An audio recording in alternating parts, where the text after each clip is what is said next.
Hello everyone. We hope you're doing well. We're doing great, and we truly appreciate your ongoing support.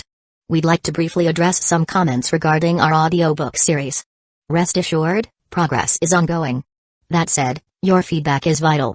If there's a novel you particularly enjoy and want to hear more of, please let us know in the comments. Each chapter requires a financial investment, so we can only continue series that receive strong audience interest. Although we retain core names and plot lines, we make significant editorial changes to enhance clarity, pacing, and immersion. These are not simple recitations. We work hard to deliver a polished, thoughtful listening experience. Without sufficient feedback or engagement, we may need to discontinue a series. So if you're enjoying something, don't stay silent. Your input truly matters. Note, our default audio speed is 3x. If that's too fast, let us know. We're happy to adjust it. Interested in early access to unreleased audiobooks? Visit our Patreon. You'll get to experience new content before it reaches YouTube. Just to clarify, I'm a fan like you. I've purchased these novels and adapted them with care, while respecting all rights and guidelines. For updates, follow us on Facebook and Twitter, X. YouTube update: recently, YouTube flagged some of our content for including mature themes, realistic violence, and darker story elements. As a result, we've decided to stop uploading anything that violates YouTube's guidelines. If you'd like access to the full, uncut versions including the more intense or mature content, you can find them on our Patreon page, where we upload everything first. Available now on Patreon: Shattered Innocence transmigrated into a novel as an extra. Transmigrating over 10,000 years late, I was forced to become a mighty presence. I, the celestial dragon, rule the heavens through the double gate, reigning supreme in countless worlds with peace taming, Tower of God sequence strength, cultivation when you take things to the extreme. Naruto is Uchiha with cyst. WTF, the centuries-old ancestor in our family take concubine again. Plus 18, Ichi, reincarnated in Bleach as a wizard. Thanks for listening and happy listening. But just because of the popularity of the person heading it, they could still pull in numerous investors. Even before the program started broadcasting, they had already made a good profit, and Zhang Yi obviously belonged to the latter group. For the past 2 days, Zhang Yuan and many leaders of Central TV Department 1 had been tortured by Zhang Yi's antics and requests for additional funding. But today, there was finally some good news that helped restore their trust in Zhang Yi. Moreover, it also made them recognize Zhang Yi's worth once again. So what if the audience thought it was no good? So what if the industry insiders did not feel optimistic about it? The title sponsorship fees of 100 million had already been clinched. Their program has already been recognized by someone. Zhang Yi took the opportunity to speak. Director Zhang, you promised us before that we can freely allocate the amount of the title sponsorship fees as we like. Zhang Yuan gave him a serious look and asked, are you going to invest all of the 100 million into the production of the program? Zhang Yi nodded, yes. With the station's funding of 20 million, I will use a total of 120 million as the production costs. I will create an excellent program that is both unprecedented and never to be replicated. Everyone gasped when they heard that. Especially Fu Saihong, who trembled when he heard that amount. 120 million in production costs? This was only a television program. Would you need to spend so much money on it? Even if it was for a television drama or a generously budgeted movie production, a 120 million RMB investment would be considered a major production and would even reach the level of a Lunar New Year movie production. It might even be a Lunar New Year movie that was filmed in 3D. You're going to use the resources equivalent to a major 3D movie production to produce a television program? How much more extravagant could it get? How much of the money are you intending to burn through? What kind of a spendthrift are you intending to be? Can you get a return on investments? Zhang Yuan was actually in a dilemma right now. If Central TV Department 1 had such an astronomical figure, their financial performance for this year would certainly soar. But when he thought of his promise to Zhang Yi, he knew that he could not take back what he said. Moreover, he knew of Zhang Yi's temper as well as his rather stubborn and thorny character, so Zhang Yuan was worried that Zhang Yi would quit if he did not agree. If that happened, the 100 million in title sponsorship fees was as good as gone. Without Zhang Yi, Brain Gold would definitely not invest in them. Clenching his teeth, Zhang Yuan finally said, yes, it is all allocated to your program team. Zhang Yi also smiled. Alright then. Zhang Yuan gave some words of encouragement to the program team. I've also received news that there was a rumor going around in the afternoon concerning how the station was planning to dissolve the Voices program team. That is a groundless statement, and I've already gotten someone to investigate the identity of the rumormongers. All of you just relax and work well with old Fu and little Zhang on this program. The station will give you all the utmost support. Seeing an opportunity, Zhang Yi said, Director Zhang, Then can you give more manpower? Just the 20 plus of us are not going to be enough work on a production that's worth over 100 million. Zhang Yuan was speechless.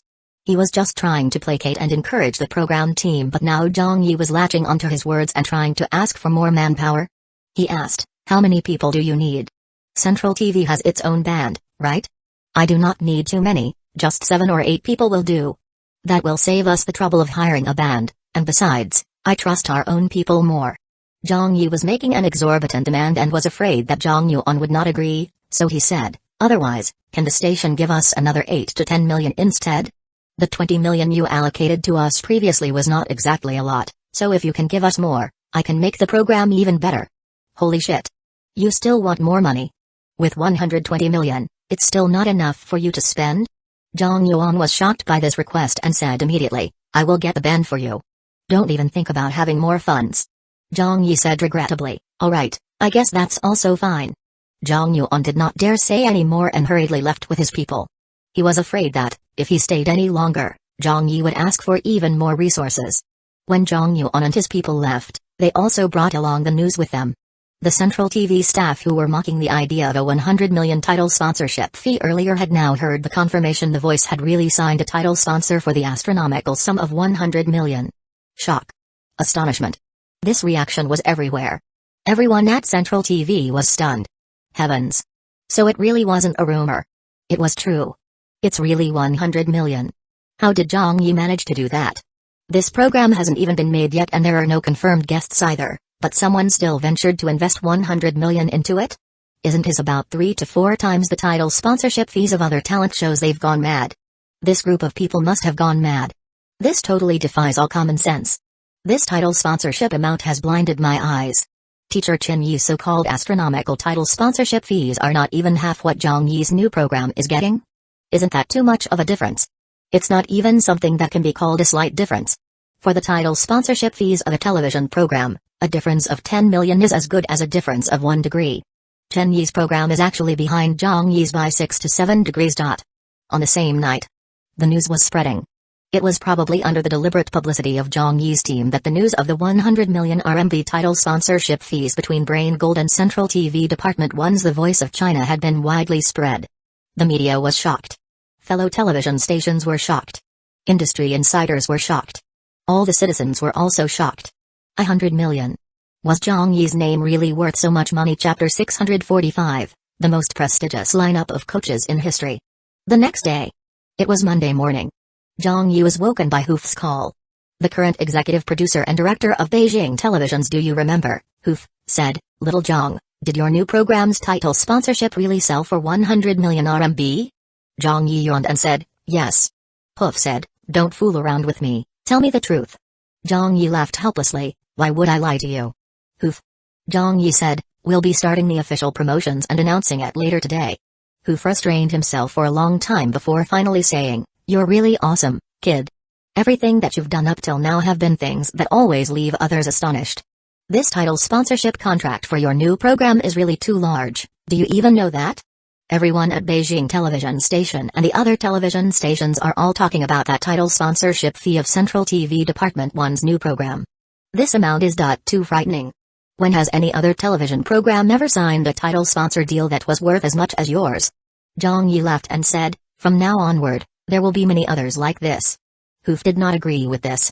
He said, this was just a one-off case based on your reputation, how could it become the norm? If you don't believe it, then let's see where we end up 2 years later. By then, a title sponsorship fee of 100 million will probably be the norm. The situation of this world's variety programs was seen before in Zhang Yi's previous world as well.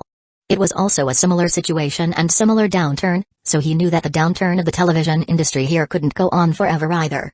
There would be a time when it ushered in another golden age. There was always a trough and a crest, which was also often referred to as the laws of the market. Meanwhile, on the internet, reactions about the large sum of the title sponsorship for the voice of many netizens fell in the stage of unacceptance. In the morning, at the places where the morning newspapers were sold at, many of the entertainment sections of the various newspapers had dedicated the headlines to the issue of the title sponsorship fees for the voice. Some people had found out about it last night, while there were also those who only knew about it when they bought the papers in the morning. Upon seeing these headlines, they were all dumbfounded. There were also people who found out about it on their way to work or when they were eating breakfast and overheard it from others. They were shocked by this piece of news. 100 million? Brain Gold must have gone crazy. Will they even be able to recoup their capital? Damn. What the hell? Fuck. Zhang Yi has started something big again. This is more than something big, he has totally flipped everything upside down. The Voice has surely broken the record for title sponsorship fees. I've heard that the rumored fees for the most popular singing program at the moment, do you remember, was only valued at 37 million.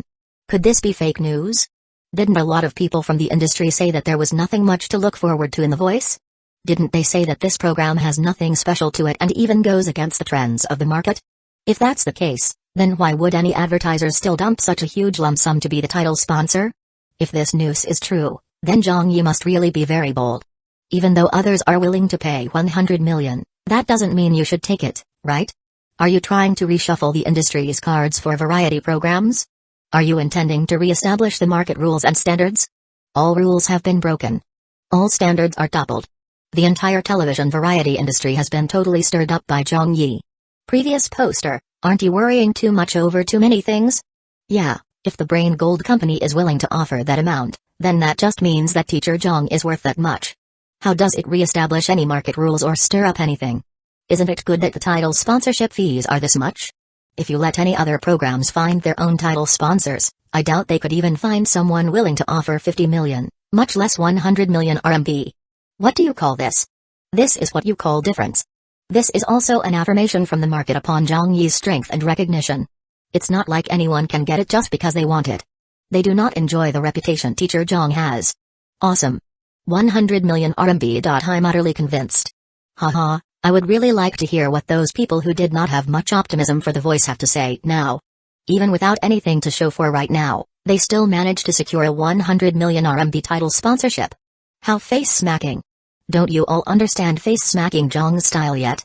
How many times has it been already? From the start, when people said they were not optimistic about The Voice, I already knew that it would end up this way. Anyway, I've always thought well of Teacher Zhang Yi. No matter what programs or works he comes up with, I will surely support them. Later in the morning, Zhang Yi sent Chen to school before he turned around and headed towards Bai Lake. He arrived at Central TV Tower very early to start allocating the tasks for the program's marketing and promotions. Not long after, Brain Gold published a statement, officially confirming their role as exclusive title sponsors to The Voice of China, having signed a sponsorship contract for 100 million RMB. At the same time, Central TV Department 1 confirmed the news too, with the program team of The Voice also stating that the 100 million title sponsorship fees would be fully invested into the production of the program. On top of the funding that was allocated to them by Central TV Department 1, The Voice would have a total production cost of 120 million RMB. They sincerely invited any interested advertisers to join, as well as reiterating to anyone who had a passion for music to register for the program's audition. They also publicly announced the registration and contact channels for the program team. When the news got out, it reignited the heated discussions. It's been confirmed. It's true. It's really 100 million.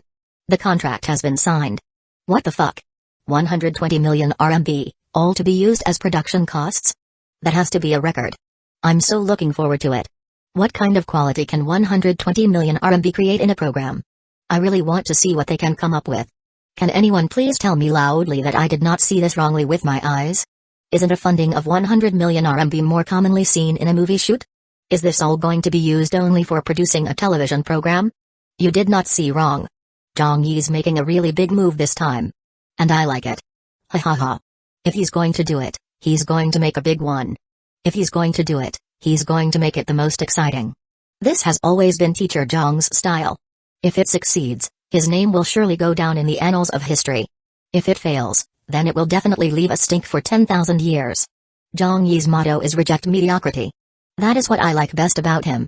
We already know the program's format and content, so now the only question left is, who will be the guests? Yeah, who will be joining the show? Those big-shot celebrities basically no longer participate in talent shows anymore. With the viewer ratings and joining payments at near all-time lows, it makes it very difficult to get anyone good to join. If only Sister Zhang would join the show. Previous poster, stop dreaming. I also know that it's just a dream, but I still want to think that way since I really like Sister Zhang a lot. It's impossible that an S-list heavenly queen would take part in these kinds of talent shows as a guest. Do you know how much people like them can earn from just filming a movie? They would gain more reputation as well, and even have a chance at winning an award, so why would they bother with a television program? Even if it's just those A-list singers, I doubt they could invite them either. Besides, The Voice already does not have a very good reputation, with the professionals rating it quite poorly. At Central TV. In The Voice's program team office. Everyone here was asking the same questions too. After the female administrative staff member passed a few copies of the general contract template to Zhang Yi, she asked, "Teacher Zhang, do you need me to prepare a list of guest coaches candidates for you? Shall we start inviting them one by one?"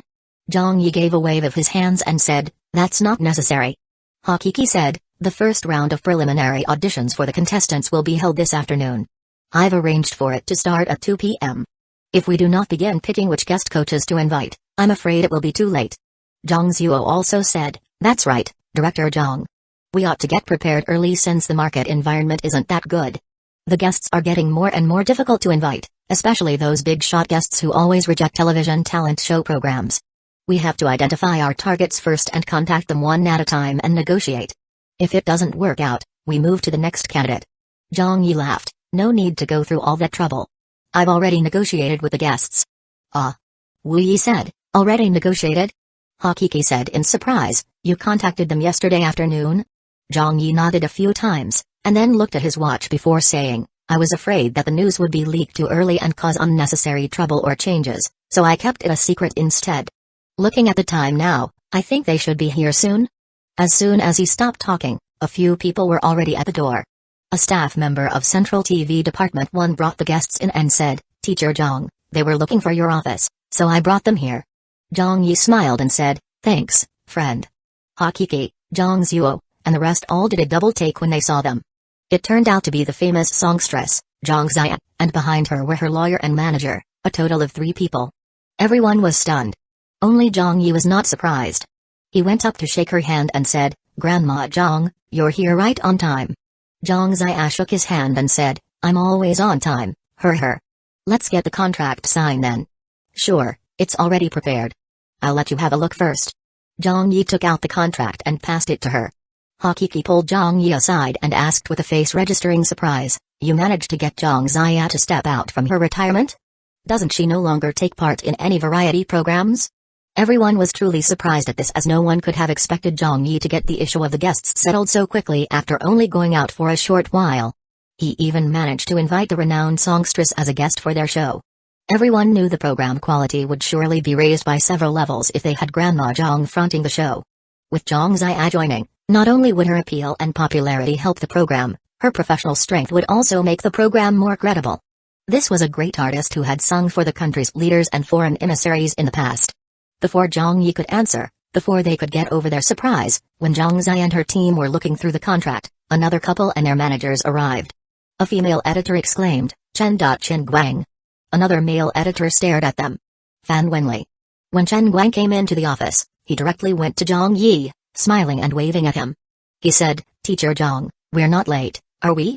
"No, but since Teacher Chen and Teacher Fan are gracing us with both your presences, it wouldn't matter even if you were late." Zhang Yi spoke with a mouthful of courtesy and went up to welcome them with the contracts. Zhang Zuo was getting excited. Hakiki was also getting excited. Chen Guang had come? Fan Wenli had also come? These two were the very well-known ideal couple of the entertainment circle. And when it came to popularity, these two definitely belonged to the top of the singing world. As an example, among the guest coaches in all the singing talent shows being held by television stations across the whole country, even if the most popular one stepped forward, they would not be a match for the popularity of just one of either Chen Guang or Fan Wenli. And it was even more so if you compared the two of them together. If Chen Guang and Fan Wenli joined any of those singing talent shows, they would surely sweep all those coaching panels off their feet. They were definitely the big brother and sister of any coaching lineup. And now, the two of them were here? They were both going to join The Voice? The staff of the program team were all getting dizzy from this. This was no longer a matter of whether all this was happening too suddenly or not. This was a surprise no one could have expected even in their wildest dreams. With just one of them, they could already sweep away all the other singing programs, much less two of them. Zhang Ziya together with Chen Guang and Fan Wenli. This lineup of coaches was too prestigious. How did Teacher Zhang do it? How did he get the three of them to come aboard? Chapter 646, On Fire even before the broadcast. Outside the office area. Many people from around Central TV Department 1 had gathered here to watch. Who's that? Is that Zhang Zia? Whoa, what is Chen Guang doing here? Fan Wenli is also here with her manager? What are they doing here? It can't be that the Voices program team managed to pull them aboard for the show, right? Ah. Don't scare me like that, my heart is not that strong. Each one of them could be considered a big star who could easily shake the singing industry with just a light stamp of their feet. With any one of them coming aboard, it's already a dream fulfilled, so how did they get all three of them? With so many celebrities here who were the big shots among big shots of the singing industry, many staff from the other departments had now gathered curious on this level at Central TV Department 1 where a small portion of the offices were located. Although they could guess what was happening, they were all still rather in disbelief that it could really happen. Even Hakiki and Zhang Zuo of the program team for The Voice found it hard to believe, much less them. However, what would surprise them much more than that was only about to begin. They thought that the three people gathered here right now was already a very astonishing sight to see. But the next moment when another person walked in from outside, whether it was Central TV Department 1's staff or the Voices program team, everyone was left with their eyes wide and tongues tied. It was a woman, and she was not a celebrity, yet many people knew her and had heard of her name. The reason was simply because she was the manager of the Heavenly Queen. It was Feng Wang, Zhang Yuanqi's manager. At this moment, the entire area inside and outside of the office fell silent. Zhang Zia blinked. Chen Guang and Fan Wenli were dumbfounded. Hakiki, Zhang Zuo, and the rest were also stunned. Only Zhang Yi quickly stepped up to welcome her. Haha, Sister Feng. Feng Wang did not look to be in the mood for small talk. She just shook Zhang Yi's hand and said, Teacher Zhang, pass me the contract. I have to leave after getting it signed. Zhang Yi asked, Sister Zhang is not here today? She's busy with an activity and authorized me to sign on her behalf. Feng Wang was already a familiar acquaintance with Zhang Yi, having worked with him twice before, so her tone with him was also less formal. Oh, Teacher Zhang, do you know that Sister Zhang has such a packed schedule recently that it has almost filled up the entire 24 hours of her day? I was still thinking of how I could reject some bookings to lighten the load, but somehow, this new booking arrived. Sister Zhang is really great. She did not even ask me about it and directly agreed with you. She's not a superhuman. Besides, there's only so much time in a day, so who gets left with planning her time and schedules then? Won't it just be left to me to coordinate and organize her activities? I already have a big headache from all these. Zhang Yi laughed. That's because Sister Zhang is so popular. Just look at people like me who are small-timers and have no activities. All I do is just go to work or drink some tea. Feng Wang laughed when she heard that. She replied, Oh, come on. That's just because you don't have a management company and refuse to take on any commercial deals. If you spread the word that you'd do them, even with 100 hours a day, it wouldn't be enough for you. She paused for a bit and then said, What I'm really curious about is, since Sister Zhang has always rejected taking any talent shows, how on earth did you convince her to do it? Zhang Yi smiled and said, I promised to write her a song. Feng Wang, suddenly understanding everything, exclaimed, That's exactly what I thought. Zhang Zia said from a distance away, Little Feng, you're here too? Grandma Zhang, did you get deceived by Teacher Zhang and join the program too? Feng Wang politely greeted her while casually making a joke. Zhang Zia was tickled and quipped, Yes, I was fooled by this child. After chatting for a little while, Feng Wang also shook Chen Guang and his wife's hand and chatted for a while. They all knew each other, it wasn't the first time they'd met. Chen Guang was quite surprised. I hadn't expected Sister Zhang to join as well. Feng Wang also said helplessly, Me neither. Yesterday, Zhang Yi made a call and spoke to Sister Zhang directly about the contract. I didn't know about it until much later. Fan Wenli looked over admirably at Zhang Yi. Hakiki and the others were also looking at Zhang Yi with extreme admiration. Oh my god. Zhang Yuanqi is really coming aboard. Zhang Yi had somehow managed to invite the Heavenly Queen to join. An A-list celebrity who always rejected taking any talent shows and didn't even usually appear on television as a program guest was now making an exception and joining their program. Everyone knew that Zhang Yuanqi was a celebrity at the very top of the entertainment industry in the country. Being able to invite her wasn't down to a matter of money anymore. It wasn't like she lacked that anyway. But what she was chasing after was of a different level and not found in the domestic market anymore. She had already set her sights on the foreign markets, so none of them knew how Zhang Yi had managed to get this deal done. How did he convince the Heavenly Queen? Central TV was in chaos. Zhang Yuan and some other leaders came over a while later, as they were the authorized signatories for Central TV for their part of the contract. At this time, when the amount that Zhang Yi had agreed with the four celebrities earlier was written down by him, The figures were finally made known publicly for the first time. When they saw the joining fees, even though they had just received an astronomical title sponsorship fee earlier, everyone was still stunned with their mouths agape. Zhang Ziya, 10 million. Chen Guang, 10 million. Fan Wenli, 10 million. Zhang Yuanqi, 40 million. They could still reluctantly accept the joining fees of Zhang Ziya, Chen Guang, and Fan Wenli since it somewhat matched their statuses and were done in accordance with the market practices for similar programs which usually paid out several million at least. But since the three of them didn't usually take up such projects, it resulted in an additional premium of about 2 to 3 million more than the market rates which everyone could understand. But the fee for Zhang Yuanqi left everyone sucking in a breath of cold air. 40 million. That was a fucking sky-high joining fee. Many other talent shows only had a total investment of around 30 million or so for the entire program and production, and that was even for the more highly invested in programs. But Zhang Yuanqi alone already commanded a fee of 40 million? It was even higher than the entire investments put into other programs? This was a never-before-seen sky-high joining fee in the entire variety show industry. Even if she were an S-list heavenly queen, this amount was still way beyond the market rates. This was too frightening. This was too exciting. Yet another record had been broken. Many of the staff looked over at Zhang Yuan, wondering what he would say. Zhang Yuan was trembling from this for a while, but managed to calm his nerves, and he quickly signed off on the contract as the authorized party for Central TV. Then he stamped the contract firmly with the organization's seal. Was it expensive? Yes.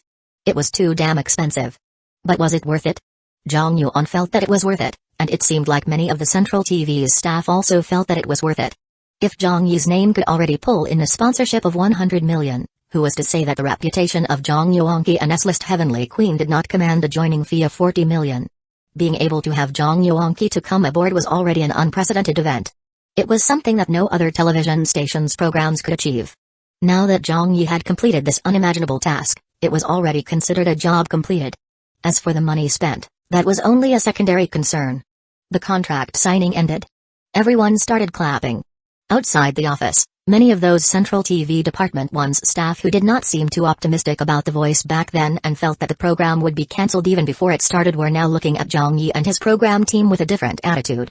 A 100 million title sponsorship, a total production value of more than 100 million, a coaching group headed by a heavenly queen. This investment and lineup had them patting themselves on the chest and admitting that no other television program in the history of this industry could do what The Voice had done. They did not know how the program would turn out from here on, but just this glittering lineup alone had totally blinded everyone. An hour later, the promotions and marketing for The Voice began and immediately spread like wildfire. On the official website for The Voice, the section where the introduction for the 4 guest coaches were originally a black picture with a question mark over them but were now being updated with their pictures and detailed introductions. Quick, take a look. Wow, the list of coaches is being announced. How exciting, I wonder who's the first. I'm here to check it out. With The Voice at the heart of the struggle on the news, all entertainment news today was focused on them. Right now, any minor changes on the website would attract the attention of countless people. The first name was announced, Zhang Ziya. This caused quite a commotion. It's Grandma Zhang. She's a great singer. Heavens. Grandma Zhang has come out of retirement? The second name was also updated, Chen Guang. At once, Chen Guang's fans all flocked to this news. My prince. Old Chen has joined as well? Ha ha ha. Old Chen, well done. Chen Guang and Zhang Yi are 2 of my favorite celebrities. I would never have expected them to work together. Looks like this is going to be fun. Teacher Chen is a truly talented singer. I like his songs a lot. Then, the third name, Fan Wenli. Ayo. Old Chen, even your wife has joined. Heavens. They're all big shot celebrities. Yeah, just how much did The Voice's program team spend on this? My eyes have been blinded. Even Old Chen and Old Fan have been invited? Isn't this lineup defying all common sense? Won't Teacher Zhang have to pay for his crimes if he scares us all to death? There's still a fourth. Who's the last one going to be? Quick, announce the 4th coach's identity already. Why are they so slow? Who could it be? Who's the final one? As the names were announced one by one, in just a short period of time, everyone's appetite was whetted as they excitedly reacted to each announcement. Everyone was utterly convinced by Zhang Yi's amazing work. It was truly too surprising. Eventually, under the watchful gaze of everyone, the 4th coach's picture was updated. Refresh. A picture of Zhang Yuanqi at a concert now appeared in the place of the 4th coach's introduction. Upon seeing Zhang Yuanqi's picture, It was as if at that moment everyone browsing on the website for The Voice had fallen silent. It seemed like time had stopped for an instant. Then the comments section exploded. What? It's the Heavenly Queen? Damn. Do they need to be that extravagant? Did Central TV invest all the money they had? They're really willing to give everything for this program? Not only that, this is no longer a question of money. In the past, even when many variety shows offered Jang Yuanqi a lot of money, she did not join them. This is big news.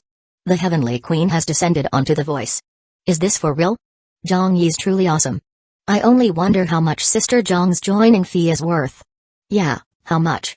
At this time, an anonymous user left a comment. Don't ask how much it is, all I can tell you is that it is a sky-high figure. Don't leave us in suspense. Quickly speak. Just how much money was it? That anonymous user did not reply for a long time, and then finally posted, the exact amount is $40 million before taxes. With that, those industry insiders from the other television stations who came to check out the situation nearly vomited blood. What did you say? 40 million? It was getting lively on the internet as the media and netizens began discussing this. All these news and updates had really left everyone in shock. The people left speechless were those experts. Many of these experts and so-called industry insiders did not say a word. Because they really did not know what they could say anymore. They had analyzed The Voice of China from head to toe and called out its problems and flaws, saying and backing up their claims of how this program would definitely only be a cult television program or average quality show, similar to all the other talent shows produced in this time of downturn. Yet somehow these big-shot celebrities still jumped aboard the program? Why did they all rush to join like they were not afraid of anything? Were they all crazy? Some people were looking forward to it. Some people called it good. Some people maintained their doubt. Some people still were not optimistic. But however people put it, with the attention The Voice of China was getting, with the lineup of the guest coaches, with the invested production costs and title sponsorship, the program was already on fire even before the broadcast. This discussion topic could no longer be matched by anything else. Zhang Yi had planned for all the news to be spread out within a 12-hour time frame in order to bombard the internet with overwhelming publicity for The Voice. The first steps were already beautifully taken, but from here on, he knew he had to spend more effort on the auditions. Chapter 647, These are the contestants you guys picked? In the afternoon. At Central TV's basement recording studio. This was the venue that The Voice's program team had booked temporarily to hold the preliminary auditions. They did not actually need to do any recording but only needed to use the location today to pick some outstanding and talented contestants for the recorded stage auditions by the coaches. The preliminary auditions were estimated to take place over 2 weeks. It would be held either once daily, once every 2 days, or even once every 3 days. The degree of intensity would depend on the number of contestants and their standards. The application conditions only required candidates to submit a demo of their singing. If the program team staff felt that the candidate met the required standard, they would notify them to make their way here for the preliminary auditions. If it's not up to standard, then they would not even be notified at all. After all, with just the program team staff's strength, they were unable to support so many contestants and decidedly had to make a small sacrifice in some of the proceedings. At the venue, the staff had all arrived and gathered. Zhang Yi came over holding a box lunch he had taken from the Central TV cafeteria. As he was in a rush, he decided to eat as he walked over, finishing it up just as he arrived. Little Wang walked up to him and said, "Hand that to me." "Okay, thanks a lot." Zhang Yi gave the empty lunchbox to her. At the other side, Hakiki in charge of the preliminary auditions was pointing and instructing the staff on their work. When she saw Zhang Yi, she immediately brought 2 people over with her and said, "Teacher Zhang, the arrangements are almost all done. We can proceed with the auditions." Zhang Yi nodded. "When will the contestants arrive?" Hakiki answered, "Many of them are already here, but we're only starting in the afternoon, so I got someone to bring them to the waiting room." They sat down in front of the computer. Zhang Yi randomly opened a few emails and listened to some of the demos that the contestants sent in. He said, "Were these chosen today?" Hakiki nodded. "They were picked by me and the professionals one at a time." Then she introduced the few people beside her to Zhang Yi. A teacher Sunday and a teacher Yan. They were both music industry insiders who were borrowed from Central TV.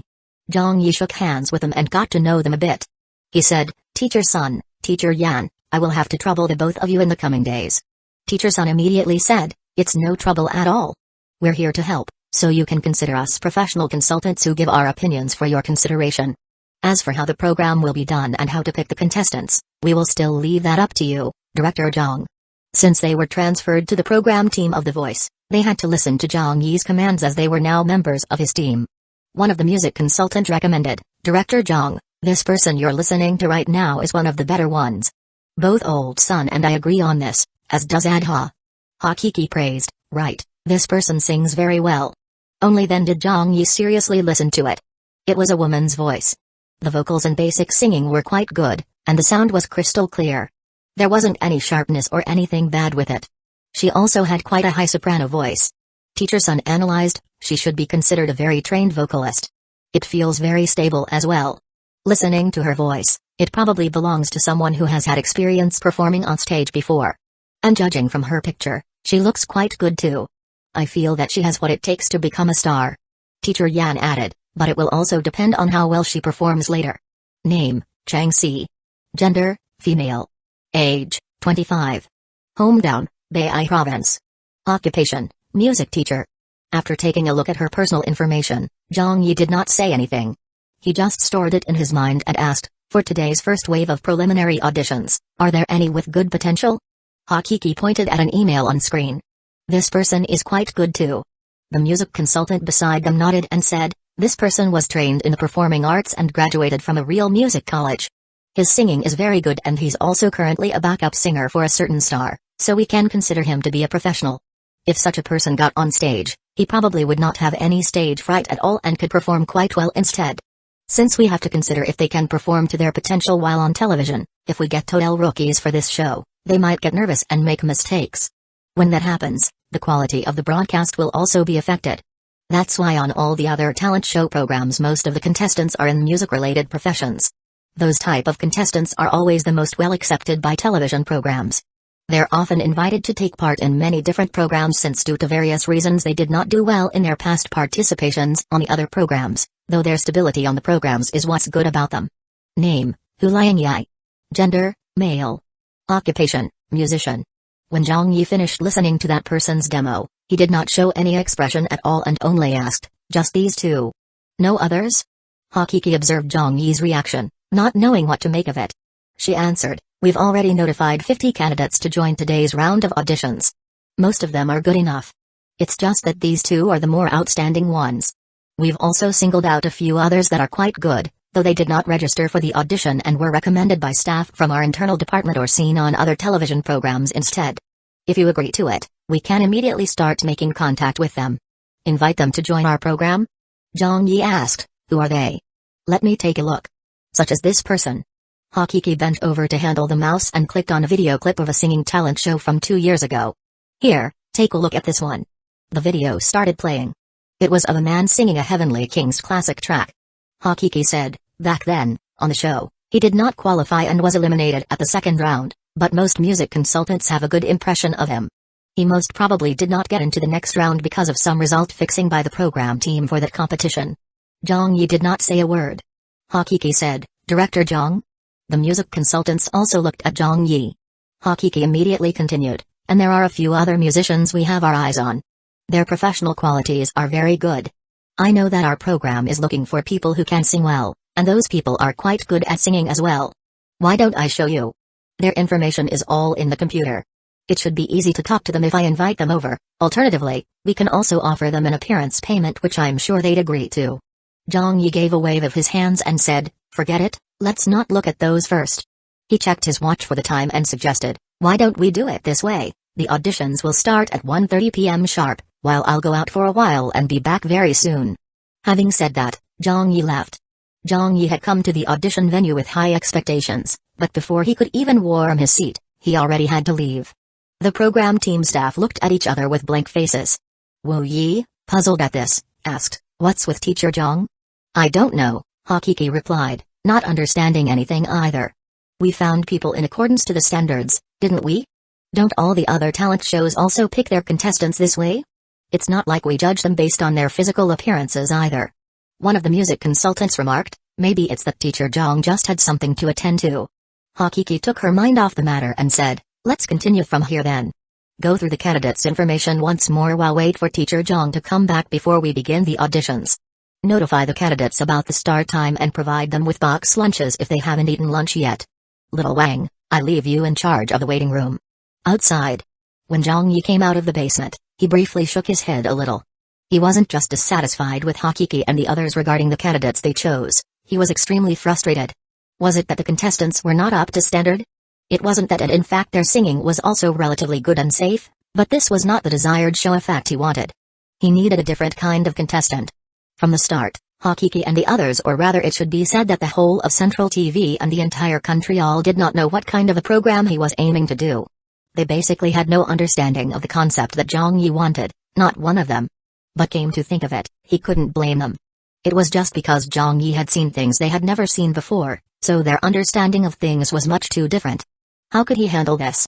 What could he do to make them understand what he was looking for? Zhang Yi felt that using words to explain was not enough. He needed to be more direct and place an example in front of their eyes and ears to get his idea of the concept across to them. And so, Zhang Yi thought of a person, someone whose voice involuntarily floated into his mind.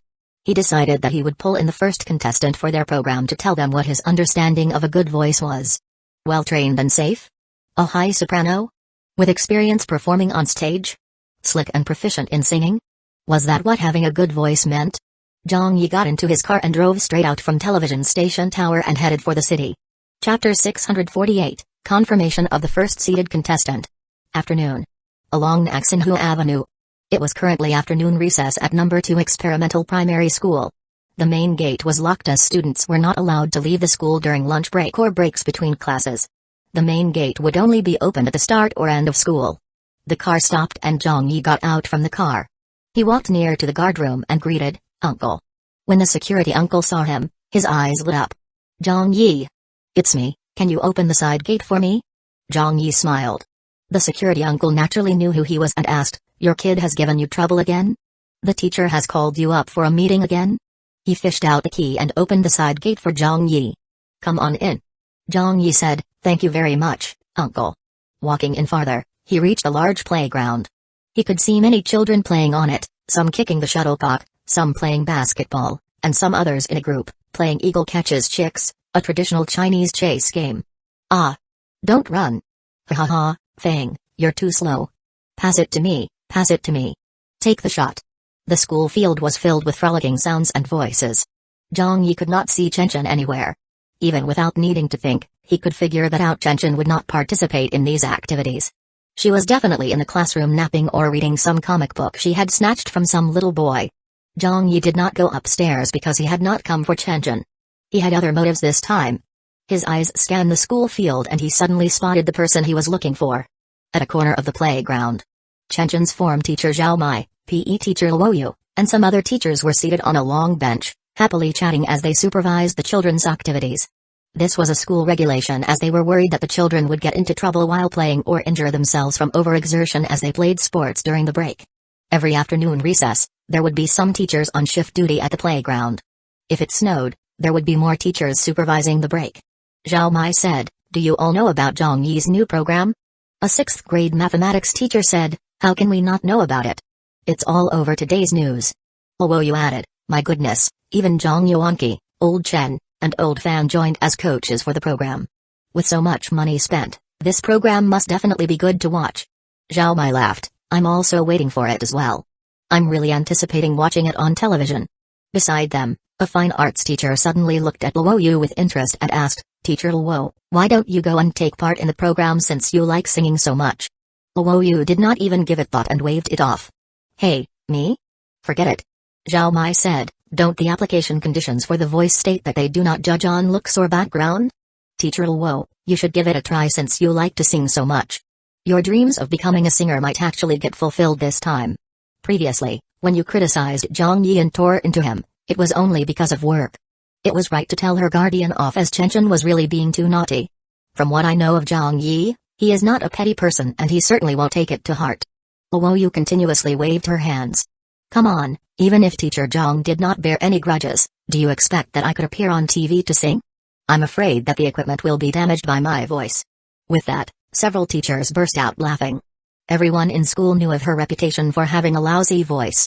Luoyu sighed, "I love to sing but I still know where I stand. That is such a big program with over 100 million invested and even has the Heavenly Queen as coach. With my looks, how can I appear on TV? As a PE teacher, I should just concentrate on teaching my PE classes." Teacher Yi is a more suitable candidate to apply since she is good-looking and also a music teacher. She should just go and apply. Besides, we have some degree of a relationship with Zhang Yi. If we ask a favor of him, it should not be a problem to take part in the audition, right? Zhao Mai said, how would we ask for his help? Zhang Yi is not someone you can just meet if you want to. Luoyu exclaimed, if not, then we can just call him up on the pretext of a guardian meeting. Call him and make him come over. Hasn't Chen, the little rascal, always been getting in trouble anyway? Suddenly, a voice sounded from behind their backs. Who wants to call me? Zhang Yi abruptly appeared. Luoyu turned around and was dumbfounded. Ah! Zhao Mai and the rest of the teachers were also stunned. Zhang Yi? Then Zhao Mai seemingly thought of something and laughed. She patted Luoyu and said, those words were from Teacher Luo and do not represent our opinions. Why is he here? Speak of the devil. When Luoyu heard that, her heart sank. Previously, she did know that this person was Zhang Yi as he was wearing sunglasses and it obstructed her view of his face. She only knew that he was Chen's guardian, so she criticized him without a second thought. Afterwards, when she realized that he was Zhang Yi, the composer and writer of her two favorite songs, her stomach churned. Today, Luoyu was just idly chatting with a few other teachers and she just happened to make a joke of calling up the guardian for a meeting, but who knew that Zhang Yi was actually right behind them and could hear what they were saying? Luoyu literally wished that she could find a hole to crawl in to hide herself from this embarrassment. How unlucky. Why am I always so pathetic? Teacher Zhang, no, I was just joking. Luoyu quickly came up with an excuse, and the previous time, I really didn't know that it was you. No one told me anything at all. The bell started ringing. It was the signal for classes to begin again. A female teacher suddenly said, I'm leaving then. It's time for class. I'll be leaving too, the fine arts teacher said. Zhao Mai looked at Zhang Yi and asked, are you looking for Chen? Or? Zhang Yi said, no. Zhao Mai nodded. Then alright, I'll go to my class with the children now. When Luoyu saw that everyone had left, she also wanted to leave, so she said, then I also. Actually, where could she go? As a PE teacher, even if she had classes, it would be right on this playground.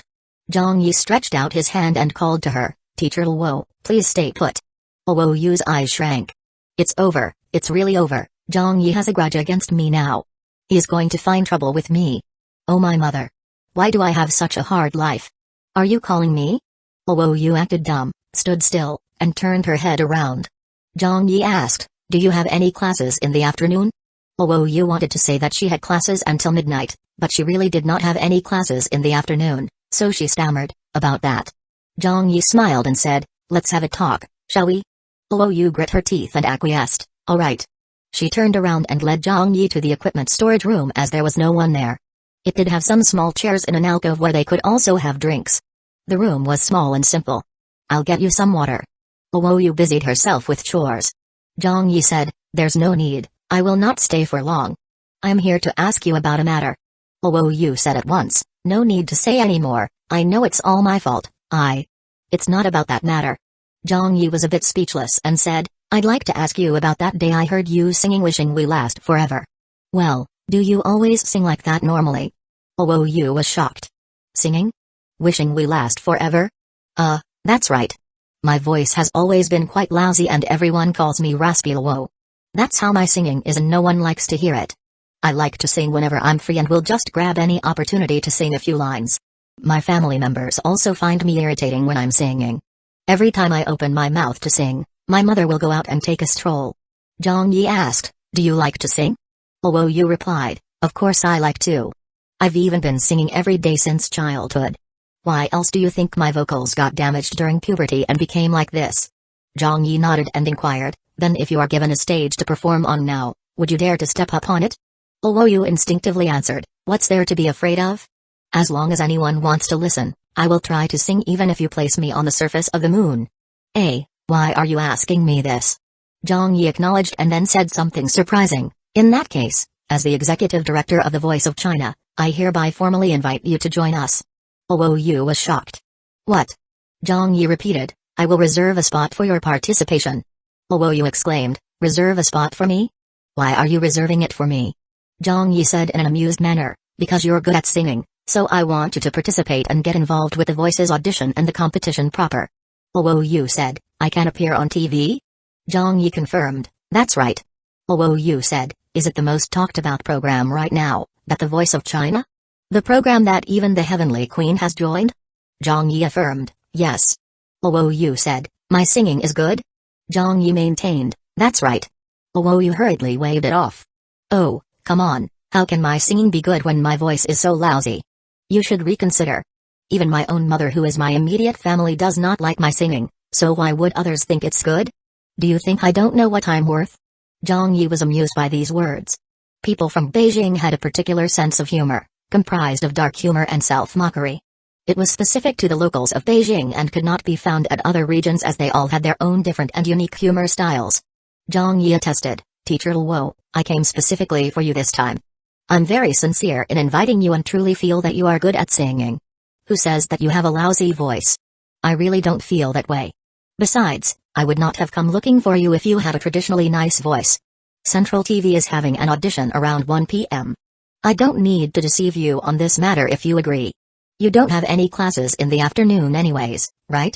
Then you should directly follow me right now and came to the audition venue. If you're afraid of embarrassing yourself or that your voice would scare others, then forget it. Treat it like I did not say anything. You will remain as a PE teacher here and continue to sing only for yourself. Having said that, Zhang Yi stopped talking. Seeing Zhang Yi this serious, Luo Yu was also at a loss for words. After about 30 seconds, Luo Yu asked, can I really make it? Zhang Yi nodded. It's not going to be a problem. Luo Yu asked again, are you sure my voice can really? Zhang Yi interrupted, I'm sure. Upon hearing this, Luo Yu finally hardened her resolve. Okay. If you guys want to listen, then I will sing. Who's afraid of who? Teacher Zhang, I will go. Zhang Yi smiled and uttered, I was waiting for you to say that. Chapter 649, Open Calls for the Voice begin. Later that afternoon. At the venue of the audition. It was almost time and the first wave of contestants for the day were already gathered. However, since Executive Director Zhang Yi was not back yet, Hakiki and the program team staff did not dare to kick off the audition, as they preferred to wait for the person in charge to come back first. Why isn't it starting yet? It should be starting soon. I'm so nervous. Actually, I just took a shot and submitted my application. I never expected that I would get notified. Who are the judges? What kind of music genres do they like? I heard that Executive Director Zhang Yi will be here today, so getting through will completely depend on Zhang Yi's decision. I think that if we sing either of Zhang Yi's 2 songs for the audition, the chances of going through will be higher, but I'm only just guessing so. That's right, that's right. Then I will sing Woman Flower. It will not be as simple as you all think. Whether it is Wishing We Last Forever or Woman Flower, these 2 songs were all sung by the Heavenly Queen before. Be it your singing ability or voice, do you all think you can sing better than the Heavenly Queen? Can you all carry the song and make it your own so that it feels different from the Heavenly Queen's version? This type of song that everyone is familiar with will not be of help when exhibiting your own unique characteristics. If not carefully dealt with, it may even backfire, making the song feel neither like your own nor like the original. That's true. Good point. In the contestants' waiting room, everyone was busily chatting away. There were all kinds of people were here, such as some anxious contestants who made many trips to the toilet, some sitting by themselves in a corner and practicing their songs, and even some experienced talent show veterans relating their experiences to the first-timers. Among them were 2 people in the group who were relatively more conspicuous. One of them was Chang Si and the other one was Hu Liangyai. They were the 2 highly recommended contestants by Hakiki and the music consultants, both considered professional musicians. One was a music teacher, the other a backup singer. They already had some years of experience in the industry, could sing very well, and had good looks, so naturally they stood out with more confidence than the rest in such a setting. It could also have been due to the fact that Hakiki and the program team had already communicated with them earlier, so they knew of their importance compared to the others. As a result, they unconsciously drew a boundary and stayed away from the rest of the contestants. They were both seated in the last row, and when other contestants came up to talk to them they did not respond much. One of them played with their phone while the other was listening to music. Suddenly, Little Wang of the program team came and announced, "Everyone get ready, the auditions are about to begin." Everyone looked to her. Little Wang was holding a roster. She explained, "I will start calling names one at a time in a while. When you get called, please proceed into the room where you will sing a cappella for the song you have chosen to perform. If the executive director and the judges feel that there is a need for further screening, you will be asked to sing a designated song." At the other side, at the audition venue, Zhang Yi had returned. He told Little Wang to notify the contestants to get ready. After that, he handed Luo Yu over to another staff member of the program team and said to him, Bring Teacher Luo to the contestants' waiting room and add her name on the list of contestants.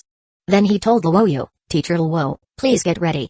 When Luoyu saw the large setup, she felt a bit nervous since she had only ever sung a few lines of a song in the school. She had never, ever before seen and performed in front of such a large setup, but she said, okay. Hakiki asked dumbfounded, Teacher Zhang, who was this? The music consultants also did not understand what was going on. Why did Zhang Yi go out and bring back a person? She even looks fat? And not the least bit good looking? Her voice was even worse. In Beijing slang, it would be described as a lousy voice that really sucked. Zhang Yi smiled and replied, this is a contestant whom I brought back, but let's not bother about her for now. Let's begin the auditions, shall we? Okay. Hakiki raised her voice and called for the staff to get into their positions. Zhang Yi, Hakiki, Teacher Sun, and Teacher Yan sat at the judges' table, which was in fact just a long table. As the preliminary auditions were not the television broadcast auditions, they did not get too particular about how it looked. They just brought over a long table as a temporary measure and put some mineral water bottles or their own teacups on it. There weren't even any name tags displayed. Zhang Yi said, let's begin. Hearing that, little Wang standing at the door started to call out names. Number 1, Li Lily. Soon after, a very fair-skinned girl walked in from outside. When the door closed, she smiled and pretended to be calm as she stood in the center of the room, the microphone in front of her. Then she said, good afternoon, judges and teachers, I'm Li Lily, currently a university student. Ever since childhood, I've always liked singing and won my district's annual singing competition and... Hakiki interrupted, let's first hear your singing. Li Lily acknowledged, okay, the song I'm going to sing is called Blue Coast. Since this was not a television broadcast, there was no musical accompaniment or a live band playing. Although the effects of a cappella were certainly not better than with music accompaniment, it was precisely because a cappella would reveal a person's voice characteristics and basic singing abilities that the auditions were held this way. Of course, the contestants were allowed to bring their own instruments and sing while playing. Those capable of playing instruments would get additional points as well in any traditional talent show. The first contestant started to sing. As she was probably nervous or not used to singing without musical accompaniment, her singing went slightly off-key at the beginning of the second verse, though she was able to gradually return to the melody by the fourth verse. Without waiting for her to finish singing, Hakiki acted by observing Zhang Yi's expression and said to the first contestant, alright, that's enough, you can go back and wait for the news. Li Lily voiced her understanding with slight disappointment. However, Zhang Yi directly told her, I'm sorry, but there's no need to wait for any news. You sang quite well, but the time being, you did not meet our requirements. Sorry about that. Li Lily bowed with regret. Thank you, judges and teachers. Then she left. Zhang Yi told Hakiki, we don't have to lead the contestants on. It's meaningless to tell them to wait for the news. Just tell them up front whether they passed or failed the auditions so that they won't hold out hope while waiting at home aimlessly. If they had kept their friends and relatives informed but ended up getting a call telling them they had failed, it would only be more troublesome. He would naturally act in accordance with his own style for his program. He did not care how the other program teams handled their processes and how the audition should carried out. All he knew was that he would do it based on what he felt was right. Hakiki nodded. Understood. Teacher Sun said with some regret, we heard this child's demo and thought that it wasn't too bad, but her live performance was clearly different from her demo. Teacher Yan said, she's probably just too nervous. Another judge remarked, nervousness was just one thing. Her singing also seemed to have some problems. Hakiki said, let's move on to the next person. The second person. The fifth person. The 10th person. Very quickly, 10 contestants had finished their auditions, but apart from just one person who performed at an acceptable level, all the others were less than satisfactory. At least, the expectations were different after listening to their demos. Under the a cappella singing conditions, these contestants' potentials were greatly discounted. Finally, it was Chang Xi's turn to perform.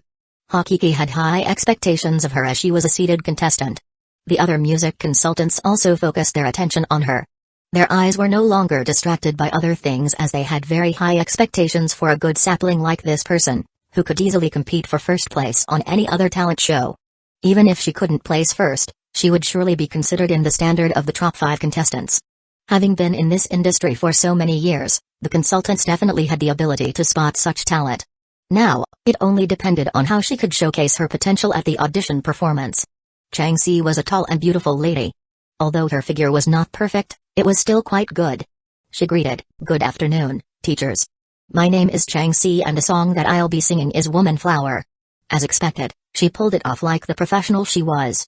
When Changxi started singing, Hakiki and a few of the music consultants immediately nodded several times. This was what you'd call a professional, the true ability of a musician who even when singing a cappella could still sing it very well. Woman flower, swaying in the red dust. Woman flower, wavering softly in the wind. Her singing style was unlike Zhang Yuanqi's and Zhang Ziya's as she performed the song in a higher octave. Especially when singing the words woman flower. If it were Zhang Yuanqi's version, this part here would carry an alto feeling. This song was not supposed to have any parts where the octave should increase, but because Changxi managed to grasp the octave change nicely, this part of the song came to a penetrating soprano. Although at the end the last trail of her voice became somewhat shaky and did not stabilize, the overall feeling was still very uplifting. After she finished singing, Changxi looked confidently at the judges. Hakiki nodded. Teacher Zhang? Several of the music consultants were also very satisfied with her performance. One of them said, although the higher octave singing strayed at some point and you did not manage to sustain the vibrato, the overall performance was still very good. I propose that she can pass through the audition. Teacher Sun seconded, me too. Teacher Yan concurred, I agree as well. Hakiki also had no doubts about it and felt that she really sang quite well. I approve too. Changxi had already revealed a smile. Thank you, judges. However, at this moment, Zhang Yi looked at her and said, I'm sorry, you sang very well but it still does not meet my requirements. Please return. Changxi was shocked. Hakiki was stunned. Wu Yi was stunned. Teacher Sun and Teacher Yan were also stunned. Teacher Sun could not sit still anymore and asked, why? Little Chang's singing was a bit flawed but her flaws did not detract from her potential. This kind of standard is already quite good. In such an amateur talent contest, she already qualifies as a contestant with very high potential.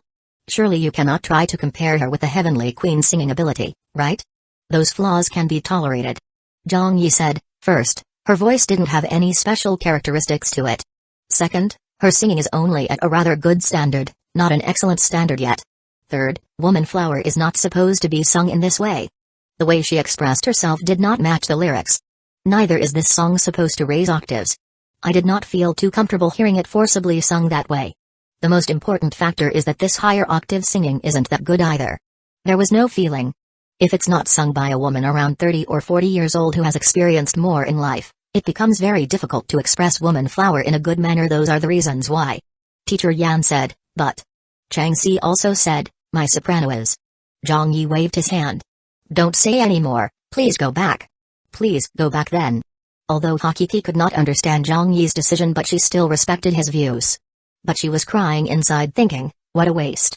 Such an outstanding contestant yet she could not even pass the auditions? Just what kind of a person are you looking for? Chapter 650, An Absurd Voice. The auditions continued. Although they had their differences in opinions, the auditions still had to go on. No doubt, the few judges including Hakiki all agreed on and felt that Changxi performed very well in every aspect and would qualify from here. But with just a disagreeing vote from Zhang Yi, she was eliminated. Everything still had to be done his way since he was the leader of this panel and the executive director of the show. It didn't matter that everyone else thought that Changxi was good enough if Zhang Yi did not think so. Zhang Yi said deadpan, next. Teacher Sun was about to speak, but hesitated, then finally swallowed his words. Next up was the promising second-seeded contestant everyone acknowledged, Huliang Yi. This person had been singing for many years and was trained in the performing arts, having graduated from a true music college. He had also appeared in many concerts and television programs, honing his singing along the way as a backup singer to several celebrities. His singing could be described as the real thing and would stand up to the test for sure. Huliang Yi stepped up. Hakiki said, alright, you may begin. Huliang Yi adjusted the microphone and said, I'll be singing Mountains for Everyone today. The song was one of the more well-known ones in this world and was considered a fusion of traditional and pop music. It had a bit of bel canto mixed with traditional folk singing styles and would leave the listener in enjoyment. Huliang Yi's voice was quite good and he could sing very steadily in a well-balanced way without sounding rushed. His voice could go high or low as needed. His performance was done in such a textbook manner, without any flaws they could pick on. It was just too perfect. The song was over. Hakiki was very excited. Teacher Sun, Teacher Yan, and the others also perked up at the performance. One of the music consultants even gave him a thumbs up and said, it's so different when it's a person of the performing arts. You sang well. Before he could finish his praise, Zhang Yi had already put down Huliang Yi's CV and remarked, it's not up to my requirements, please go back. What? Still not up to requirements? Even this was not okay? Huliang immediately widened his eyes and asked, "My singing is not good enough?" Teacher Sun could no longer bear to listen any further. "Director Zhang, if Huliang and Chang Xi's performances are not good enough, then we should just scrap the auditions since no one could do better than them anyway." Teacher Yan said, "We have all analyzed the strengths of the contestants and these two people are the most outstanding.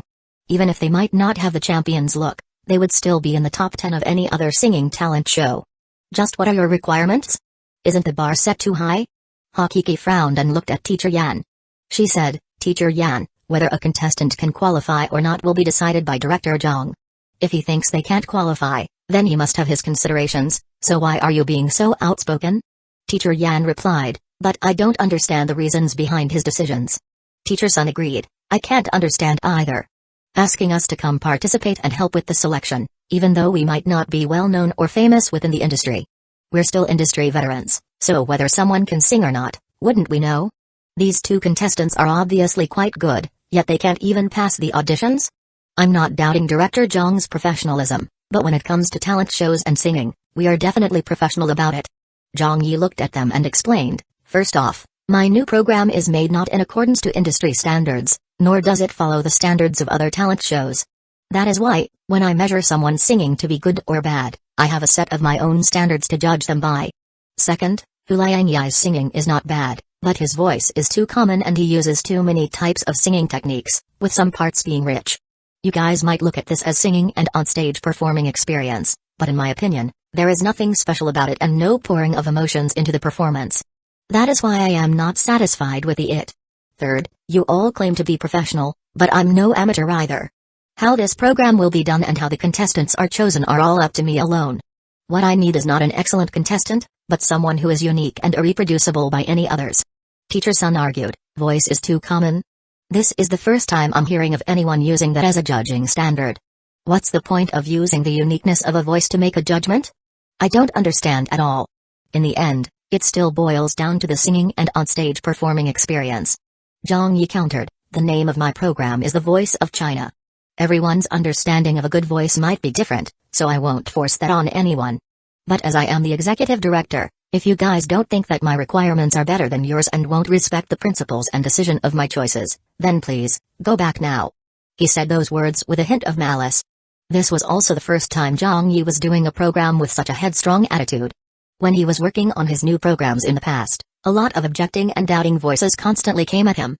Each time Zhang Yi was hosting or planning a show, he would have to try to talk and persuade his leaders or colleagues, asking them to put their trust in him, convincing them that doing it his way would be for the best and why it would help to attract more viewers. But all that was unnecessary now that he was the leader of the team. He was the executive director, and having been doubted so often in the past, he was already tired and annoyed by it all. He was getting impatient about having to explain himself to others and instead thought, if you all don't respect my decisions, then I won't give a damn who you are. Just get the hell out of here. Wu Yi was extremely nerve-wracked. Director Zhang. Hakiki also tried to smooth things over.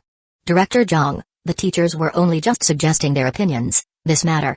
If they did not have these music consultants, how would they be able to continue with the auditions? Fine then, I'll leave. Teacher Sun was so angry he stood up and walked away. When Teacher Yan saw this, he also felt his dignity had been compromised, so he stood up and left together with Old Sun, but not before leaving some parting words. Fine, I'll leave too. Since the program doesn't need the opinions of us professionals, it's pointless to stay around here. The remaining two music consultants looked at each other, hesitated for a bit, then also left. They knew they were only supposed to be here for a few days to help the program team of The Voice.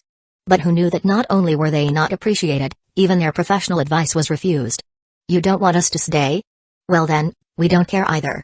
We would like to see how well the program's viewership ratings turn out after its broadcast. How your so-called The Voice will turn out to be. Talking about voice uniqueness? Irreproducible? Bullshit. Based on those requirements, it would be a miracle if you could even qualify a contestant. At this point, all of the music consultants had left the venue in anger and refused to work. Zhang Yi told Huliang Yi, please go then, I'm sorry.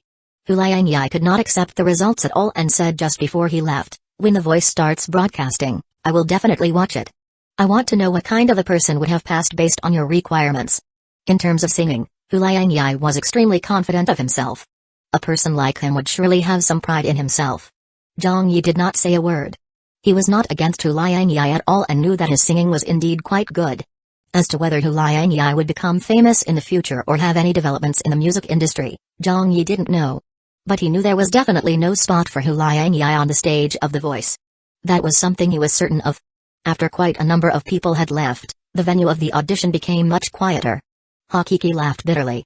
"Director Zhang, how do we go on from here out?" But Zhang Yi responded with a smile instead. He replied, "It's just us from the program team left now, but that's also a good thing. Sister Chi, please call the next person in. We will continue with the auditions." Hakiki didn't know whether to laugh or cry. She could only continue with the auditions. The next contestant was not good either. The one after that too. Zhang Yi was becoming disappointed. How could there not even be a good one? Hakiki and the others from the program team were also feeling very unsettled. There were so many contestants who sang rather well, but why did Zhang Yi not like them at all? Almost half of the first batch of audition contestants had already left, but not one of them caught Zhang Yi's eyes. Just what kind of a voice would he accept as a good voice? Hakiki said listlessly, "Next." Little Wang announced to the outside, "Qian Pingfen." Zhang Yi clicked on this contestant's demo and played it. When Hakiki heard it, she said to Zhang Yi, "This girl has a very clear and crisp voice, and it carries a nice, melodious feeling. Overall, I would say it's not bad, but looking at her name, it looks oddly casual. I wonder what her parents were thinking when they gave her this name." At this moment, the contestant walked into the room. But when this person appeared in front of those in the room, they were all caught by surprise. Hakiki asked dumbfounded, "And who might you be?" It was a young man slightly past 20 who looked very ordinary, with short hair and a sense of style that was incredibly middle of the road. He wore a pair of shoes stained with mud, making him look like a simpleton who had wandered into the room. The young man looked very nervous and stammered, I am Qian Pingfen." Hakiki nearly fainted. "You're a guy?" Qian Pingfen scratched his head. Yes. The song demo Hakiki received only had the candidate's name and contact number filled out.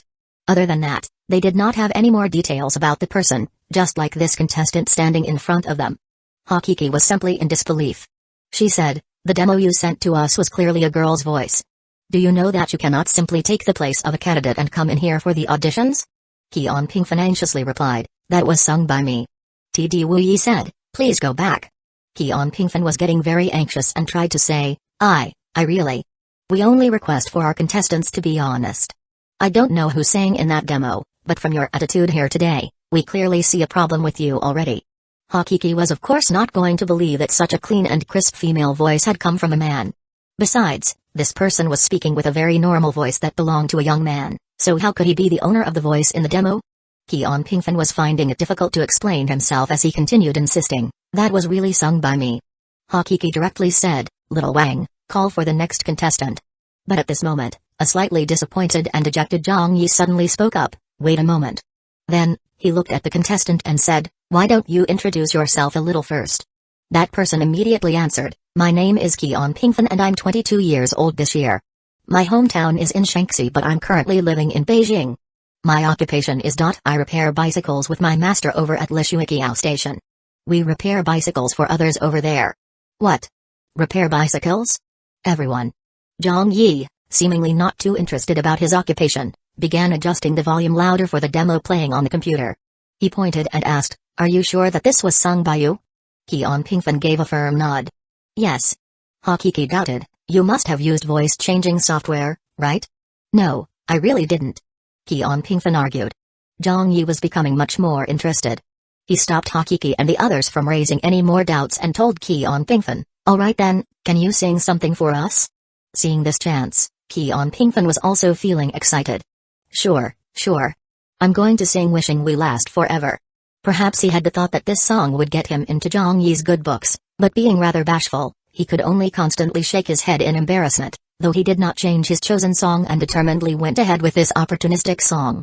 Actually, he had changed it to this song only because he had overheard the other contestants discussing it as a strategy, in hopes that it would increase their chances of passing the audition.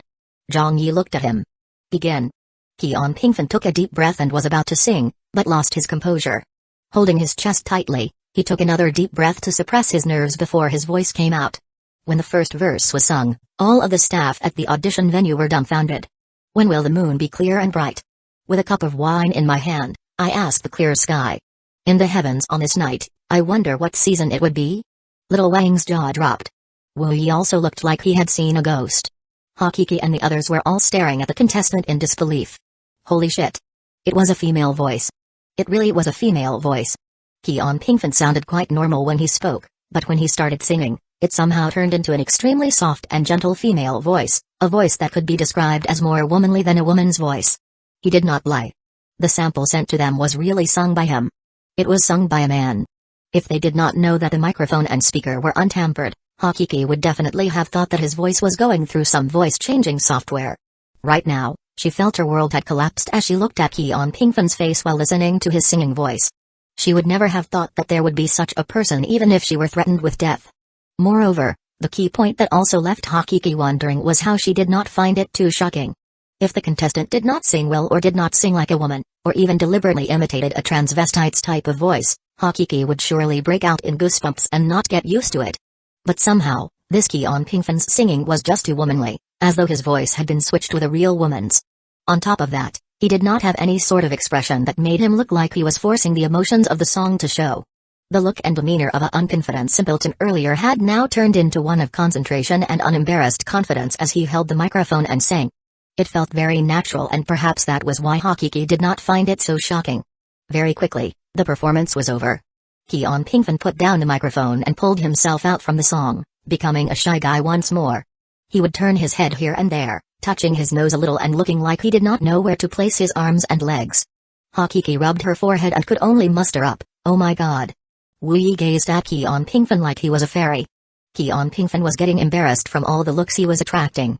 "Teachers, if it's not okay, then I have to get going. I came out today secretly and did not inform my master." Zhang Yi laughed. "Then you better be prepared to go back late today." Keon Pinkfin was taken aback. "Why?" Zhang Yi answered, "Because you'll need to fill in some forms and we'll have to brief you on the details of the competition rules and what to look out for during the recording of the show." When those words were said, everyone was astounded. Zhang Yi looked at him and complimented, "Congratulations. You've passed the audition." He finally found one. This was exactly the type of voice this bro wanted. Chapter 651, Why'd you get an old man here for? He passed? A contestant finally passed the audition? Everyone in the program team were stunned by Keon Pinkfin's voice, but at the same time, were even more stunned by Director Zhang's decision. Keon Pinkfin also felt the same. He was so surprised he asked, "What? I qualified?" Zhang Yi smiled and said, "Yes." Keon Pinkfin pointed to himself, eyes wide. "Really? Me?" "Yes, really, you," Zhang Yi replied. I thank you, Teacher Zhang. Thank you, teachers." Keon Pinkfin was speaking incoherently due to his excitement. He had come to the audition because he wanted to change his life and had a dream of becoming a star. With the hopes of giving it a try, he downloaded a singing app onto his phone and recorded a short demo that was just average in quality and sent it to the program team via email. Who could have guessed that they would inform him the very next day of the auditions, and right now, he was even told by the famous Zhang Yi himself that he had passed the audition. This excitement was simply indescribable with words. Zhang Yi asked, "Did you bring your ID?" "Yes, I brought it," Keon Pinkfin quickly replied. Zhang Yi called a staff member over and got him to take Keon Pinkfin to register himself and then brief him on the preparations for the show. After doing that, Zhang Yi was also unable to conceal the joy he felt.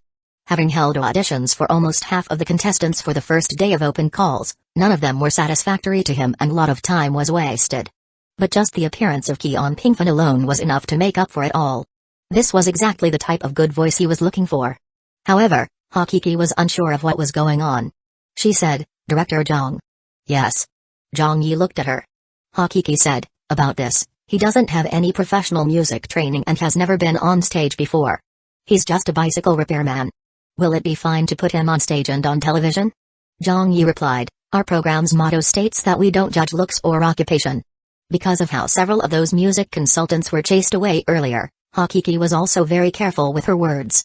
She delivered, "But I personally feel that even though Keon Pinkfin's voice is very unique, wouldn't it also be considered a little odd? He's a man who sings in a woman's voice. Will the audience accept that?" "Of course, even though I think it's acceptable, we do not know if the audience will accept it. That voice will be too controversial." Wu Yi added, "It's literally unheard of." Another female editor also nodded. "Yes, that voice is truly an odd one." Zhang Yi smiled and explained, "That's exactly what I'm looking for in the contestants." It's good that Keon Pinkfin has appeared. Using him, I can finally show you all a live example of what I'm looking for. In terms of voice uniqueness, emotions put into singing, and the irreproducibility of it all, Keon Pinkfin demonstrates all of those characteristics quite well. That is the type of contestant we should be looking for. I am not afraid of controversy. In fact, I'm afraid we aren't being controversial enough. Something all audiences can agree on and accept does not exist at all. Then he reaffirmed his decision. Regarding Keon Pinkfin, we will put our focus on him from here on out. Hakiki could only nod at this. Okay. Zhang Yi said, next contestant. Little Wang went out to call the next contestant in. 1 contestant. 2 contestants. Another 6 contestants in a row were eliminated. When the next person after that came in, everyone was left confused for a moment. It was a young man in his 20s, with rather tanned skin and a very tall build. He was a burly man who couldn't be described as ugly, but was just normal looking and a very average person. That person went to the microphone and spoke into it. My name is Sun Daxuan and I am a train driver. Hakiki asked, what song will you be performing today? It's called Please Fall in Love with Me, Sun Daxuan answered. When they heard the title, everyone's expressions turned strange. Please Fall in Love with Me? This was an old song from more than a decade ago. It was one of the famous songs by a Greater China celebrity.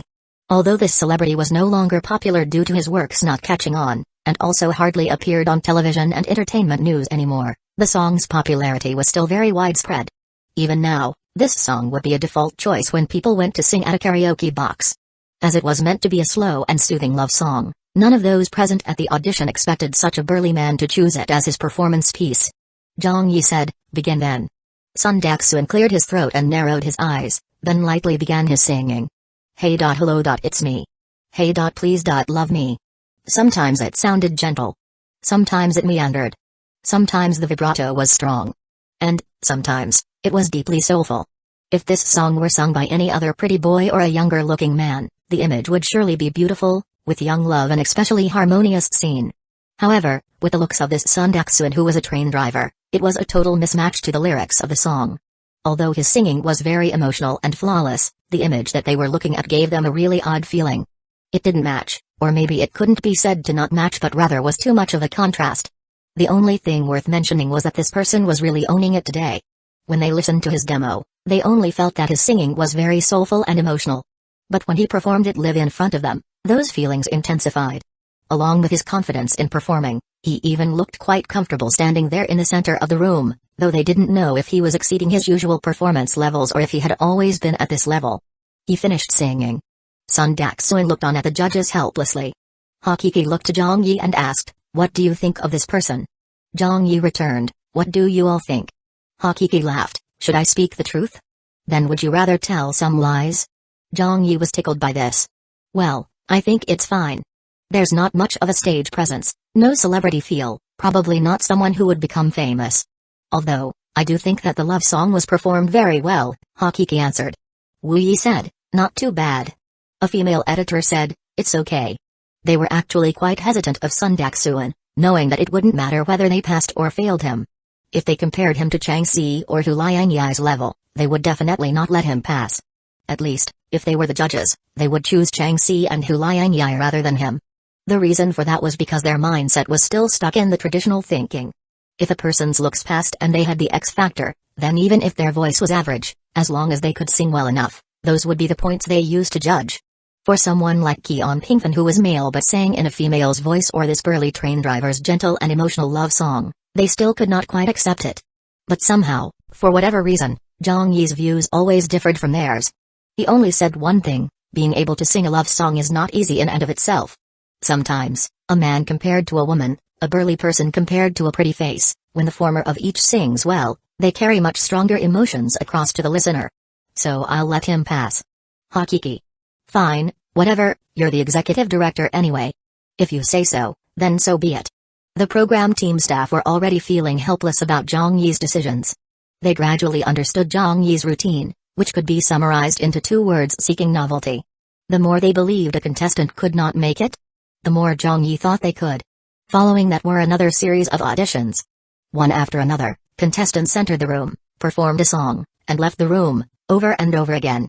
A couple of times, when Hakiki and the other program team staff thought they had spotted a promising contestant, Zhang Yi rejected them all. This left everyone unsure of what to say, as it seemed like Zhang Yi specifically preferred those who worked blue-collar jobs, did not have good looks, or had odd voices. He didn't look for any other qualities than those. For other talent shows, the preliminary auditions had a good passing rate, as they still weren't the televised auditions yet, so it shouldn't be too stringent. As long as a contestant was average, they would be let through to the next round. When they got to the next round, where the blind auditions were held, the difficult decision of whether they were good enough or not would be left to the 4 coaches. At most, they would have to edit out any footage of those contestants who were really terrible but somehow managed to sneak past the preliminary auditions. Why would they need to be so strict in the preliminary auditions round? They could not understand it. As they were nearing the end of the day's auditions, they knew that if this were any other singing talent show, more than a dozen contestants would have already passed, yet what was the number for them? They had only let 2 contestants through. And they were even the extremely odd ones. But Zhang Yi still went about doing things his own way and did not lower his selection criteria. Actually, he understood clearly that they needed to find some contestants who were good-looking and could sing well, or others who were not as outstanding, just to make up the numbers. But at the same time, Zhang Yi also knew that such contestants were not difficult to find at all. For example, you could throw a brick into a crowd and easily hit someone like Chang Si or Hu Lianyai, so his main task right now was not to search for these greenleaf contestants who could easily be found. Since he was spending time here at the scene of the audition today, he prioritized finding those contestants who would serve as the red flowers of the program. The program team staff thought that Zhang Yi was being capricious and lacking consideration, but little did they know that he considered much more than any one of them had. He already had it all planned out. Time was ticking away. Finally, at around 3 p.m. in the afternoon, other than Luo Yu, who was brought here by Zhang Yi, there was only one last contestant for the day's audition. Hakiki said, "The next person is the last one." Zhang Yi nodded in acknowledgement. The door opened and the last contestant entered. The moment they saw this person, everyone had a vision of 10,000 lines of what the fuck flying in front of their eyes. When the program team requested for the contestants to submit their demos when applying for the auditions, they were told to include their self-introductions as well. But if they did not write it or forgot about it, there was nothing the program team could do. This was why the program team was quite clueless about some of the contestants' details, just like how this last contestant for the day turned out. No one could have expected it at all. The person who entered the room was an old man. It was an old man who must have been around 60 years old. Half of his hair was already white and combed all the way back. He was wearing a rather fashionable leather jacket and a pair of jeans full of holes. His jeans weren't torn from age, rather deliberately styled that way. Hakiki gaped, flabbergasted. "Grandpa, are you a contestant too?" The old man answered in high spirits, "Yes, my name is Jordanian."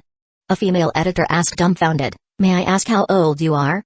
"Haha, I'm 59 this year, still young, Jordanian chuckled. Wu Yi nearly fainted at this, wondering how 59 years old was still considered young. "My father's only 58 this year.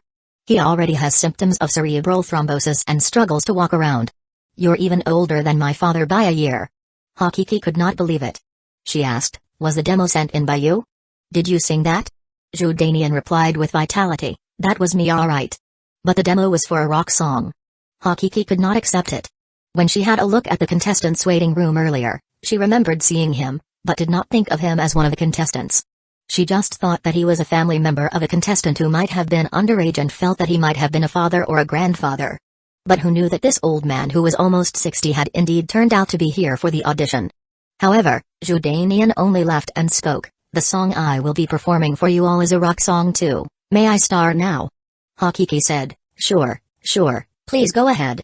Little Wang felt a little bad for him, so she offered, "Grandpa, why don't I get you a chair?" "No need. I'm still strong and healthy." Jordanian held the microphone, and without even preparing, suddenly roared into it. "Wind. Whoa." Everyone was shocked at the opening. The loud and hoarse voice had set the entire venue on fire as the female editor pressed her hands over her ears while Hakiki and the others started in their seats. It was not because they were shocked by the loud voice, but because they were afraid that this old grandpa would get a brain hemorrhage or a heart attack from his own shouting. This was a rock song. Can an old man like you take it? Don't risk your life like this. But Jordanian was just getting into the mood. Wind. Gusting all around. Snow. Squalling till it's gone. Rain. This was a little-known song barely any of those present had ever heard. It could be considered an older rock song, one that carried a bit of heavy metal in it. It was basically a rock song that depended on the vocalist to employ screaming to sing the song. It could be seen just how hard Jordanian was trying. In just a short while, His forehead was dripping with beads of sweat. Hakiki was already in no mood to listen anymore. She wanted to go up to call a stop to it, as she was worried that, before the voice could even start broadcasting, news of a contestant dying of cardiac arrest would make the headlines first. But somehow, Zhang Yi was listening to it in a most serious manner. Not only was he serious, his eyes appeared increasingly brighter by the moment. This old man really sang very well. Although his voice sounded somewhat dry and the high notes cracked at certain parts, it didn't matter since it was rock and voice cracking was allowed. Other than those points, the old man did not have any other problems in his singing and was even quite remarkable. His outburst of emotions was full on and almost every verse of the song poured his feelings out. Of the song's rhythm, it might not seem difficult to a younger person nor was there anything to pick on, but for a 60-year-old man, Zhang Yi was more particular about the contestant's sense of rhythm. He felt that this contestant had done very well in this area and was definitely comparable to the young ones. In fact, parts of the lyrics and high-pitched singing, if sung by a younger person, would have just been that. But when it came out from the mouth of a 60-year-old man full of life experience and wisdom, it sounded particularly different. The impact of those lyrics was much greater. It was more intense. What a surprise. This was really another unexpected surprise. This rock song sounded better and better as they listened. When the performance was over, Zhu was panting heavily, though he looked to be fine and still in high spirits. He said, "Teachers, did I do well? Do I qualify?" Zhang Yi suddenly asked, "How is your condition and health?" Zhu answered, "No problems at all. Don't try to brush it off." "I want to know the specific conditions you have," Zhang Yi said in a serious and firm voice. Zhu replied honestly, "I do have slightly high blood sugar, but other than that, I'm doing well. My blood pressure is stable and I've been jogging every day to increase my lung capacity." Hakiki didn't know how to react. "Grandpa, you're already so old, why do you still think of coming to take part in this talent show? If we had known you were already at this age, we wouldn't have asked you to come to the auditions." Wu Yi was already thinking of getting him to hurry back home. Seeing him rocking to a song like this, they were all trembling with fright that he would just faint right there and then. Zhu was having none of it. "So what if I'm at this age? I'll tell you something, young lady. Why don't we compete on our lung capacities? I believe that many of you here would not be stronger than me in terms of our lung capacities." Hakiki did not know how to react to this, she just knew they had to reject him. Have you ever seen any other talent show with a 60-year-old contestant before? Wouldn't this be crazy? Although their program did say that age didn't matter, it was possible to be too old as well. Someone in their 40s would have been fine, someone in their 50s would be pushing it, but you're already close to 60 now and half your hair has also turned white. Who would risk letting you compete in their talent show? No matter how you put it, it was still ultimately a stage for the youngsters. How should they reject him? He is already at such an advanced age, so would it be alright to tell him as it was? But he looks so confident.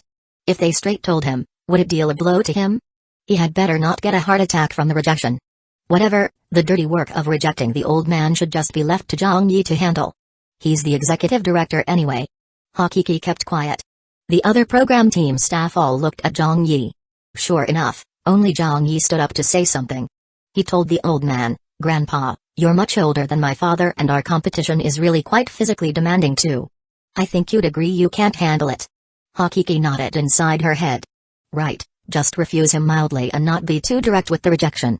Zhu immediately responded, "Physically demanding? It's no big deal to me at all. I'm still going strong, and whatever a youngster can do, I can do it too. I have never once thought that I'm older than any of you, so no matter how intense the competition gets, I can get through it. It's not a problem at all." "Oh come on, you're still refusing to take her advice?" This old man was being too stubborn. Hakiki and the others were all wondering, if Director Zhang's mild rejection did not get through to him, then how should it be handled? Was it better to just put it plainly to him? As expected, Zhang Yi gave it to him very plainly. Zhang Yi stayed standing and said with a smile, "Grandpa Zhu, since you claim that your body is fine and that you can get through this intense competition, then I have nothing else to say. I hereby formally announce, you've passed the auditions and I insist that you join our competition, the Voice of China. On behalf of our program team, I welcome you." Zhu stumbled back a bit and immediately broke out into a big smile, "I've qualified. Ha ha ha." However, the program team staff were all astounded. They were so shocked they felt like just laying down on the ground under the tables. "What? The old man qualified? What the fuck?" Hakiki nearly vomited blood. Wu Yi and the other staff's eyes shrank. "Director Zhang, weren't you going to refuse him politely? Yet it turned out that you were not going to reject him. It turned out instead to be that you were only asking the old man to be clear about his condition and health issues before allowing him to proceed to the televised blind auditions round? But this is an old man who's 60 years old. Have you ever seen an old man taking part in any singing talent show before? We're holding selections for the Voice of China, not the Old Man of China. What sort of mess are you trying to create by getting an old man to join the competition? Chapter 652, I Teach Physical Education. The old man was taken away to fill out some forms. Left at the scene of the audition were a group of people from the staff of The Voice, all looking shocked. Hakiki could no longer just sit around and keep quiet anymore. She knew of Zhang Yi's temper and also knew that he was the executive director. Even if all the decision-making in passing or failing a contestant was up to him, she still had to say something about it, because if this was not handled properly, it could turn out to be a very serious problem. She asked, "Director Zhang, are you really serious about letting the grandpa onto the show? Why don't you reconsider? That really isn't doable. He is too advanced in age. If anything happens, the people responsible will be those of us at Central TV. You should know that Central TV Department 1's broadcast coverage is nationwide and even airs on some overseas channels, so this pressure is not something that everyone can take. I've even seen many youngsters who look very healthy and strong faint during program recordings due to anxiety. This has happened so many times just in Central TV alone, and they're even young people, so let's not mention what would happen to a 60-year-old grandpa." Wu Yi wiped away his sweat. "Yes, Director Zhang." Assistant Director Zhang Zuo also came over to the audition venue after finishing his work. When he heard that Zhang Yi had led a 60-year-old grandpa through the auditions, he too very nearly fainted. He hurriedly stepped forward and said, "Teacher Zhang, you must never, ever do that. If something happens, then it will cause big trouble." Zhang Yi laughed, "That's why I asked him about his health first." Hakiki immediately interjected, "He might have said that he is all well and good, but that doesn't guarantee anything. Aren't there exceptions?" Zhang Zuo said in panic, "We can't take such a risk. That's really too dangerous." "What's so dangerous? Are you all taking the elderly to be too weak?" Zhang Yi disagreed. "I agree that being cautious is correct, but an elderly person is still a person. They have things they like as well as dreams to chase after. No one has the right to take that away from them. You guys have seen it for yourself too, the grandpa isn't in bad shape at all. He's still very strong and able. How could he perform a rock song like that otherwise? So why don't we not take Grandpa Zhu to be just the typical old man, alright?"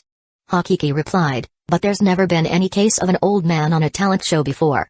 When she said that, many of the program team staff at the side couldn't help but snigger. Zhang Yi chuckled. "If other programs don't have that, then we'll have it. The programs I make have never aimed to be the same as others. To me, there's no difference whether it's an old or a young person. Since we've already said that we would not look at their ages, then we shouldn't judge them based on that." Hakiki. Zhang Zuo. No one else said anything. Zhang Yi added, "I don't see a problem with Grandpa Zhu. In fact, I think we should give him more focus. I believe that all of you were too concerned with his age earlier and did not listen to his singing, right? Grandpa Zhu's style of rock, that scream, that attitude to life, those are all things a young person can't express through their singing. The feeling it gives to me can only be described as shocking. It was that great." Hakiki wondered, "Was that so? I didn't notice it." Wu Yi and the others also weren't listening attentively back then. "That performance was recorded. I'll show it to you all again later," Zhang Yi said, "but for now, let's not talk about it. We'll just settle it this way." With those words, it didn't matter if there were any more objections. Hakiki, Zhang Zuo, and the others could only look at each other helplessly. They knew better than to say more. "Whatever, if it's settled, then it's settled. We'll just do it however you decide." Hi. Kion Kingfan. Sundaksuan. Zhudanian. In the first round of the preliminary auditions, 3 people had qualified for the next round. At this time, Hakiki thought of someone else who had come. She said, "Oh right, Director Zhang, didn't you bring a woman here earlier? Is she a contestant too? How's she?" Zhang Yi smiled and answered, "You'll know when you hear her sing." Little Wang blinked. Then, "Should I call Teacher Luo in?" Zhang Yi said. Little Wang went out to get her. She knew that this person was brought here specifically by Zhang Yi, so they might have known each other beforehand. Because of that, Little Wang was more polite to Luo Yu than she was to the other contestants. The door opened. Luo Yu walked in with a gust of wind following her because she was fat. Faced with a contestant like that, with looks that wouldn't have passed most auditions, the program team staff no longer cared anymore as they were already numb to it. In the past, they used their own understanding and expectations when it came to such kinds of auditions. But today, After Zhang Yi had overturned their cognitive understanding over and over again, they were no longer bothered by any surprises. Even if a mute person walked in now for the auditions and was given a pass by Zhang Yi, they wouldn't have any reaction. Because to them, Zhang Yi's criteria for picking a contestant was really not something that they could understand at all. Luo Yu looked to the left and the right, then said, "Teacher Zhang, what now?" Zhang Yi said, "Oh, you may begin singing now." "Alright then." Luo Yu did some warm-ups by flexing and stretching her arms, and then by kicking out her legs a few times. Zhang Zuo. Hakiki was wondering to herself what was up with this person. Warm-ups? But these warm-ups were too much, weren't they? Were you getting ready to sing or to throw a shot put? Does singing require this kind of warm-up? All the other staff also came to a conclusion. As expected, it was another odd one. Other contestants might clear their throats or do some light singing to open up their throats. But Luo Yu was different from other people. Due to her profession as a physical education teacher, she was more used to such a way of warming up. Perhaps for her, this was a way to relieve the stress, to move around a bit more, to take the edge off and get into the best condition. So whether she was going to sing or throw a shot put, this had always been Luo Yu's standard warm-up routine. Exhaling, Luo Yu said, "The song I want to sing is Wishing We Last Forever." This song again? There were already 4 or 5 people who had sung this song today. No one said anything and just sat there quietly, ready to listen. They were curious about how different this contestant who teacher Zhang Yi had brought would be. Then Luo Yu started singing. When her voice came out, everyone immediately understood how she was different from all the others. "When will the moon be clear and bright? With a cup of wine in my hand, I ask the clear sky. In the heavens on this night." It turned out to be such a raspy and rough voice. The roughness and friction that her voice brought out gave people goosebumps. This woman was actually singing in an old man's voice. Luo Yu's voice was the direct opposite of Qian Pingfan's voice, although still with some differences. Qian Pingfan was a male singing in a female voice, and his singing was much better than a woman would have sung. But Luo Yu was different. Her voice was very deep and very rich. It sounded like a male voice, yet there was still a hint of a woman's charm in it. On top of that, the emotions in the voice were no doubt a woman's. As long as their eyes were closed, they could still tell that it was a woman singing, only that her voice was somewhat rough. Hakiki gave a long sigh. "I knew it, I just knew it." Wu Yi also face-palmed himself and rubbed his forehead for a long time. Why? Why was it all these kinds of people? "Teacher Zhang, can't you find someone normal? Just one will do." A man singing in a woman's voice, a burly man singing a soft love song, an old man rocking it out with his performance, a woman singing in a man's voice. This was a competition of who was the strangest. But Zhang Yi quietly listened in appreciation, as though he did not notice the speechlessness of those around him. He really liked Luo Yu's singing, not only because of her extremely unique voice but also the way she handled the song. Even if her voice was raspy, she was able to keep the softness and delicate feel of the song and expressed it in her own way that was different from others. Voice, singing, emotions, all of these were flawlessly expressed.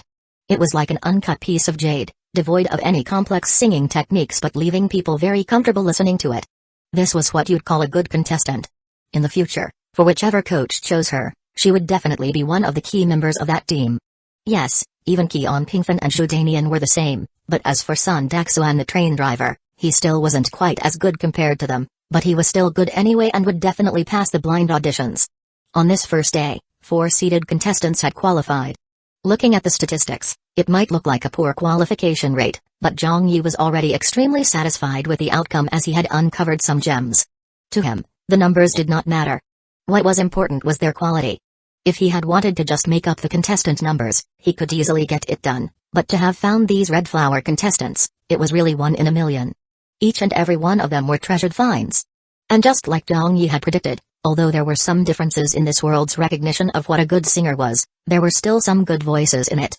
There were still talented people around, which made Zhang Yi hopeful and expectant of many hitherto undiscovered prospects.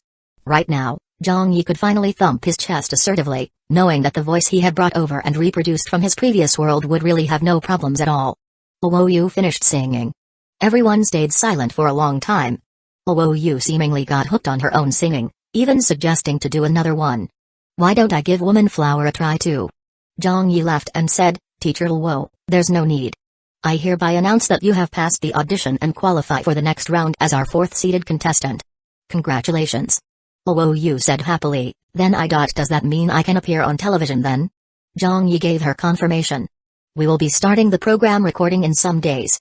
With regards to Zhang Yi's decision this time, Hakiki and the rest did not find it surprising at all. They knew at this point that they just had to go along with whatever Zhang Yi decided. But hearing Zhang Yi's words, Hakiki got a hint of surprise and immediately asked, Director Zhang, this teacher Luo is? From a school? Or? Hearing Director Zhang address her as a teacher, Hakiki's first thought was that it was her profession. Zhang Yi affirmed, yes, she's from a school. She's a teacher of a relative of mine. A real teacher? That's great. When everyone in the program team heard this, they finally managed to regain some of their composure. A music teacher from a school, no matter what, would still be considered a professional musician.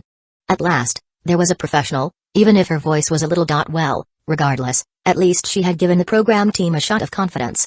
Compared to those other contestants who had qualified, Luo Yu's profession as a teacher was really comforting and reassuring to know. Hakiki casually spoke, Teacher Luo, you'll still have to teach normally, won't you? Our program recording schedule can take up to a day sometimes. Hopefully it won't delay your classes and inconvenience the students. Luo Yu laughed and replied, I'm not too busy usually. Zhang Zuo smiled and said, that's true, a music teacher has a lighter workload than a teacher teaching the sciences. Hearing that, Luo Yu was taken aback. Huh? What music teacher? Hakiki was also a bit stunned. Aren't you teaching music at the school? Luo Yu nearly fainted. What? I teach physical education. Ah. You teach physical education? Everyone, teacher. A respected teaching professional had finally joined the competition, but how the fuck did it turn out to be a physical education teacher? At this moment, only the image of a beautiful creature called the grass mud horse could be used to describe everyone's feelings. They could no longer see the future of their new program as it became enshrouded in pure darkness. Chapter 653, The Four Wonders. Later that afternoon, after the first round of preliminary auditions ended, Zhang Yi gathered Hakiki and the others and started going through the demos sent to them with email.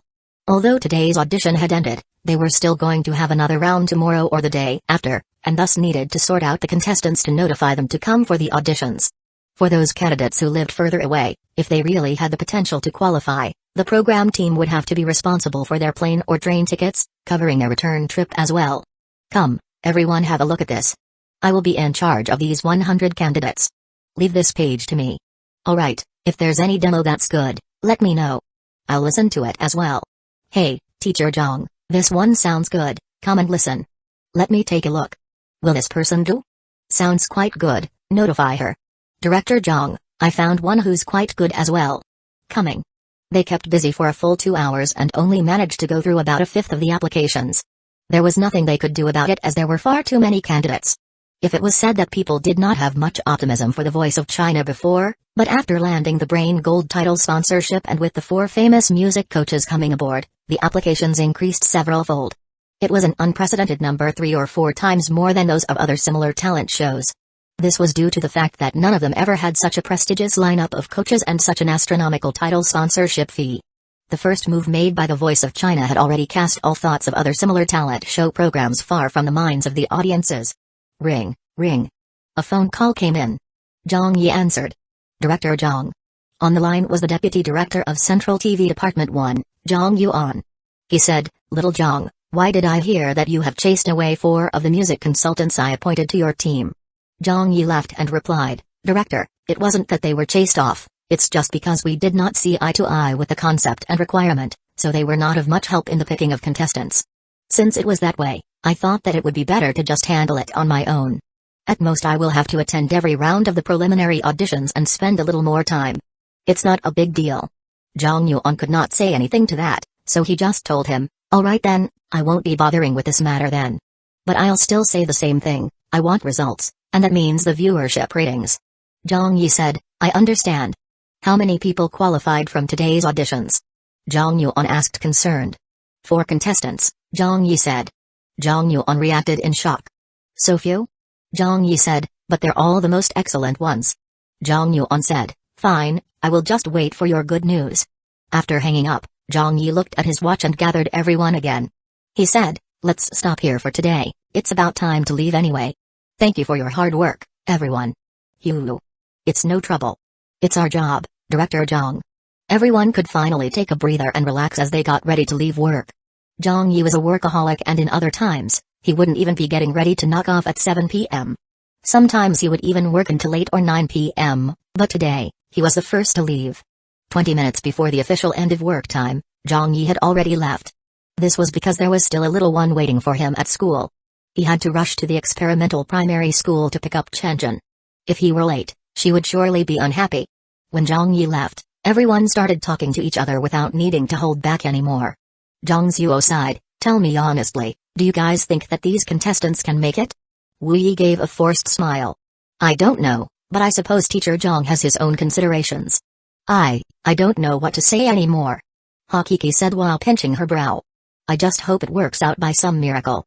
Having said that, even she did not believe that this miracle would happen. Everyone was looking at each other with worried faces.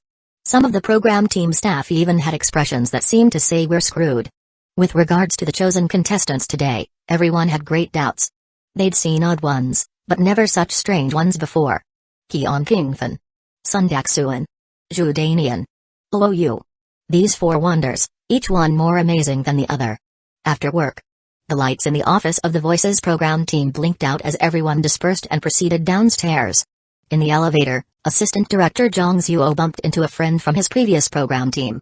The two of them had known each other for quite some years now. That person greeted, "Old Zuo." Zhang Zuo said, It's old you." That person asked, "How's it going? Have you finished busying yourself with the equipment work yet?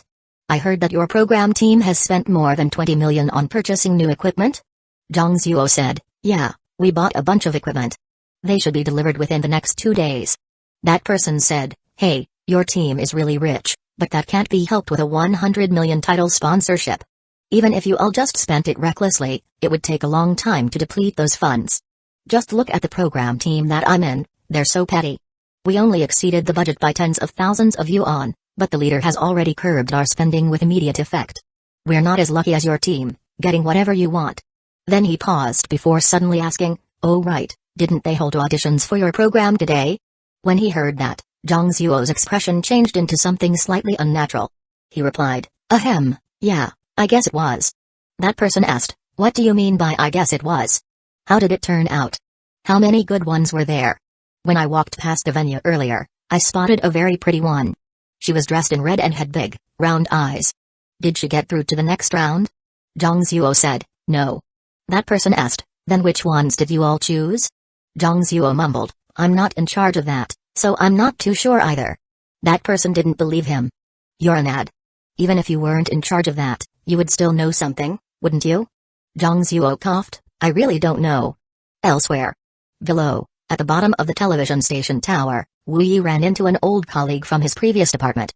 That woman greeted, "Wu Yi, you're off work?" "Yes," Wu Yi said. The woman asked, "You all held auditions today, right?" Wu Yi said, "Was there an audition?" "I'm not sure." The woman rolled her eyes. "Who are you trying to bluff? The entire Central TV staff knows auditions for The Voice were held today.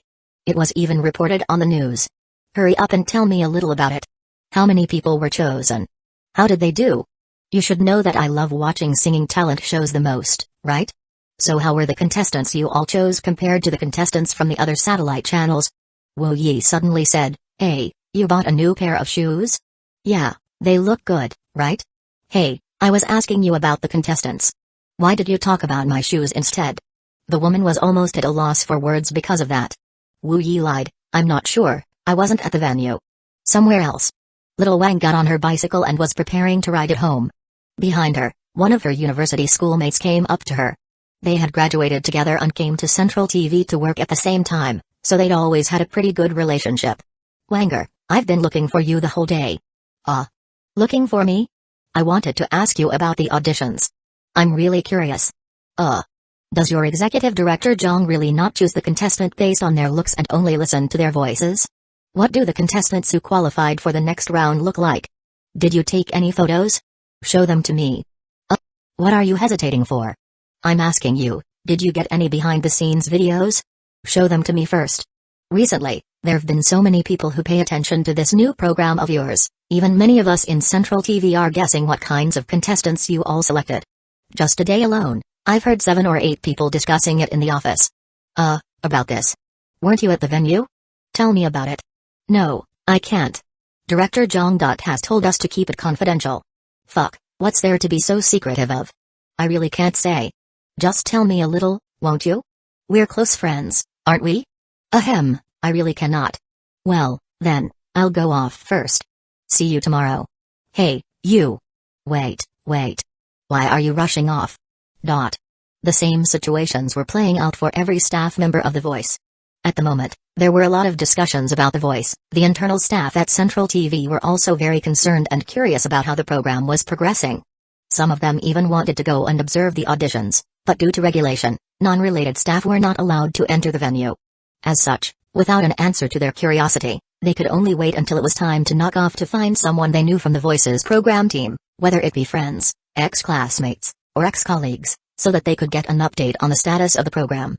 But without exception, none of them managed to find out anything. Not one of the staff members from The Voice's program team leaked any news or information at all. It was as though they had all discussed beforehand to keep it a secret. Some of them even acted dumb by saying that they were not present at the auditions even though they were there. Did they really not know anything? Did Zhang Yi really ask them to keep it a secret? Actually, there was nothing like this at all. When did Zhang Yi ever ask them to keep the details of the audition under wraps? As long as no video clips leaked, why would such small matters require them to keep it a secret? However, no one said a thing. Not a single person. Because the staff of The Voice's program team basically did not dare tell anyone. They were too embarrassed to do that. Tell them. Nonsense. How should they tell them? Your sister. Look at the singing talent shows on all the other satellite channels, including those that aired in the past 10 years. Counting all of them, which one did not have contestants who were either handsome guys or beautiful women? Which one of their contestants were not in the peak of their youth? Pretty boys. Pretty girls. They were everywhere. But for their chosen contestants from the preliminary auditions? A bruiser. A skinny and ugly man. A woman weighing between 80 and 90 kilograms. And there was even an old man. But that was not the weirdest yet. The weirdest things about these people were their occupations. In the other talent shows, what did the handsome guys or beautiful women do for a living? They were either students from a music college or musicians who had graduated from performing arts schools. There were music teachers, piano teachers, guitar teachers, backup singers, independent musicians who composed their own songs, and even rookies who had just signed with a media agency. They had either already debuted or were working in music-related jobs as industry insiders. Their professional quality was for all to see. However, when you looked at the chosen contestants for The Voice, a train driver, a physical education teacher, a bicycle repairman, and there was even a 60-year-old retiree. How could they compare? How could they say anything? When comparing their program with other programs, the contrast was vastly different. Even if they were thick-skinned enough, they still would not have dared tell anyone about the backgrounds of their program's contestants. If they did, they would surely become laughingstocks. Chapter 654, Countdown to the Recording. 2 days later.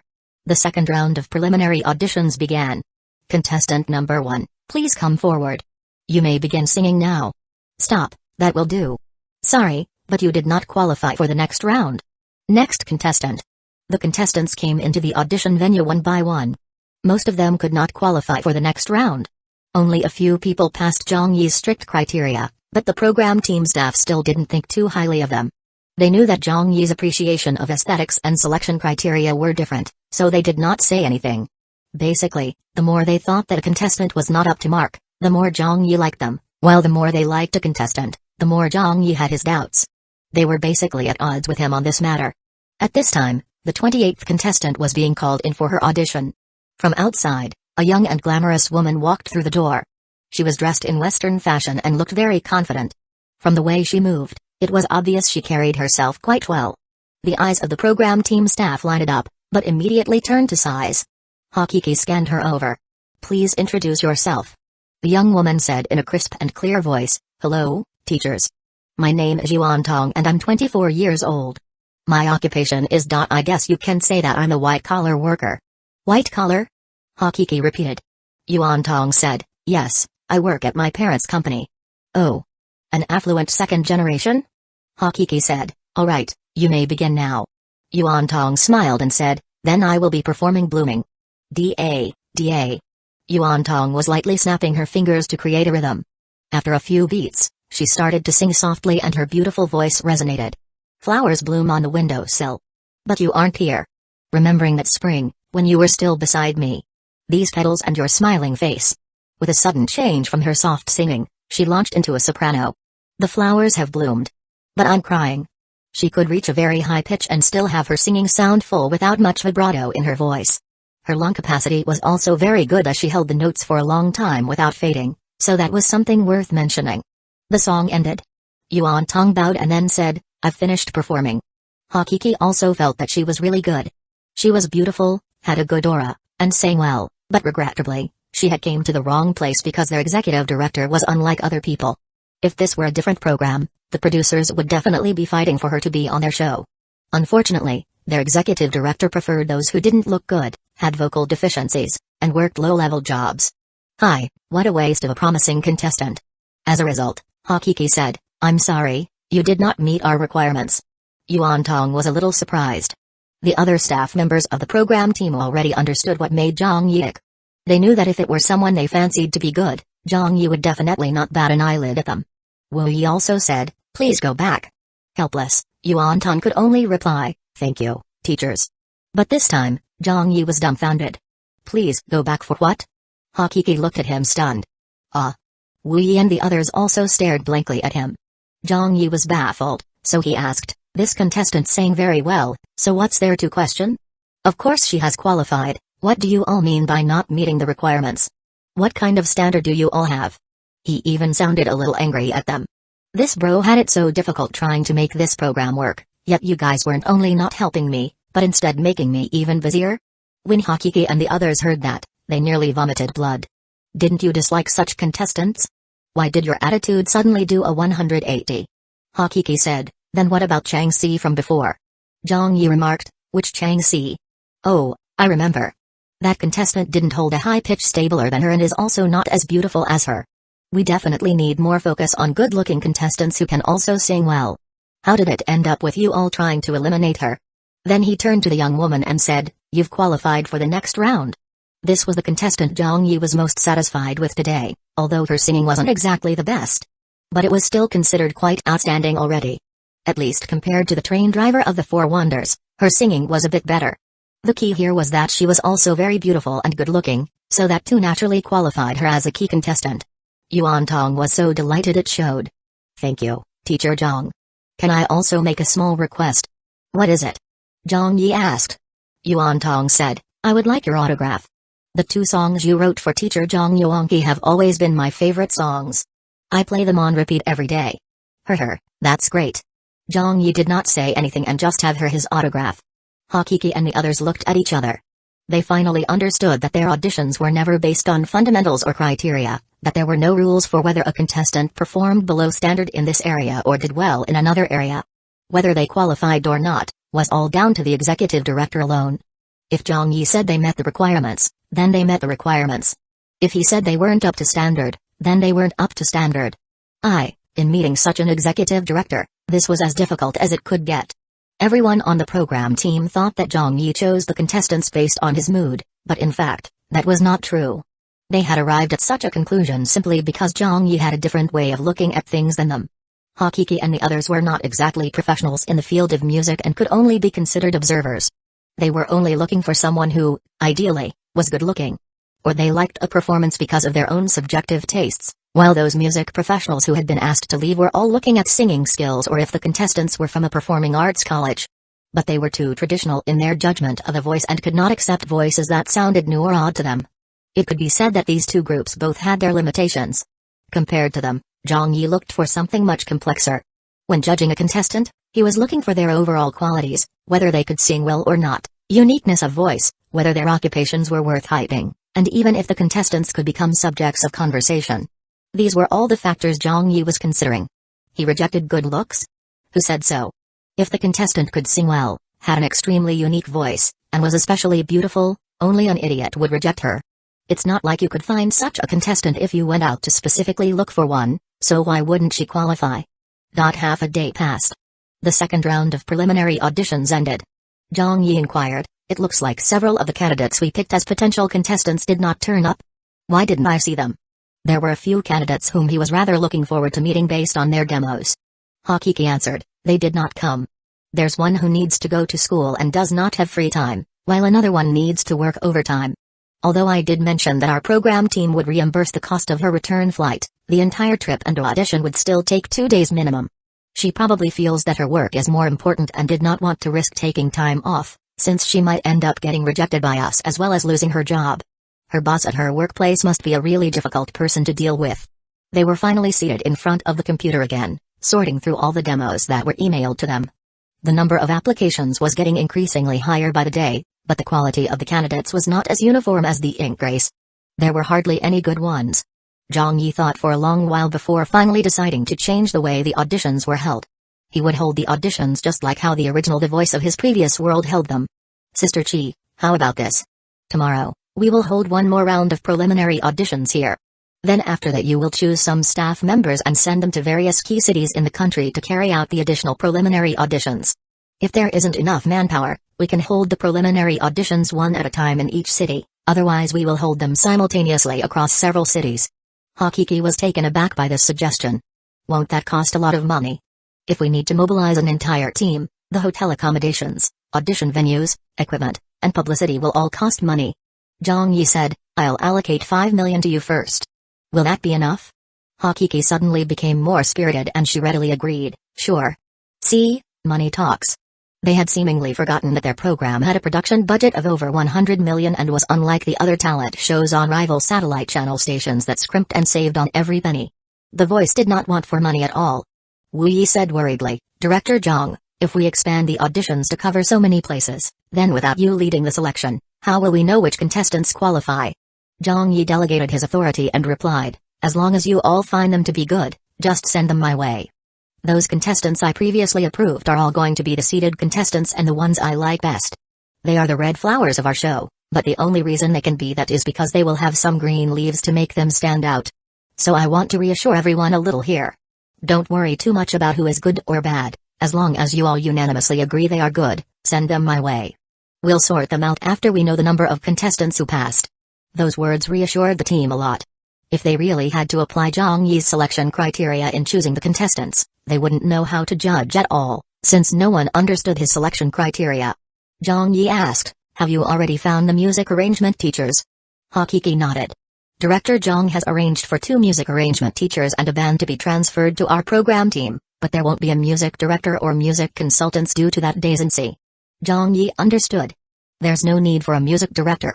It will only be more troublesome with them around. We only need the music arrangers. Regarding the already qualified contestants, inform the music arrangement teachers to start helping them with their song arrangements today. Otherwise, once the number of qualified contestants increase, they will become too busy. For those seated contestants I mentioned, I want to spare no effort when it comes to their arrangements. They must be done to perfection. As for the non-seated contestants, of course we will still do our best for them, but make the appropriate adjustments. Hakiki said, I understand. Zhang Zuo came over from the other side. Director Zhang, all the new equipment has been delivered. Zhang Yi immediately brought everyone to the recording studio and had a look around. Then he said to Zhang Zuo, has the design for the custom chairs been confirmed yet? Zhang Zuo replied, we've already placed an order. I've also hounded the workshop for progress. They are currently rushing the job, but because this design has a certain degree of difficulty to make, they told us it would take half a month at the quickest. How about the stage? Zhang Yi looked to the stage which was piled with construction materials. Zhang Zuo answered, we are setting it up according to your request. We started working on it yesterday. As for the contestants' waiting area and the second studio, the workers have also started work on it. Zhang Yi urged, hurry up. Try to get it done as soon as possible. Zhang Zuo said, I understand, I'll get them to hurry.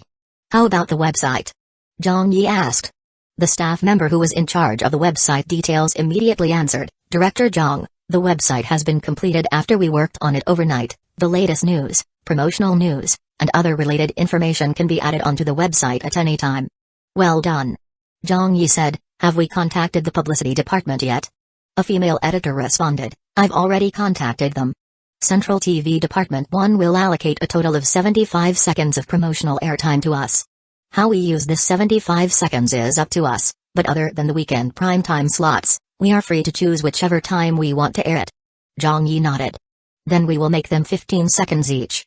Each of the 4 coaches will record a video clip. We'll also do a group promo with them.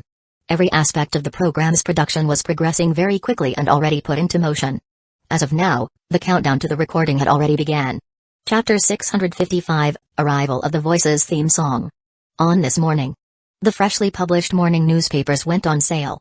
The Voice's Nanjing auditions overwhelmed by applications. A 100 million title sponsorship, is it worth the money? Results of a public survey, less than 50% of the public thinks that The Voice will do well, with more than half of industry insiders and the public still doubtful. Zhang Yi appears at Shanghai's audition venue yesterday for a promotional campaign of The Voice. Can The Voice possibly overcome the industry downturn of talent shows? The singing show industry faces a crisis, plagued by signs of fatigue. Overcrowded market for singing talent shows attracts strict control from overseeing authorities.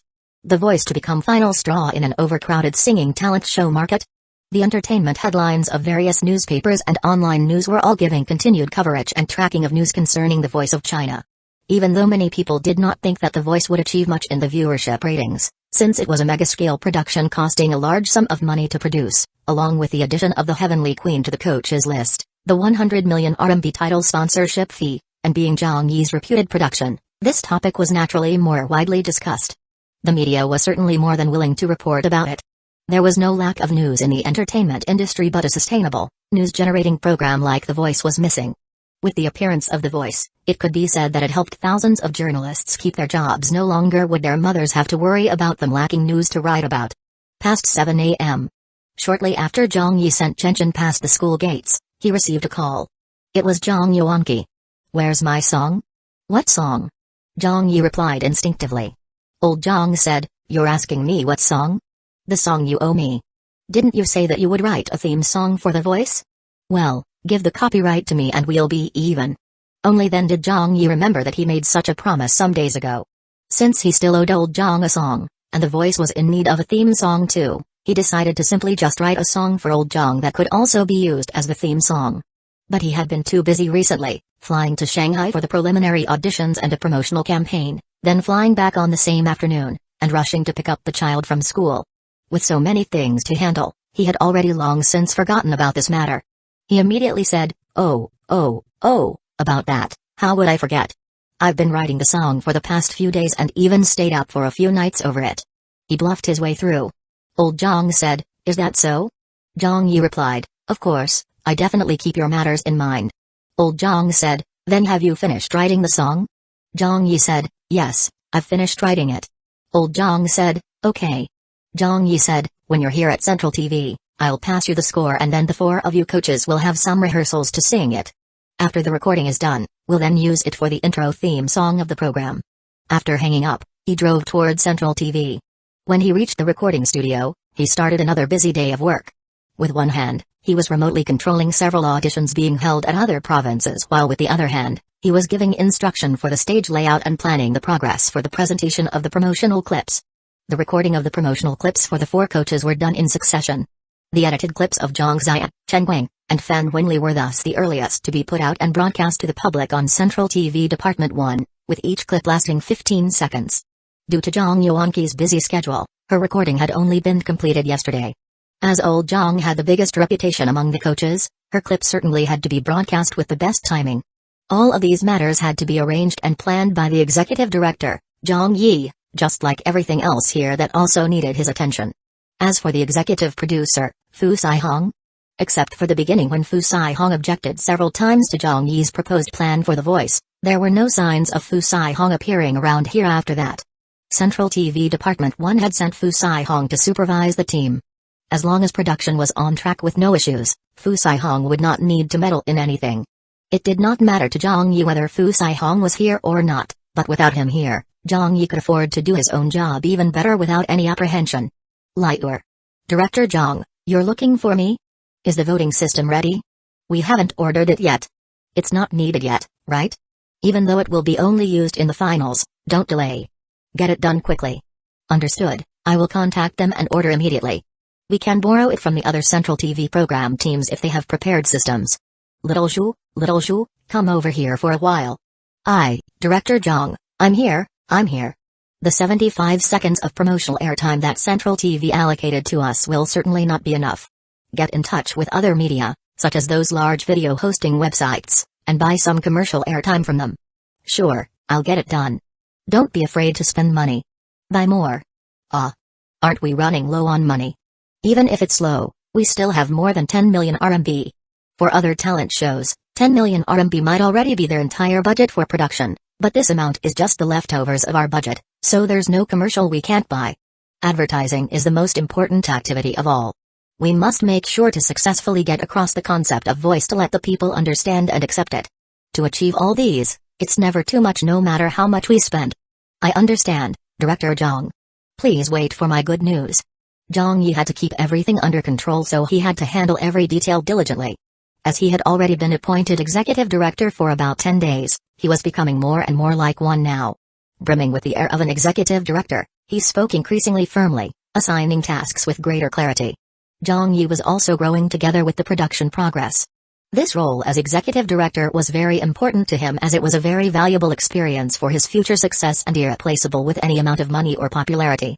One of the reasons why Zhang Yi accepted Zhang Yuan's offer to join Central TV Department 1 was because he was promised that he could be the executive director of such a big production at an important channel like Central TV Department 1. He needed this sort of life and work experience. This growth would give him a foundation for future endeavors.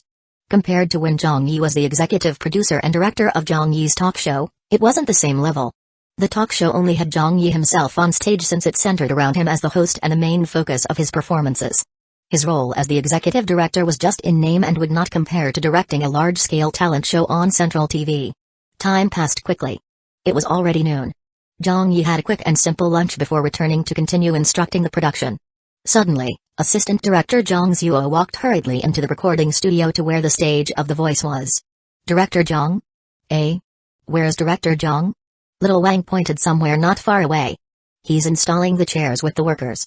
Zhang Zuo exclaimed and ran over in a hurry. Director Zhang. Why do you have to handle this yourself? Just leave it to the workers. Only then did Zhang Yi reluctantly put down the chair and tell the workers with a worried voice, don't place the 4 chairs too far from each other. Put them slightly nearer so the coaches can hear each other without the microphone. A bit closer. Yes, okay, that's good now. This guy was a perfectionist. The word adequate didn't exist in his dictionary, so it developed into a bad habit of his. Zhang Yi was never comfortable if he only left it to others to do the work. Zhang Zuo said, Director Zhang, they've arrived over there.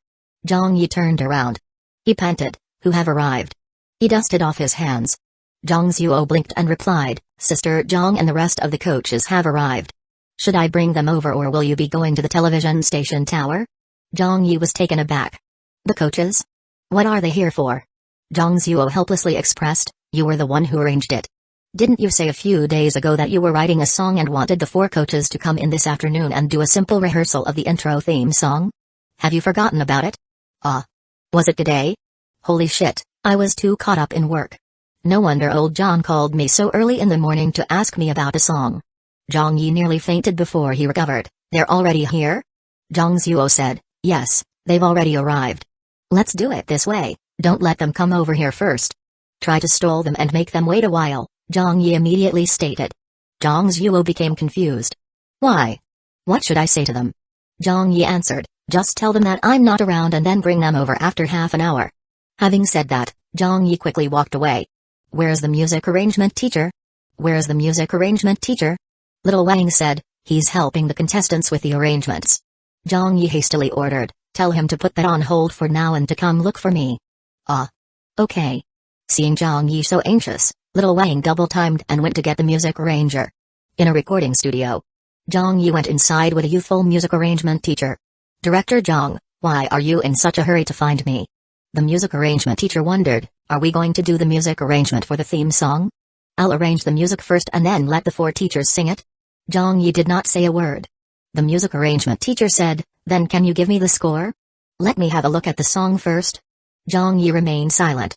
At this moment, the music arrangement teacher finally realized something and was shocked. Could it be that you have not written it yet? Weren't we supposed to have the rehearsal today? Zhang Yi coughed, we can still make it if I write it now. The music arrangement teacher nearly fainted at this response. Holy shit, you really didn't write it? What kind of song do you think will be most suitable as a theme song? Zhang Yi made a hasty last-minute effort to do something about it. The music arrangement teacher didn't know what to say. But haven't the 4 coaches already arrived? It's too late to write the song now. Actually, there are all kinds of theme songs for these types of talent shows. But I personally think it's best to be in line with the theme of the competition, like how to express one's dream, something inspirational, so that it can easily blend into the talent show's atmosphere and highlight the contestants and stage. Besides, such songs have to reflect positive energy and have a sunshiny feel, so it shouldn't have any lyrics that talk about a reflection on life or words like that. That would complicate things and make it less outstanding. I guess that would be suitable as a theme song. Dreams? The stage? Positive energy? Contestants? Talent show? After hearing that, Zhang Yi nodded. Do you have a pen and paper? The music arrangement teacher was stunned, then looked around for a bit before handing one to him. Zhang Yi immediately picked up the fountain pen and started to write the lyrics on the paper.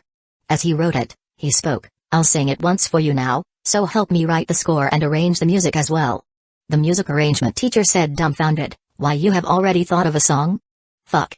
It's only been a few seconds. I had just finished describing what kind of song was suitable for the show. At most around 10 seconds after that you have already finished writing it? That's impossible. The fastest lyrics writer in the industry would not have a speed like yours, even if you multiplied their speed by 100 times. No one could be this fast. He did not believe it, but he grabbed an empty score and got ready to record it. The next second, Zhang Yi started to sing with his terrible singing, I wanna fly to the sky, walk beside the someday the world waits for me to change it. Never been afraid of others seeing my dreams. Here, I can make it happen. Laughing loudly, let's walk side by side. Isn't happiness everywhere? Casting off all worry, I stride forward bravely. Now I am taking center stage. The music arrangement teacher was dumbfounded. You really could write it out in a little more than 10 seconds? What the fuck? Are you on stimulants?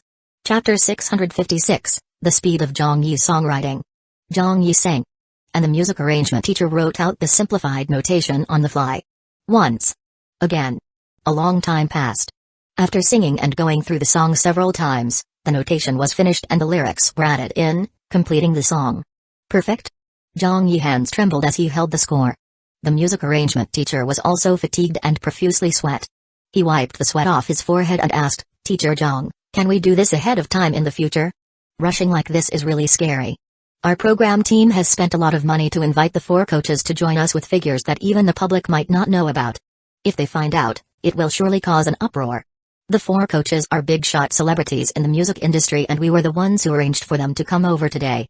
If we were unable to produce a song for them to rehearse with, it would have become very embarrassing for us and make it look like we thought they were fools. They were not ordinary celebrities. If they turned hostile and threatened to not record the program or rehearse the song, their program team would be in big trouble. Zhang Yi pretended it was nothing, then just smiled and said, but we managed to finish it, didn't we? The music arrangement teacher had no words in response. Indeed, this song only took 20 minutes to finish, but excluding the time taken to compose the simplified notation, Zhang Yi had only taken less than a minute to write it. It felt like he finished as he was writing and singing. The music arrangement teacher could swear that in all these years he had worked in this industry, he had known countless lyricists and singer-songwriters. When it came down to songwriting speed, Zhang Yi was absolutely ranked number 1 among all the people he had ever met. At this moment, he looked at Zhang Yi full of admiration. He only started writing the song when the coaches were already at the doorstep, yet he still managed to finish writing the song. In the entire industry, only Zhang Yi would risk doing it this way. Other than him, no other person could achieve it. No one would believe this even if it were revealed, but whoever did would surely have to bow down to him. As for the quality of the song, the music arrangement teacher had not really listened to it carefully yet. First, he was in too much of a rush trying to fill in the simplified notations and his mind was not focused on the melody and lyrics. Second, Zhang Yi's singing ability was just average, nothing special. Third, it would be difficult to judge just from hearing him sing without music and instrumental accompaniment. Outside, someone was knocking on the door. Dong dong dong. Before Zhang Yi could say anything, the person had already pushed open the door and come inside. It was Deputy Director Zhang Zuo who said anxiously, Director Zhang, I can't hold them back anymore. The 4 teachers can't wait any longer and are already making their way here to look for you. Zhang Yi nodded. It's been hard on you, Brother Zhang. Zhang Zuo had really put in a lot of effort to make up lies and find excuses to delay them, but the 4 coaches were all big shots and extremely famous, and even the least popular among them was a national bel canto singer. Every one of them possessed a great aura, so it was considerably stressful for him to deal with them tactfully. At this moment, some voices came from outside the corridor. Little Zhang? It was the voice of Grandma Zhang Zia. And then he seemingly heard Zhang Yuanqi asking someone, Miss, where is your executive director? That female staff exclaimed and then muttered, I don't know either. Zhang Zia said, I know he must be here, ask him to come out. He scheduled us to be here for the recording and we're already here, yet he's avoiding us. It's almost been half an hour, so why has he still not shown himself? Zhang Yi hurriedly walked out the door while holding the score. He looked to the end of the corridor and walked up to them, laughing. Grandma Zhang, Sister Zhang, Brother Chen, Sister Fan, you're all here already? Chen Guang said in a speechless manner, we arrived long ago. Zhang Yuanqi looked toward where he came out, then smiled and said, so you were hiding in there? Zhang Yi said, no, I wasn't hiding. It was just that something had cropped up suddenly over here, so I couldn't get away. Turning to Zhang Zuo, he pretended to be angry and scolded, Brother Zhang, why didn't you inform me that the teachers had already arrived? If I knew they were here, I would have dropped everything and gone to receive them. What can be more important than the teachers?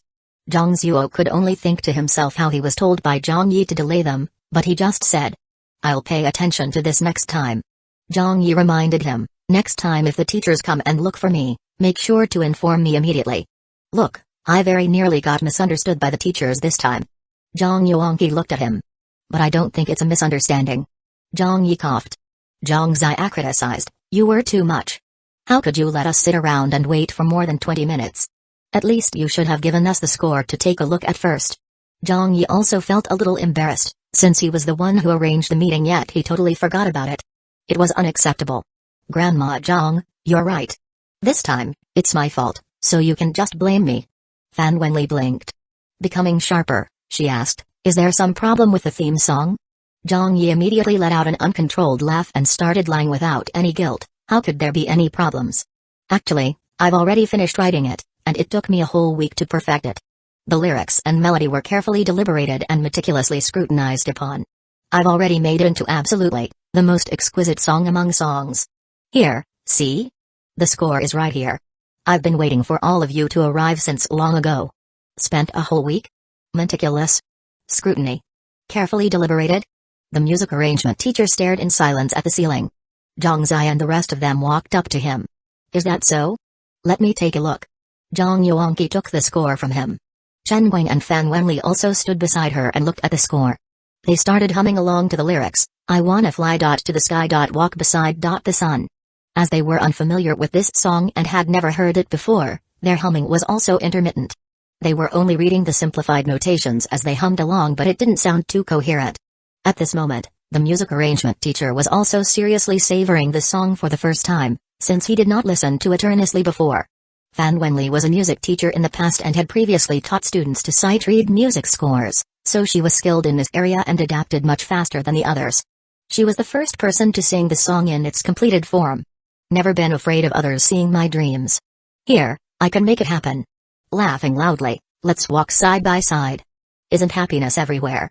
Casting off all worry, I stride forward bravely. Now I am taking center stage. On seeing Fan Wenli singing so fluently, the other three coaches stopped their singing and listened quietly to Fan Wenli singing the entire song. The more they listened, the more their expressions changed. Zhang Zuo was the first person to be shocked. He did not know music, nor melody changes, nor treble and bass.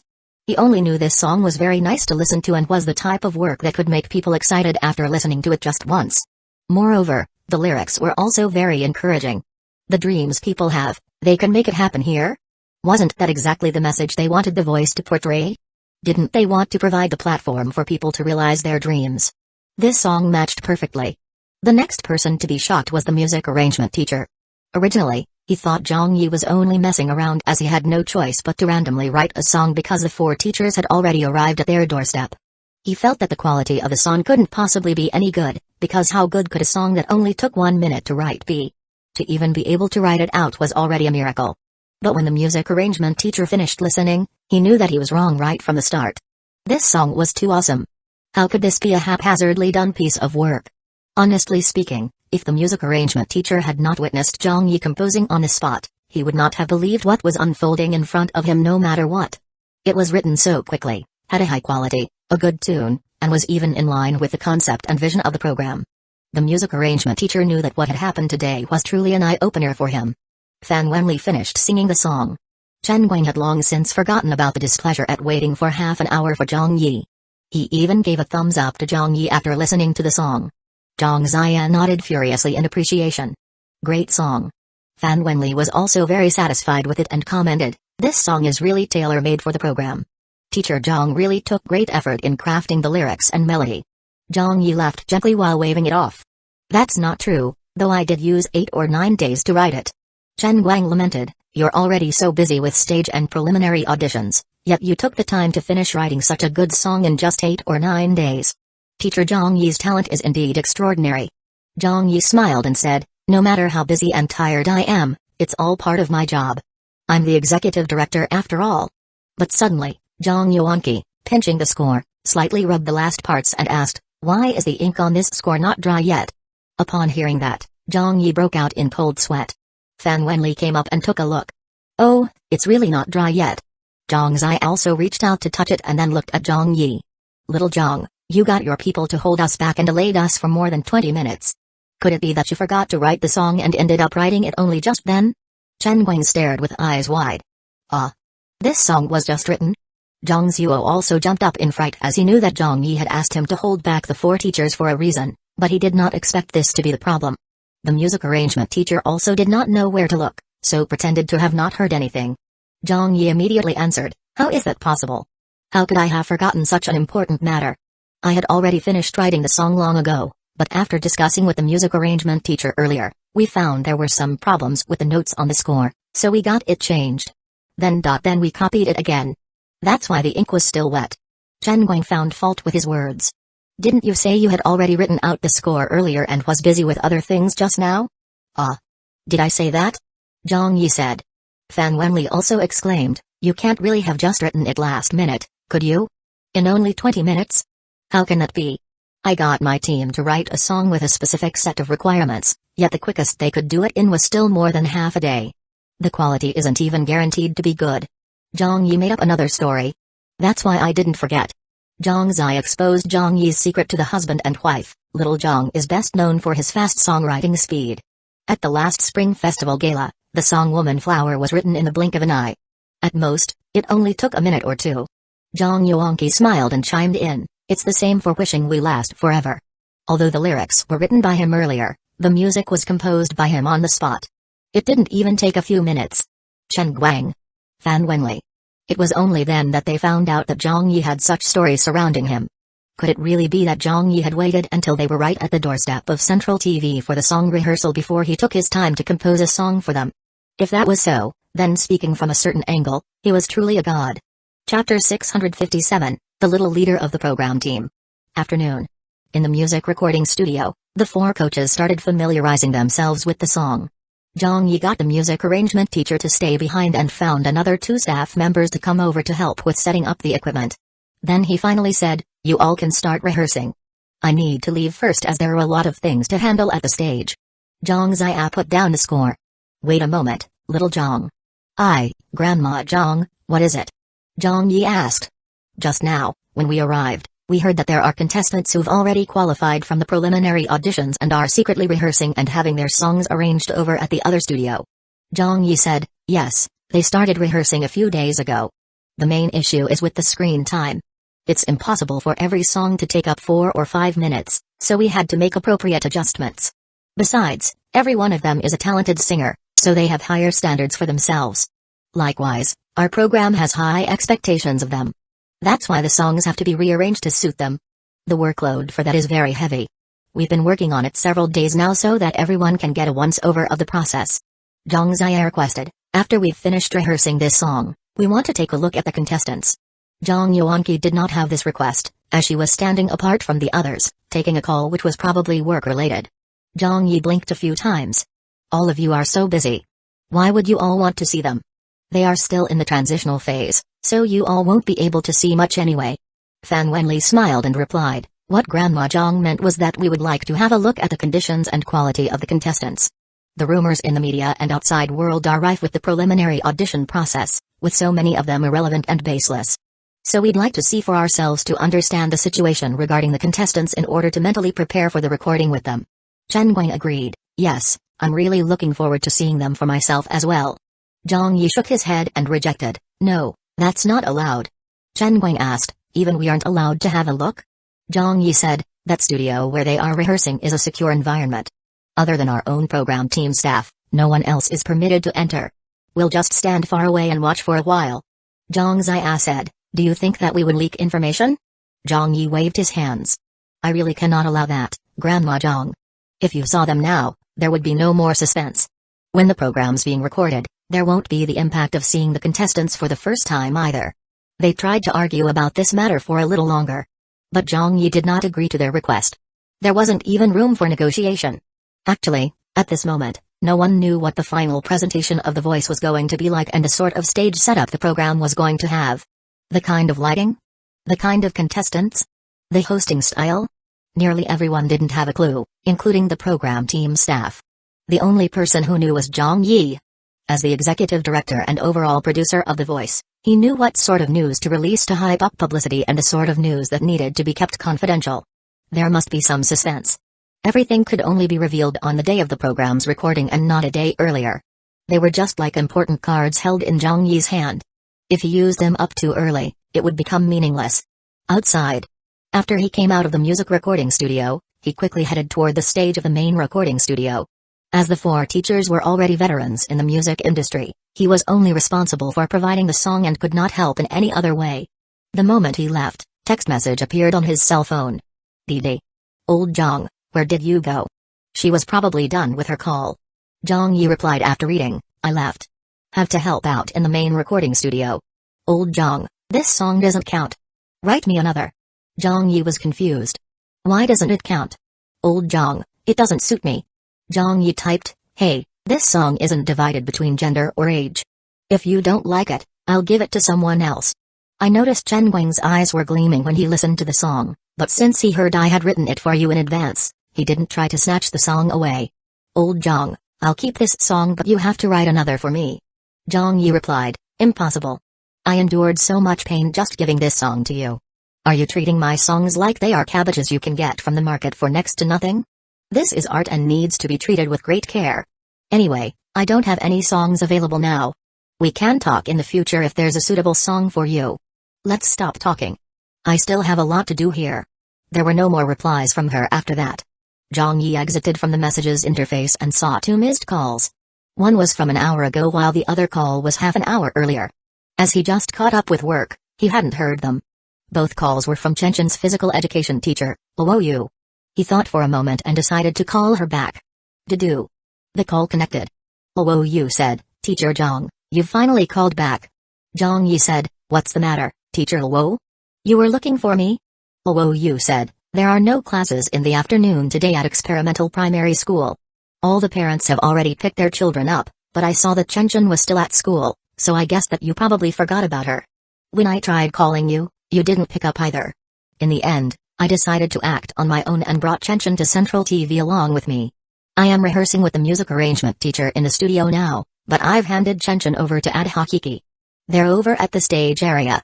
Zhang Yi exclaimed loudly, Ayo, how absent-minded could I get? I forgot it was Friday today. Thank you very much, Teacher Luo. Sorry to have troubled you. It's nothing, I was coming to Central TV anyway, Luo Yu said. Then I'll go look for the kid. Zhang Yi hurried up and headed to the main recording studio. At the recording studio, dust filled the air. This place was not much different from a construction site right now because Zhang Yi had requested that the stage and the audience seating undergo a major overhaul. Everyone was very busy with their tasks. Without any effort, Zhang Yi found Chenchen immediately. He saw the little kid standing in the middle of the crowded stage, waving her small arms around like Zhang Yi and taking charge of the current work. Little Wang, why are you on your cell phone again? Chenchen said in her childish voice. Little Wang almost cried at this. Young ancestor, I was just looking at the news. Chenchen pointed to a place nearby. They're moving those boxes over there. Go over and help them now. Little Wang said helplessly, all right. Chenchen swept her gaze around and found another person. She rudely addressed, Wu Yi, go and take charge of the workers. They're not doing anything at all. Wu Yi glanced to the corner, and sure enough, there were a few workers lounging around and smoking. He immediately went over. Stub out your cigarettes. Smoking is not allowed here. But Chenchen still wasn't done.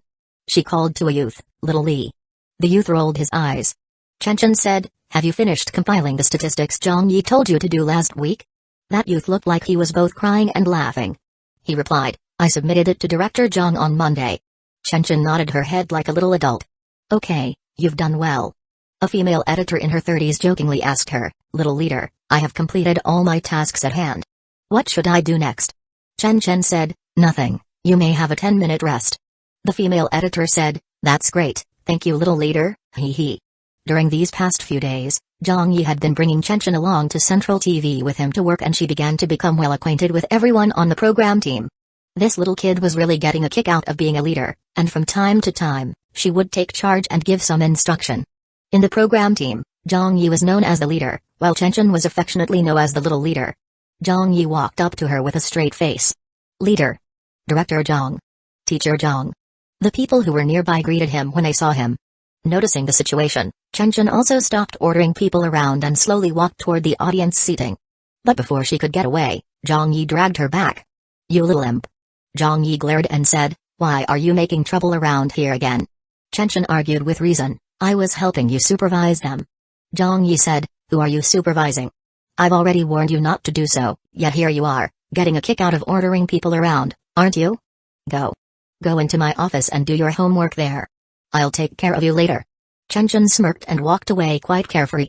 Zhang Yi barked at her as she walked off, "I'll check on your homework in the afternoon, so you better do it well." A female director standing off to the side laughed, "That kid is so cute." "Oh, you think so?" Zhang Yi was tickled. "Even she can be considered cute? She drives people nuts. You might not know, but I feel my head will explode at any time. That kid's way of thinking and train of thought is completely different from normal kids. You never know what she's thinking." Chapter 658, The Unslowable Advertisements Countdown to Broadcast, 20 Days to the Broadcast of the Voice of China. In the early morning, upon reaching his office, Zhang Yi did some calculations regarding the production timeline and felt that they were ahead of time, since all aspects of their preparation were already underway. In the coming days, they could officially start the program's recording. Except for an equipment order that had been delayed for a week or so, generally not much time was wasted and everything went according to plan. The construction of the stage was almost complete, the auditions held in other provinces were also wrapping up, while the contestants were busy rehearsing their performances and the coaches rehearsed their songs. The staff were also learning how to operate the new equipment. Everything was going smoothly. The only part with slow progress would probably be the case with the advertisers. Dong dong. There was a knock on his door. "Come in." Zhang Yi looked up. Little Wang pushed the door open and entered.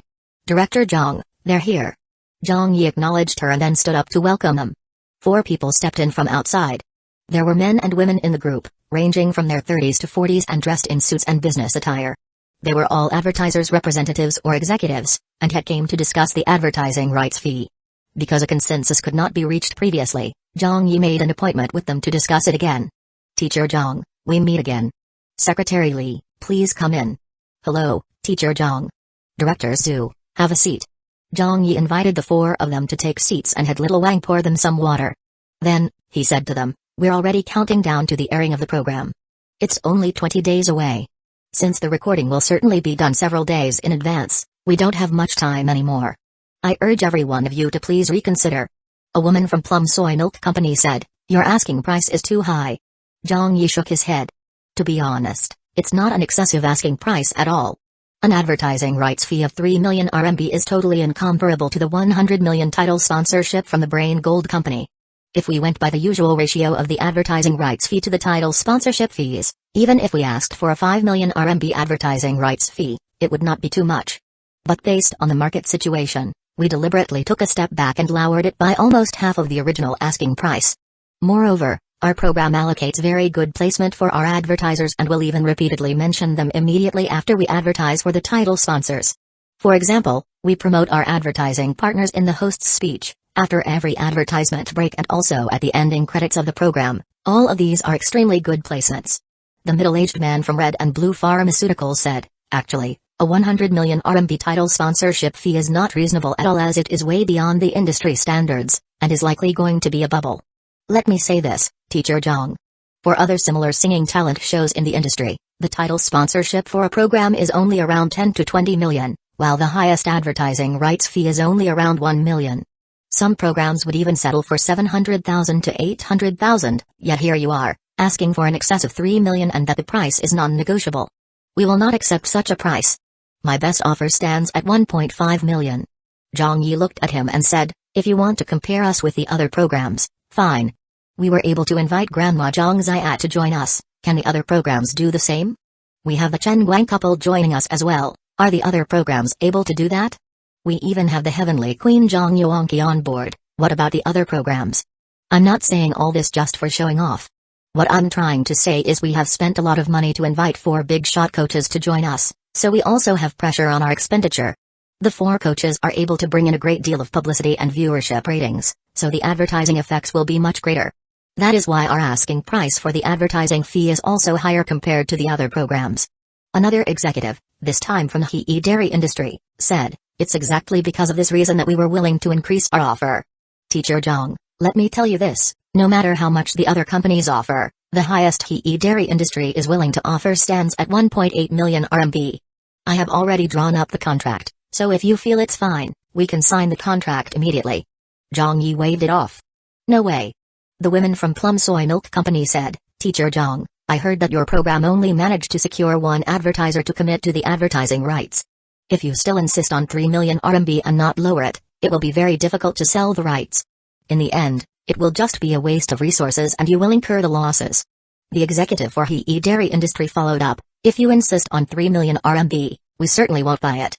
There isn't any other company that has the resources or desire to buy the first-tier advertising rights from you anyway. At most, they can only afford the second or third tier of ads. Thus, if some of the slots for the first-tier ads are left empty, won't that be a waste? If it can be lowered to 2 million RMB or less, your program will immediately get a large amount of advertising fees injected, but if you insist on adhering to such an unreasonable price of 3 million, it will be difficult for us to continue the discussion. In the end, your program will miss out on nearly 10 million RMB of first-tier advertising rights fees for nothing. Is that worth it?" The other advertisers were also thinking the same. They were waiting for the Voices program team to cave in first and lower the asking price themselves. Otherwise, without too many days left until the program started its broadcast, even if the team wanted to sell the rights then, they couldn't do so and would end up as the biggest losers. However, Zhang Yi did not see it that way. These people were seemingly right, but were in fact just bullshitting. "I'll stick to what I've said. The minimum price I can accept is 3 million. Our production costs are clear for all of you to see as well."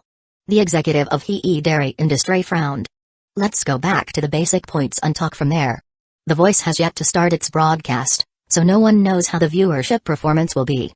Besides, from the evaluation of the public and media, it doesn't seem too optimistic. By purchasing the advertising rights, we are also taking a risk here with our expenditure. Teacher Zhang, I'll take another step back. How about 2 million? Alright, the highest offer we can make is 2 million. I'll discuss with the company about this. They somewhat should be able to accept it." At this moment, the 2 people who did not say much finally opened their mouths. Actually, the few of them had already communicated beforehand and discussed how they would handle this meeting. Actually, what Zhang Yi said was right. The Voice was the first variety program with a production cost of more than 100 million RMB in the industry. With the inclusion of Zhang Yuanqi, Chen Guang, and other big-time coaches, it could said that this was a really unprecedented setup. Even if many people and industry insiders were not feeling optimistic about it, they were still willing to purchase the Voice's advertising rights. Because of this, they were able to accept double of the industry's average price of 1 million, offering the highest at 2 million RMB. However, they could not accept a price that was 3 times the industry average. The 4 of them looked at Zhang Yi and waited for him to back down.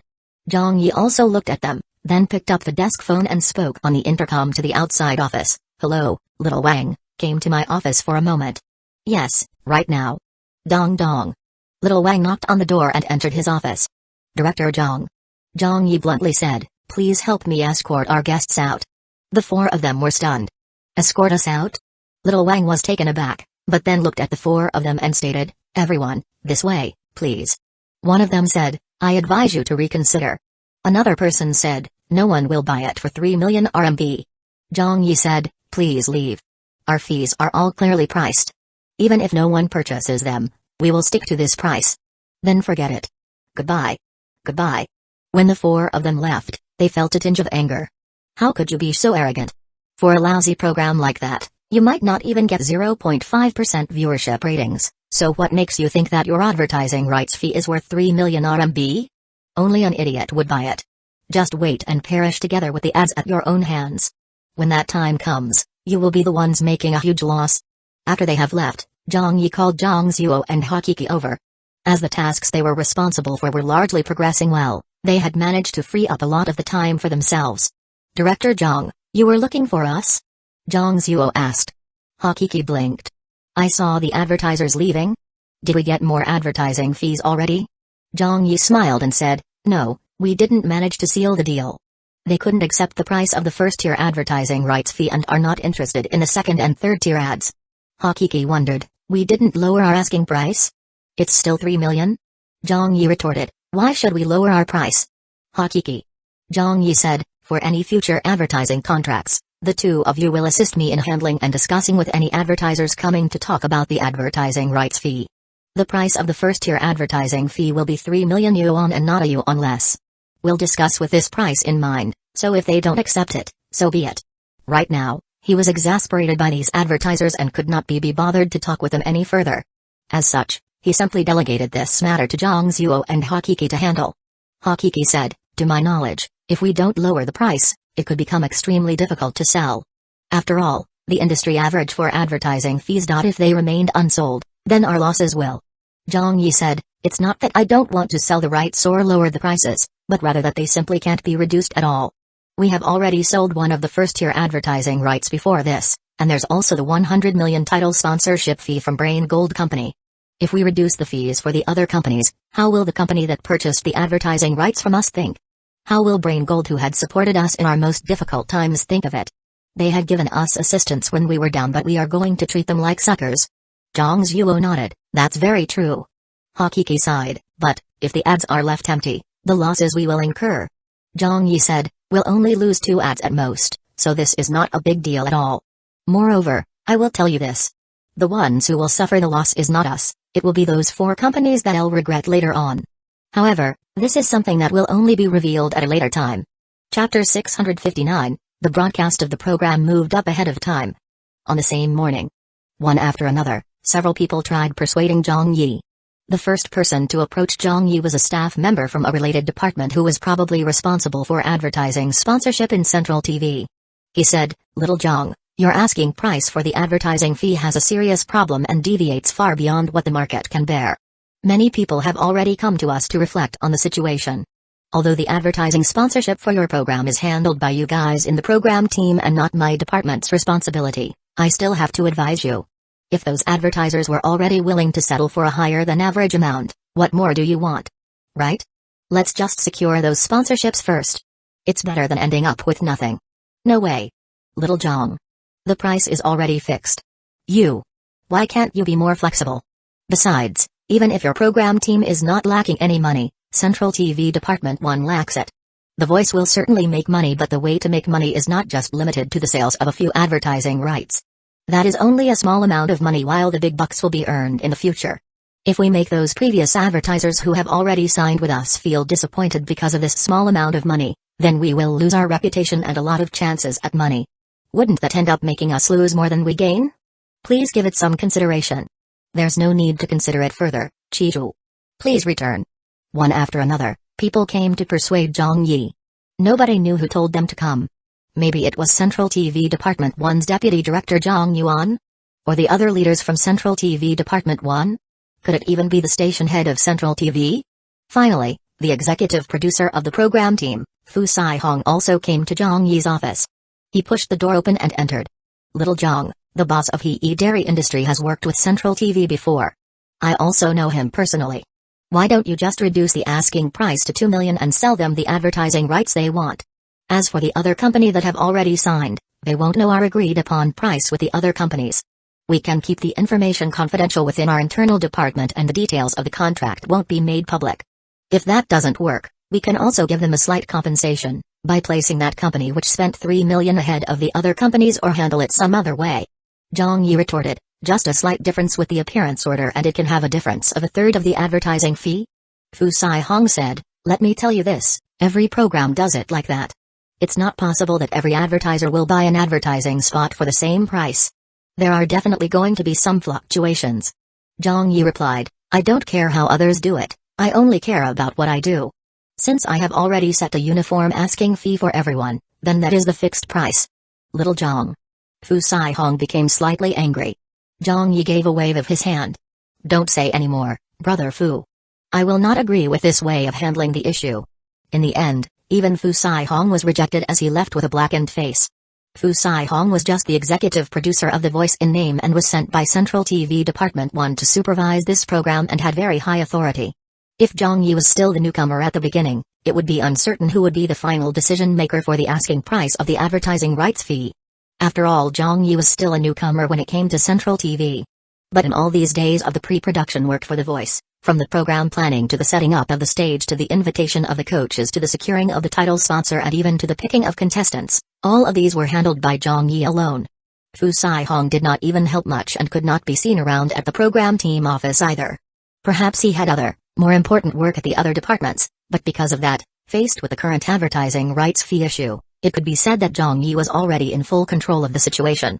Of course, he did not need to give in to anyone over this. Regarding how the pricing was set or what rules to enforce, he had the final say. As this was a program he had poured his blood and sweat into to create, people who were outsiders or did not help out much in the production usually, even disappearing when they were facing difficult times, were not going to have any influence over the decisions. Now that they heard that there was a lot of money involved, did they think they could just come here and dictate right and wrong? Bullshit. They only knew how to make trouble. Zhang Yi was not in the mood to argue over such pointless issues with them. To be honest, he was not concerned about such a small amount of money. To him, if he had the time, he would rather go out onto the streets to canvass for some contestants with nice voices than waste time arguing with Fu Sai-hong over those advertisers. To get some peace, he decided it would be better for him to go downstairs to the recording studio. After supervising the work for a while, he found a quiet place to write down delegations for the next tasks. For example, the template of the recording for the contestants' video clips and the Voices program logo, etc. Some of the tasks progressed smoothly. On the matter of the advertising rights fee, it was really just a small bump and essentially harmless. But then, just when everyone in the Voices program team was busily making preparations for the program to be broadcast 20 days later, bad news arrived without any warning. Zhang Yi was the first person in the program team to learn of the news.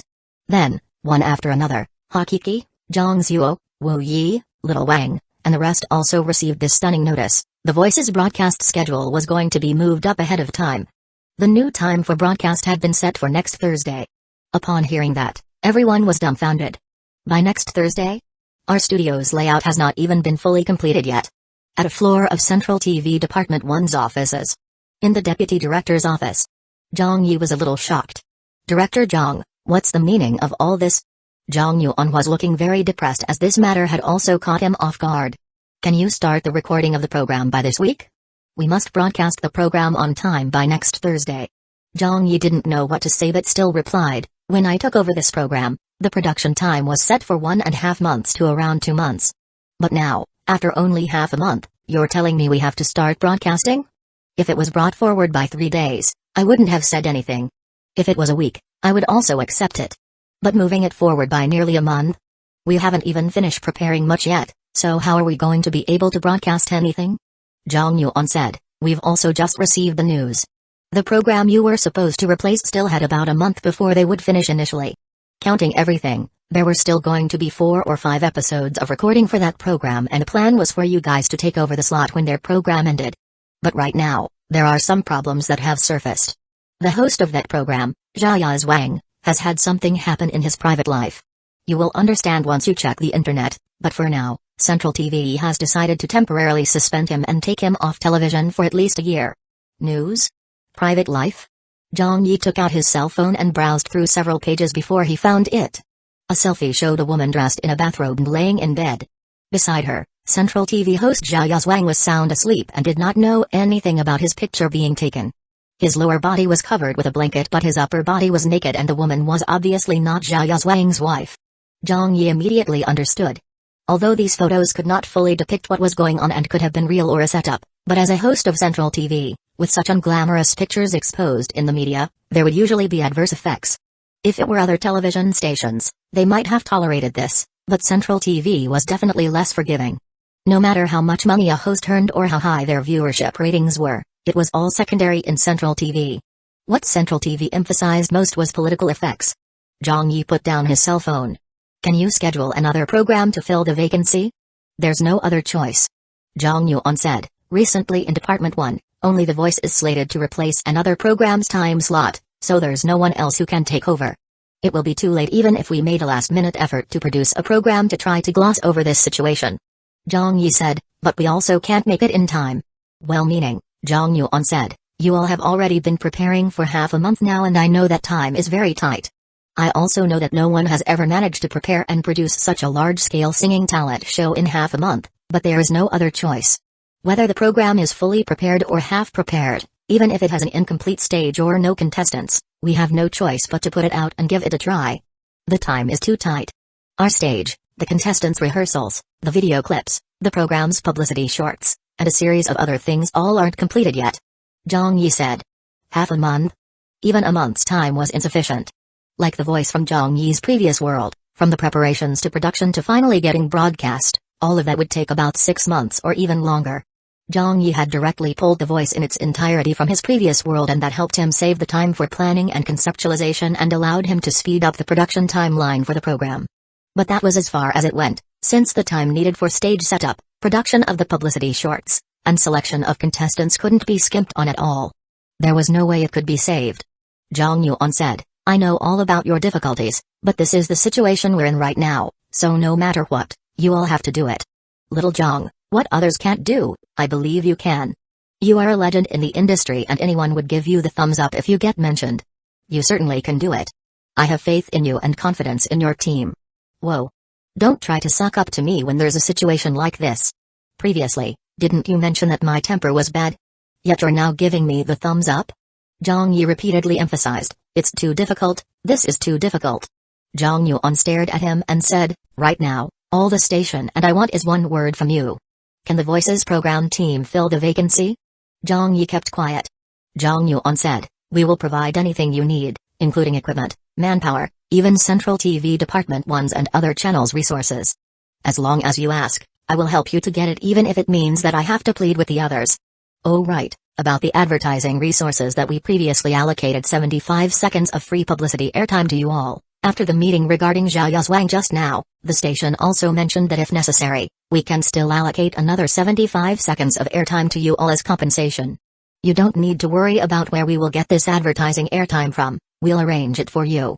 You only need to submit the publicity clips and give us a time and date for when you want them to be aired. What do you think? Zhang Yi.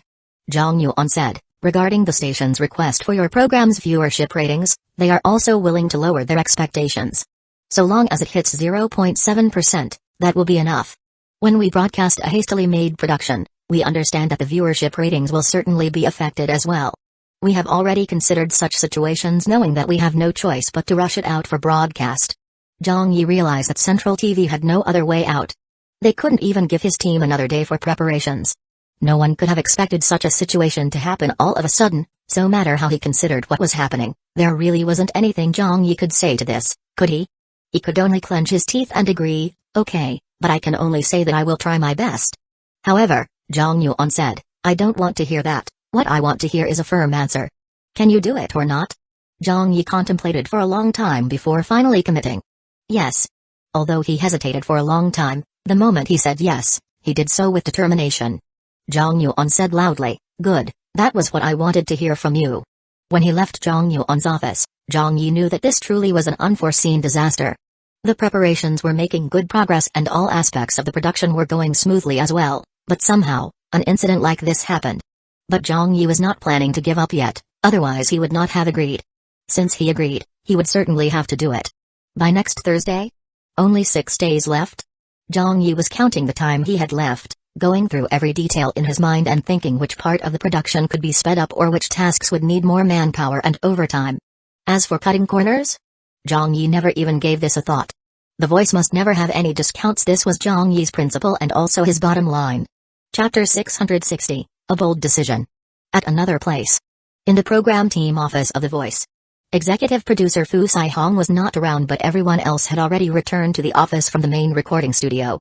Without definitive knowledge of the current situation, some were anxious, some were angry and some were feeling depressed. Everyone was talking about the news they heard about from the station as they waited for Zhang Yi to return from the leader's office. Is the rumor true? I'm afraid it is. Yeah, the news has already reported on it. Old Zhao's photos have also been released. So what are we going to do now? How are we supposed to handle this? It's impossible to bring the broadcast up to next Thursday. Yeah, We won't even be able to get it ready in time for broadcast in 2 weeks, let alone next week. Director Zhang is back, he's back. With that heads up, everyone did not wait for Zhang Yi to step into the office and headed straight for the door instead, surrounding Zhang Yi as he was about to come into the office. Hakiki anxiously asked, Director Zhang, what did the leader say? Zhang Zuo, who was sweating in anxiety, asked, they can't really be asking us to rush the broadcast out by next week, can they? Director Zhang, you have to speak with the leader. Little Wang was also getting very anxious. Zhang Yi looked at everyone. Let me go inside first. And close the door, we'll discuss this among ourselves.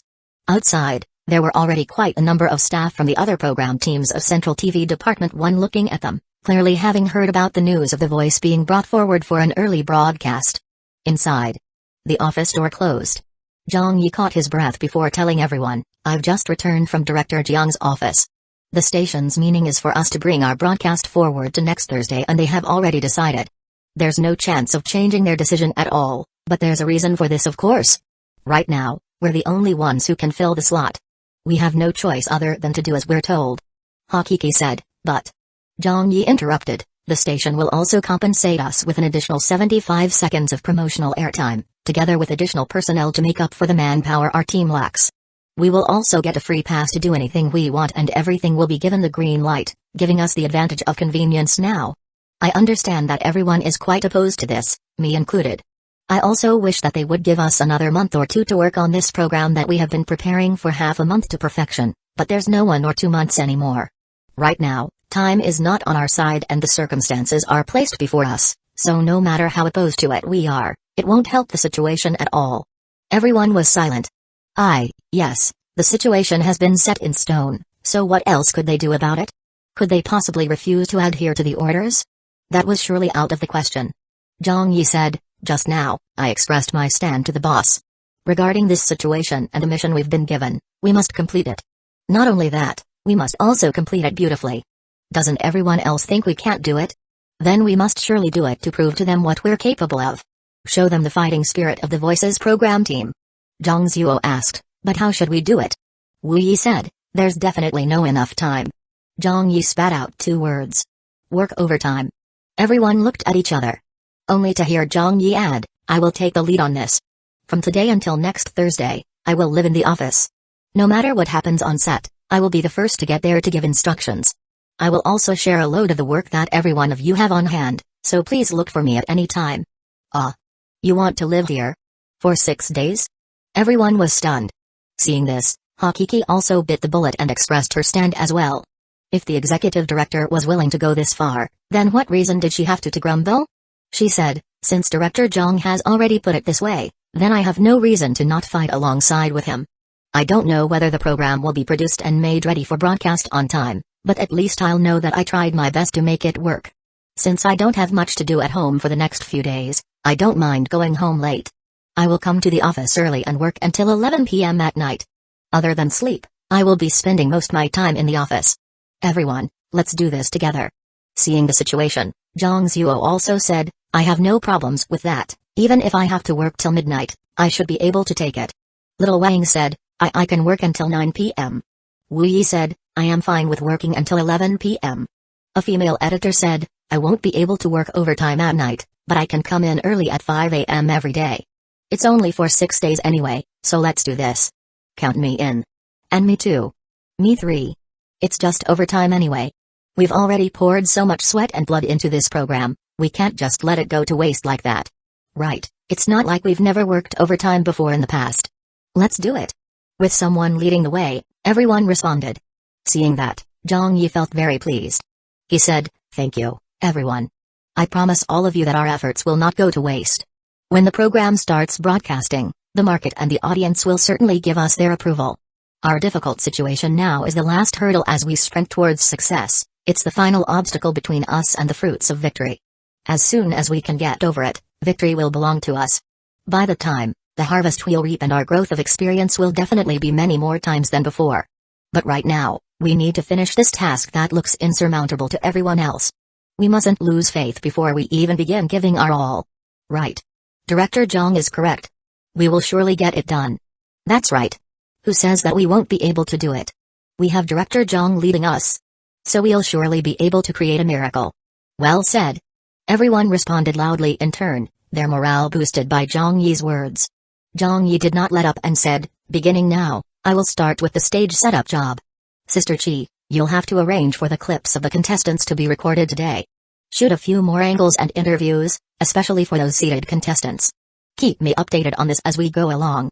I will also be following up with you on the progress and helping out as necessary. The deadline for that will be 2 days later. As for the contestants, I want to go through every one of them once more. If there's not enough manpower, tell me. Let me know what people and how many you need, then I will go and request them from the station. Hakiki replied immediately, understood. Zhang Yi said, Brother Zhang. Zhang Zuo said, please give me your instructions. Zhang Yi looked at him and said, we cannot afford to delay any more on the stage construction. Get them to work on it through the night. Give the workers more money, but I want it done before Monday. The equipment testing also has to be completed before Tuesday. Zhang Zuo drew in a deep breath. The stage can be finished if we work overtime on it, but for the equipment, as they are all the highest end available in the industry and many of our staff are using it for just the first time, we're still learning about it. There's even 2 sets of equipment that we have not finished adjusting and are getting outside advice on how to deal with them. Regarding that, I really am unable to do much or guarantee anything. If it's fast, maybe we need just 3 to 4 days, but if there's a delay, it might even take up to a week without getting fixed. That. Zhang Yi said, I want it settled Wednesday by the latest. When Hakiki heard that, she asked in surprise, then when will we start studio recording? The broadcast is slated for Thursday night, don't you know? Everyone did not expect that Zhang Yi would push for everything to be ready by Wednesday, because then, how would the studio recording be done? Actually, Zhang Yi had already thought of it. This was also one of the boldest decisions he had ever made. To give them all the longest duration to finish with their preparation work, he surprised everyone when he explained, the program. We will record it on Thursday itself. We will finish the recording before 6 p.m., then edit and do the post-production, adding captions and getting it approved. Then at 9 p.m. sharp, we will go ahead with our broadcast. We can definitely meet that deadline. That caused an uproar. Record it on the day of? Broadcasting almost immediately after recording? That was way too hasty. If they did it that way, then wasn't it basically no different from a live broadcast? What if a situation occurred during the recording? What if a problem happened during the editing and post-production stage? If anything even went wrong at any stage, they would not be able to meet the evening deadline for the broadcast. This was as good as tempting fate.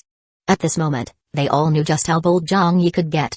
Everyone was at a loss of words at this, yet they had no choice but to admit that having been forced into a corner, if they wanted to rush the program out for broadcast, this was the only way left. Chapter 661, Blue-Collar Worker Zhang Yi. At night. Around 9 p.m. Other than those working overtime or those doing night recording, everyone in the television tower had already gone home. The offices on the different floors had already turned off their lights, as more than half of the tower was empty. However, the Voices program team office and recording studio were still brightly lighted, with many people streaming in and out. There were sounds of construction and equipment being moved, while some people were also discussing work with urgency. There were even the loud shouts of some managers, repeating their orders to the workers.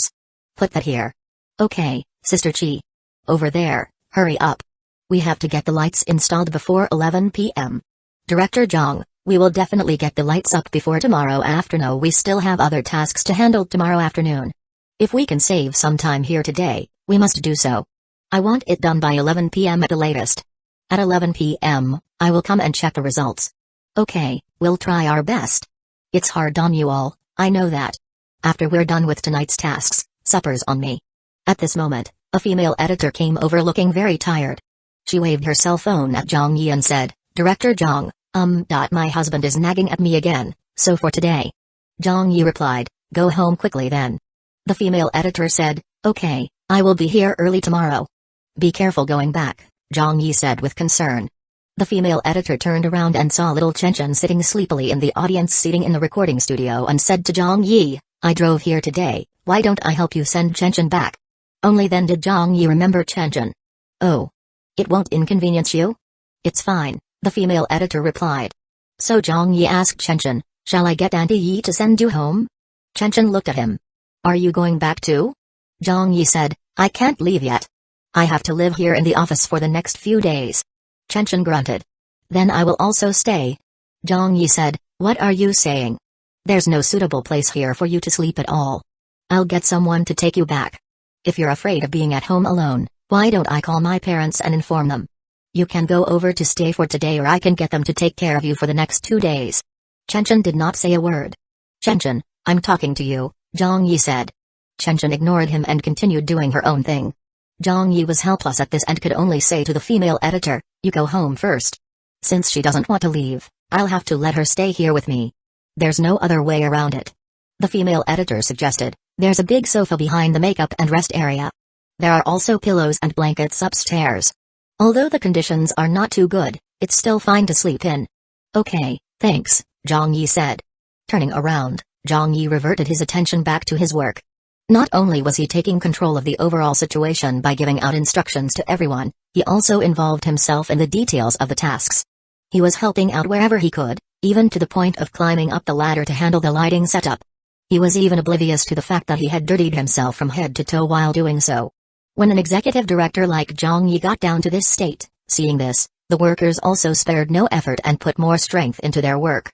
No one lazed around, and some of the workers who had initially intended to leave at 10 p.m. did not feel it was right to simply leave now. They just held back their tiredness and worked on. If the leader did not complain about being tired, how could they have anything to complain about? At around 10:30 p.m., Chenchen could not stay awake any longer. Her eyelids drooped down heavily as her body swayed left and right as she walked toward Zhang Yi's side. Zhang Yi, I'm sleepy, take me to bed. Zhang Yi did not even turn around. Little Zhao, help me bring Chenchen to the rest area. Coming. Little Zhao set down what he was working on and hurried over. He said kindly, Chenchen, let's go. Chenchen glanced at Little Zhao and then laid her eyes back on Zhang Yi and pushed him on the back. Zhang Yi, you take me, you have to sleep too. Zhang Yi said, how can I sleep? It's almost the deadline and I'm already planning to work continuously for the next few days. Just be good and let Uncle Little Zhao get you a blanket, then go to sleep. Chenchen yelled, Zhang Yi, Zhang Yi. Zhang Yi ignored her as the installed lighting seemed to have a problem. He rushed up and asked, what happened? Wasn't it checked before the installation was done? Chenchen got angry. Little Zhao looked at her and said, there have been some changes recently and Director Zhang is the most anxious out of everyone on the program team. He has the most pressure on him and all he is thinking of now is how to get the voice broadcast smoothly without any incident. So why don't we not give Director Zhang any trouble, otherwise he'll be even more tired. Though he was unsure if Chenchen understood that, she still slowly walked away with Little Zhao. Just before she left the recording studio, she turned her head suddenly and said loudly, Zhang Yi, you come and sleep soon as well. Zhang Yi acknowledged, alright. Only then did Chenchen finally leave the recording studio. However, once he became busy again, he worked until 12 a.m. After they ordered and finished their supper, all the workers left. More than half of the staff also returned home. Only 3 to 5 members of the program team staff stayed with Zhang Yi to continue working. They were all the younger male staff members and physically fitter, while another female staff member did not want to leave either, saying that she wanted to stay and continue working. However, seeing that it was already very late, he still made her go back, thinking that it wouldn't be safe if she went back any later than that. Director Zhang, let's continue. Can you all still take it? Yes. I can still take it. I'm fine too, I don't usually sleep until much later than this. Okay, we only have a little more to finish up for today's tasks. Let's get it done quickly so that you all can go home and rest well. Another round of work began once more for them. Moreover, the effort needed to work after midnight was much greater compared to normal working hours in the daytime. Even though the workload was more or less the same, during daytime they were in a better state of mind and had plenty of rest beforehand, so they could easily complete their tasks. However, after midnight, they were in an entirely different state of mind and fatigued after working more than 10 hours. Coupled with the feeling of sleepiness, their efficiency rapidly declined as well. They only managed to stay awake with great perseverance and physical strength. 10 minutes. Half an hour. Suddenly, a small figure appeared from the rear, swaying unsteadily and walking toward them. It was Chenchen. She was wrapped in a thin blanket and found Zhang Yi in her half-asleep state. Her eyes could barely stay open and it was only through the slits of her eyes that she saw him. She then plopped herself heavily onto the coach's chair closest to her. She adjusted herself in the seat a little and covered herself with the blanket before dozing off again, breathing quietly through her mouth. Zhang Yi did not notice her. But a few of the staff members discovered her in the chair a moment later. Director Zhang, Chenchen is here. Zhang Yi turned his head around and saw her. Huh, why did you come out here? The place is such a mess and you're sleeping here, hurry up and go back into the rest area to sleep. Chenshin was woken by this and opened her eyes, only to glance at him for a moment before shutting them and falling back asleep. Zhang Yi quickly went over and tugged at her. Go, go, go. Be good and listen. If you're disobedient, I will get angry. Chenshin lay sprawled out on the chair and mumbled a few sleepy words. But as to what she was saying, no one could make out a word. Zhang Yi was left with no choice and could only tell the staff, I guess that's it for today. We're almost done anyway, thank you for the hard work. Now go back home and sleep well. All right then. Then we'll be going. Director Zhang, you rest early too. The several of them were indeed feeling dead tired and knew that it was time for them to go home as well. Zhang Yi poked Chenshin. Come, let's go to sleep. Chenshin whined but did not move. Zhang Yi could only helplessly bend over to pick her up. A child 7 or 8 years old was already considered somewhat heavy. Zhang Yi could not single-handedly carry her like the landlady did and could only hold her with 2 hands, carrying her to the rest area and putting her back onto the big sofa. Go to sleep, Zhang Yi whispered. Without needing him to say so, Chenshin was already fast asleep. Zhang Yi pulled the blanket over her but did not leave. He knew that Chenshin could not sleep well if she was alone and needed someone beside her. He was afraid that if Chenshin didn't fall into a deep sleep, she would go out looking for him again. So he laid down beside her and closed his eyes for a nap, but not fully falling asleep. After about 20 minutes, he sat up and studied Chenshin before carefully getting off the sofa and returning to the recording studio to work. Come. It's time to continue. He was the only person left in the huge recording studio, so Zhang Yi went over to the control room to test out some of the equipment he had knowledge on, for instance the hanging ceiling microphones he had requested. Then, item by item, he finally got to testing the lighting rig, tinkering with the movement controls. Next, he began to fiddle around on the computer and printed several hundred audience admission passes as well as making the contestant passes. Then he created a short publicity video explaining the competition's rules for the program. Due to his experience from making advertisements, such tasks were not difficult at all for him and he could do it by himself even if no one was helping him, although it took much more time doing it alone. On top of that, he also did the voiceover for the video explaining the competition's rules. Time was ticking away. Zhang Yi was so absorbed in his work that he had long since forgotten all about the time. He now regarded himself as a blue-collar worker and ordered himself around as such. Titles of program executive director or famous host were all useless at this point in time. All he wanted to do right now was ensure that the quality of the voice would still be retained even if he had to rush it out before the deadline. Other than that, everything else was pointless and in vain. He went all out. It was a race against time. Chapter 662, What do you do when you catch a cold? The next morning. The sun rose.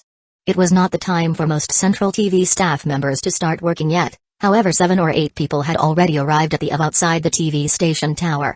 They did not go upstairs. They instead headed to the basement recording studio. Sister Chi, you're this early? Little son, you're here too? Yeah, I left early yesterday and so decided to come earlier today. Seeing Director Zhang and the others work so hard, I felt quite bad that I went back home to sleep yesterday. Aku. Yo, Sister Chi, you caught a cold? Probably caught it yesterday.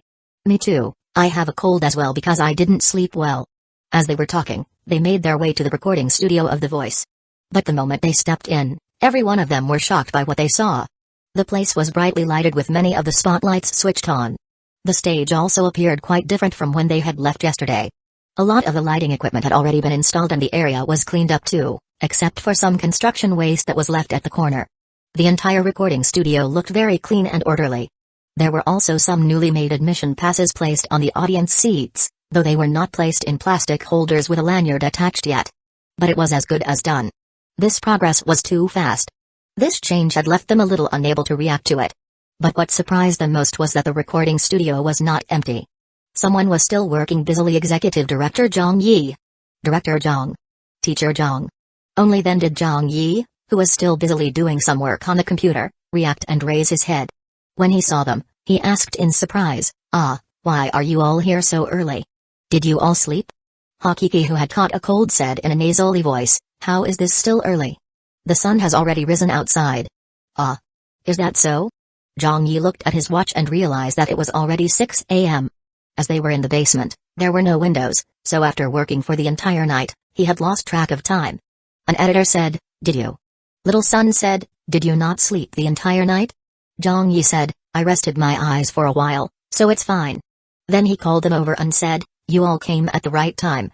I'm working on the publicity video right now and need some help. Let's make the most of today and get it all done. Hakiki ran up to him. Quickly rest for a bit first and leave the rest to us. Zhang Yi did not argue with that. He really was unable to endure any much longer, so he said, alright. If there's anything, call me. I will be in the back, at the makeup area. Okay. Quickly rest then. After everyone began working on their tasks, Zhang Yi was finally able to leave and rest. When Zhang Yi went backstage, he found Chen still sleeping soundly. He pulled the blanket back over her and then laid down on an adjacent sofa. He found a shirt to use as his blanket and pulled it over himself before falling asleep almost immediately. 1 hour. 2 hours. After a little more than 2 hours of sleep, Zhang Yi woke naturally without an alarm. He looked at his watch and got up to go back to the recording studio, showing the Ironman side of him once more by continuing to direct the work environment. Director Zhang, why aren't you sleeping more? I've slept enough. But it's only been a short while. No problem, 2 hours of sleep is good enough. I have to continue with work. But, Little Wang, give me the details that I requested. Fine. A new day had dawned, meaning that the deadline to broadcast was closer by another day. T-5 days. Actually, at this time, it was supposed to be the period when they all went full speed ahead with the preparations. However, possibly due to overworking yesterday, everyone's energy and spirit was depleted. Along with those who had worked late into the night, and did not get enough rest or sleep, it had caused an incident which affected many people. 3 of the staff were out with a cold, another one was having gastric problems, and yet another one was sent to the hospital for an 4 drip due to fever and had to take half a day off. Finally, as it approached noon, everyone could no longer hold back their tiredness and another 2 staff members caught the cold. Although it did not affect them badly, there were still symptoms of dizziness and a heavy head. It affected the progress of their work, and looking at it, it would become worse by tomorrow as the cold virus spread. Seeing that they couldn't take it any longer, Zhang Yi halted work and shouted, everyone, stop what you doing and gather. I want to say something. Little Wang, I remember that there are some disposable face masks in the rest area, can you get them and bring them here so that everyone can use them? This was meant to restrict the cold from spreading. If everyone had ample rest like they usually did, then there would be nothing to worry about. However, for today, it looked like every one of them would catch the cold since their immunity levels had dropped. The face masks were brought over and distributed to everyone. Then Zhang Yi said, I know that everyone is feeling very tired, and there are a lot of you who caught the cold. It's the same for me. If you give me a bed right now, I really wish that I could sleep in it for a full day without waking up. But we know that's not possible since we still have a mission to complete. Our program team even bears a heavy responsibility. Right now, anyone can fall except for us. Zhang Zuo said, Director Zhang, we understand. Wu Yi, also one of the people with a cold, said, right, we can bear with it. Zhang Yi then related an incident to everyone. In the past, those who know me would know that when I recorded my talk show in Shanghai, due to various reasons, I had to finish recording the entire season's episodes in a short period of time. At that time, I also felt that I couldn't finish it on time. Other people's programs could only record 2 episodes a week, but I had to finish 50 episodes in 4 days. 4 days? 50 episodes? Everyone listened to him seriously. They heard of this incident before since they were all industry insiders, so there were guaranteed to be some rumors and news going around. But they did not know the details, and this was the first time they were truly hearing about it. 50 episodes in 4 days, this scared the shit out of everyone. As industry insiders, every one of them found this truly unbelievable. Zhang Yi said, I was in a really terrible state at that time and had a lot of stress. I thought to myself that it was impossible, that I couldn't do it, yet I'm sure you all know what the outcome was. That's right, I finished recording all the episodes. I managed to do it. I recorded the program from morning until night, then the next day, I did the same again. Every day, the audience in the studio kept changing, wave after wave, taking at least 3 or 4 groups of audiences per day. The staff were also on shift duty, resting a day and taking over duties from the other group the next day. Only I did not have a replacement to switch with. I couldn't rest, but I persisted all the way and finished recording. Do you know how I did it? I think it was due to my determination and perseverance. Regarding something like perseverance, it can really be a wonderful thing at times. If you didn't have it from the beginning, you probably wouldn't be able to do it, but if you did not doubt yourself from the start, then you could definitely achieve it.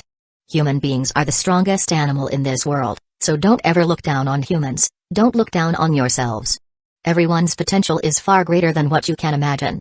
Everyone nodded again and again. Zhang Yi looked around at all the gathered men and women. I'm saying this because I want to tell everyone that we cannot stop. That we can still make another push. Understood. Received. We have such willpower. Don't worry about it, Director Zhang.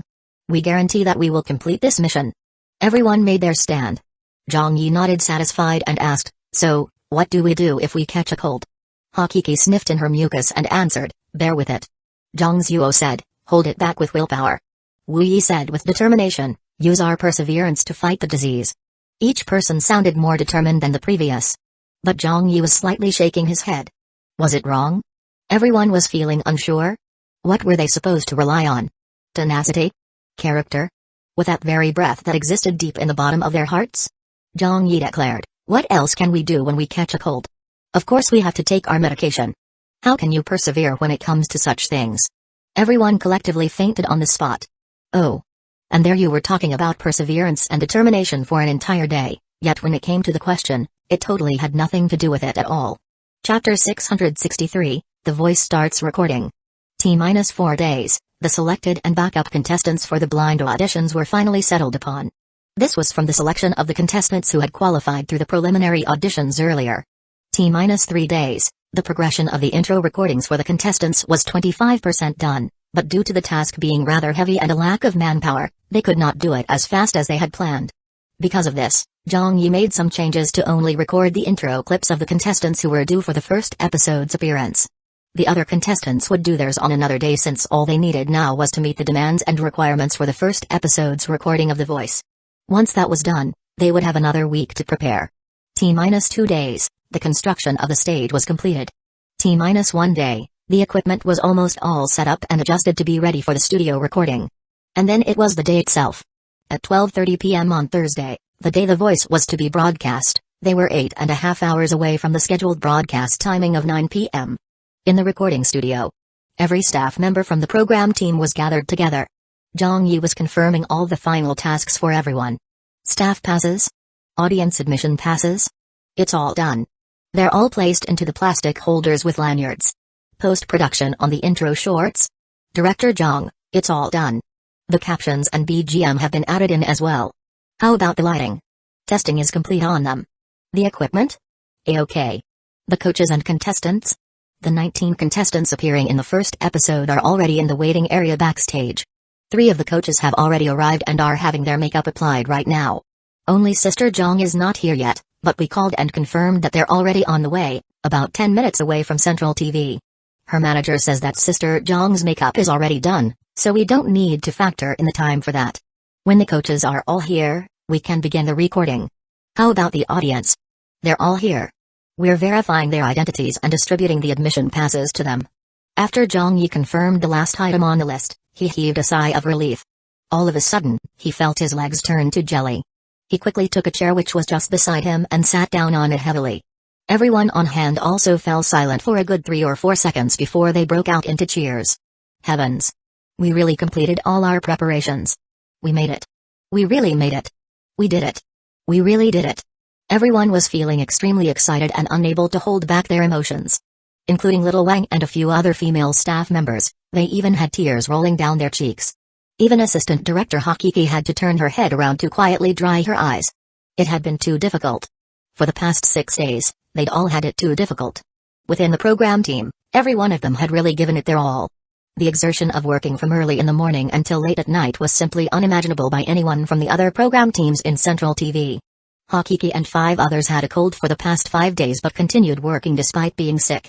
Little Zhao from the equipment team was involved in an accident in which a plank fell from high up onto his leg. He suffered a sprain, but continued working without taking any time off from work. The editor, Sister Liu, who was a mother to 2 daughters, had even given her family duties to her husband and mother. For the past 6 days, she did not take her children to and from school or had dinner at home with them. Other than sleep, she spent all her time working at the office. This was the result of everyone's sacrifices. This was the miracle that happened as a result of everyone striving together toward their goal. That was why, at this moment, many of them were crying with joy. They could only express their feelings right now with tears and shouts. No one in Central TV had expected that they could complete this task without sacrificing the quality of the program, but they used the most practical approach and showed them they could do it. Zhang Yi suddenly announced, "I suggest we give ourselves a round of applause." The next moment, thunderous applause sounded and filled the entire venue. Screams. Cheers. It was a scene of passion. Too awesome. We're all great. Creating a mega-scale singing talent show in 20 days is virtually unheard of in the history of the television industry. Even overseas, this was unheard of before. Up until now, many of the program team staff were actually still in disbelief that they did it. Zhang Yi was right, the unrealized capacity of a person was limitless. Many things they thought impossible to complete actually weren't impossible. They were simply much stronger than they thought themselves to be. At this time, Zhang Yi walked off to a corner to call the Deputy Director of Central TV Department 1, Zhang Yuan. Director Zhang, our preparation work is all complete. When Zhang Yuan heard this, he said, "Great, you've done admirably. For other tasks that still need working on, let's just ignore them first and finish recording the first episode. We have to rush to get the recording done in time for the broadcast. When everything is done, you all can continue to complete the stage construction and equipment tuning, but it doesn't matter if it's not perfect now."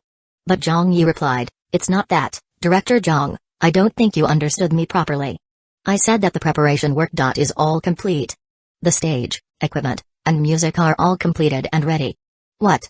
Zhang Yuan was stunned. Zhang Yi repeated, "It's all completed." Zhang Yuan said in disbelief, "How did you all do it?" Zhang Yi laughed, "We just did. Everyone worked overtime and gave it their all." Perhaps to Zhang Yuan and the other people of Central TV, the fact that the team for The Voice could rush in time to let the program make it to broadcast was already a miracle in itself. But they didn't expect that this was done without sacrificing quality or missing out on some aspects. This outcome came as quite the pleasant surprise to Zhang Yuan. Good. Good. I knew that you, little Zhang, would surely have no problems. Zhang Yi dismissed, "I'm not superhuman. I couldn't have done all this by myself. It was really down to everyone's team effort. Regarding the bonuses, I don't mind if I don't get any. But when the time comes, Director Zhang, you know what to do for my team staff, right?" Everyone has worked themselves to the bone. Because they were willing to put in so much effort to help him, Zhang Yi also knew to fight for the interests of his program team. "Of course, no problem." Zhang Yuan agreed with hesitation. "Tell everyone that their month-end bonuses will be quadrupled. The performance bonus in the middle of the year will be calculated separately. And for next year's salary adjustment, the entire team will be promoted to the next tier of their basic salary." Zhang Yi said happily, "Fantastic." Zhang Yuan asked, "What are you all planning to do now?" Zhang Yi said, "We are doing the audience admission now, the coaches have already arrived, and we'll start recording very soon." Zhang Yuan said, "All right then, I won't hold you back from your work. My request is still the same as before, make sure that the post-production and captions are all finished before the broadcast and after the recording has finished. Remember, the program's viewership ratings must be at least 0.7%. That is the lowest viewership rating that the station can accept, so if the first episode receives less than favorable views, the program's scheduled time frame might end up getting adjusted accordingly. The original plan for a show that is 3 months could end up being cut to 1 or 2 months only. Of course, if the viewership ratings are favorable and exceed 0.8%, the bonuses will be raised accordingly. The station will know what to do." The call ended. Zhang Yi went back with this news from the station and informed everyone. When everyone heard about the bonuses and salary increase, they all became even more excited. Zhang Yi said, "It's not time to celebrate yet. We still have to do our preparations properly and fight this last battle, which is also the most critical battle. This is the last critical point in our advance, so let's not screw it up." "Understood. No problem. Director Zhang, just instruct us on what needs to be done. We will listen to your commands." Everyone answered him with excitement. Zhang Yi voiced his approval. Would the departments get ready? It's time to let the audience in and start recording. Chapter 664, A Shoddy Program? At Central TV Tower. Many of the other departments and channels of Central TV also heard about this news. What? The Voices program team managed to meet the deadline. God damn it, they're way too amazing. They could even meet such a deadline. What a bunch of monsters. In just slightly more than half a month's time, they started with nothing and created a stage that is for a large-scale singing talent show? Regardless of the program's viewership ratings, that kind of a work efficiency is quite incredible. This group of people must have worked crazy hard. Yeah, they must all be on drugs or something. A good leader can bring about a good team. Zhang Yi truly has a few tricks up his sleeves. Many of the staff members of other program teams in Central TV were thinking to themselves, if such an urgent task was handed to them instead and they were told just 1 week before the broadcasting deadline, or even told right from the beginning when the program team was formed, they would not be able to do it. Completely setting up such a large stage in just 20 days, and even accomplishing the onerous tasks of holding the preliminary auditions, coach's invitation, pulling of sponsors and advertisers all at the same time. Just hearing that alone would lead them to find it hard to imagine. As fellow colleagues of Central TV, they were indeed impressed by the program team of The Voice, and changed their opinions of them. But as for the program, most of them were still skeptical of it. They might have met the deadline to get the broadcast out, but surely they can't meet the targeted viewership rating that the station set, right? That's an unknown. I've heard that the station has already lowered their expectations to 0.7% for the average viewership ratings, but that's still going to be tricky. I guess we'll find out tonight. We don't even know if they can finish recording or not. After all, time is really tight and that would contribute to possible mistakes. If it affects the broadcast quality or contributes to a broadcast mistake, then the consequences would be terrible. Meanwhile, the outside world was not tranquil either. All across the nation, in the streets and alleyways or in offices, discussions among the citizens were widespread. The broadcast of The Voice is starting tonight. What? Today? I thought there was still a month until its broadcast. That's old news. The promotional commercials were already changed since last week, didn't you see? The program that was slated to be replaced has had their host suspended over some incident, so The Voice was pushed ahead of schedule to fill the slot. Whoa, isn't that going to be a rush job then? That's true, a program that's been rushed out like this will definitely be of terrible quality.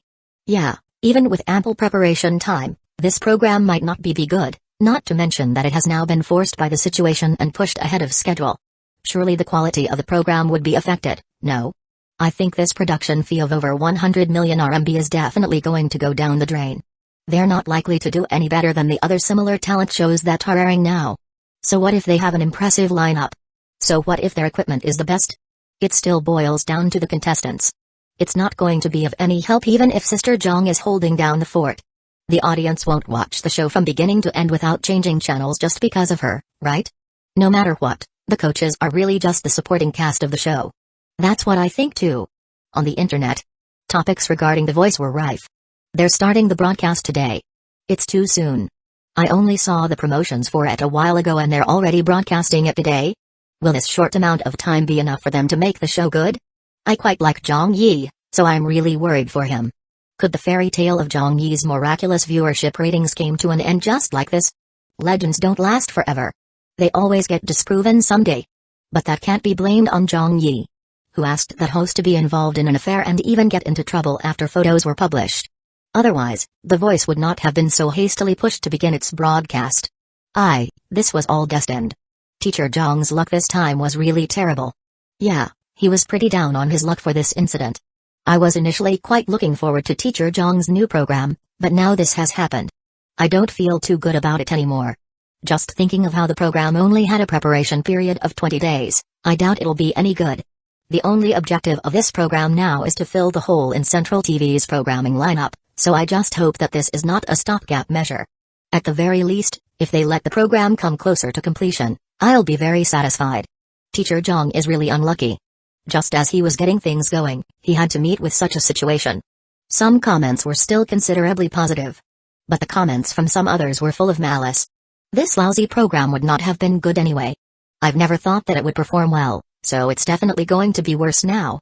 Zhang Yi is really stupid. He had a rather interesting program but he sold it to Beijing Television instead and left himself with such a broken talent show to produce. He is even pulling such silly gimmicks like claiming that the program will be judged only by listening to one's voice. What is that? What's so interesting about it? For all the other talent shows, not only are the contestants good-looking, they can also sing well. But what about The Voice? The only feature is that the contestants will need to sing well. No matter how bad-looking they are, it won't matter. Then why would we want to watch our program? I'd rather watch someone who is pretty and can sing well. Well said. Zhang Yi doesn't want to walk a proper path, but rather insists on walking into a dead-end alley. Besides, Zhang Yi seems to have the intention to move from fronting a show to working behind the scenes. Oh? Why do you say that? Just take a look at the past programs that Zhang Yi did rather well with. Those programs all involved heavy participation from the host or even depended fully on the host to make the program interesting. Like Zhang Yi's talk show and lecture room, both these programs needed the host, Zhang Yi, to present the show from start till end. It all depended on the capability and talent of his mouth to make it work. He knows what others don't, he can say things that others can't. It's like he's the type of host no one can replace by simply replacing his role. But what about the singing talent show? For this genre of program, the host doesn't play a big role in it. What could the host add to the program? All they do are the announcements, present the advertising slogan. What else? There's basically nothing else. The review of the performances and mingling with the contestants are all up to the coaches, while singing is the job of the contestants. All of these have nothing to do with the host at all, so now do you all understand why people are not that optimistic about The Voice? Zhang Yi has thrown away his biggest advantage and relegated himself into becoming a supporting character. No. It's more like he has given himself the most trivial of roles. That sounds right. When you analyze it that way, it really makes sense. This type of program could use anyone for its host and nothing would change. Anyone can do it, so the value of the role is not that significant at all. Right, even I could do it. Saying something on stage would only take a few lines. It seems like Zhang Yi might really be intending to retreat behind the scenes. Zhang Yi's new program was a jump too far from his usual style. It's full of contradictions and has so many inexplicable issues. I really don't understand how a professional like Zhang Yi could make such a mistake. Could it be that Zhang Yi has been used to working at low-level places like those local channels or online television stations, but when he arrived at the biggest television station in the country, he could not acclimatize to the culture and workings of it? And that affected him so much that he could not bring out his usual standard? Or could it be that this was his standard all along? It was just that all of us had imagined him to be too awesome in the past? Always expecting that Zhang Yi would be able to create the next miracle? I guess no miracle will be happening no matter what this time. Yeah. A miracle is only called a miracle because it doesn't happen easily. At this time, Zhang Yi's old bro, old classmate, and old colleagues all started standing up and speaking for Zhang Yi. Crosstalk actor Yao Jiankai posted, "Never, ever look down on Zhang Yi. Sometimes when it comes to things people don't feel optimistic about, my old bro Zhang will end up doing it better. That's what my past experiences tell me." Peking University's Chinese department teacher Suna, "It hasn't even broadcast yet, so nothing is set in stone." Beijing television host Dong Shanshan, "Based on what I know about Zhang Yi, when The Voice gets broadcast, it will definitely turn out different from what everyone is imagining in their minds. Believe me, I guarantee it. So, let's wait and see." Zhang Yi has never disappointed everyone before, so I don't think he will this time either. Songstress Zhang Ziya, "Little Zhang is the most hardworking person I've ever met. For this program, Little Zhang has given a lot, so much so that no one could possibly start to imagine. I hope that everyone can be a little more tolerant of Little Zhang, as being the executive director, executive planner, and host of The Voice, he has had it very difficult in recent days. Singer Chen Guang, please give your support to The Voice of China." Singer Fan Wenli, "Tonight at 9 p.m., let's meet on TV." Zhang Yuanqi's manager, Fang Wang, also posted out of the blue, "Having worked with teacher Zhang Yi many times, it has always been a very enjoyable experience. Even though Sister Zhang has never agreed to join such talent shows in the past, she decided to join this time because the program team has given us an offer we couldn't reject. We were also attracted to the show because of Zhang Yi's reputation, since we know what he is capable of, and therefore, we trust him too. Here's something that I can reveal at the moment. For tonight's broadcast, there will be a theme song for the show that will be performed during the opening. Although the song is going to be performed by the 4 coaches, the lyrics and melody were all created by executive director Zhang Yi. Wow, there's going to be a new song. That's true, we should at least watch it before judging. Right, we'll only know if it's good or not if we watch it. It's still too early to say anything now. We should stop scolding Zhang Yi. I heard that he has not returned home for the past week and did not sleep much either, all because he was busy rushing the new program to make the broadcast deadline. Grandma Zhang is right, we should all be more tolerant of Zhang Yi, although the clown can be quite infuriating at times and often offends others.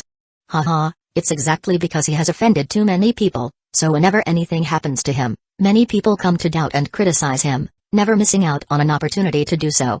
Actually, those people are just hoping to see Zhang Yi fail for once. They really want to see Zhang Yi make a fool of himself for once. Yeah, countless people have already been slapped countless times by Zhang Yi. They are all hoping he will make a spectacle of himself one time so that they can remember that look of his when it happens. The situation with his new program right now is the most likely chance that it will ever happen. With so many celebrities supporting Zhang Yi, the discussion surrounding the topic once again blew up. This could also be considered as the last round of publicity bombardment before the broadcast. As the 4 coaches were under the payroll of the program now, they of course had to do their part and speak up for The Voice.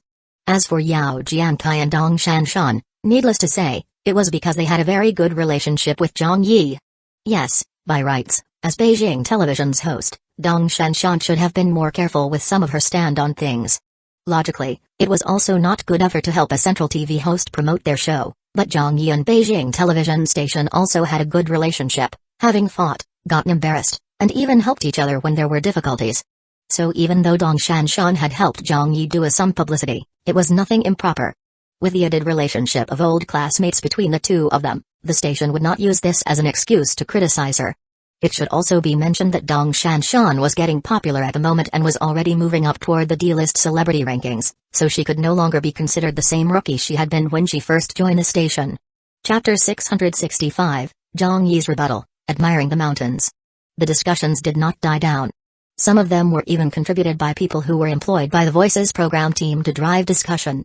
If they had their way, this atmosphere would probably have lasted all the way until the broadcast at night and would have definitely boosted the viewership situation.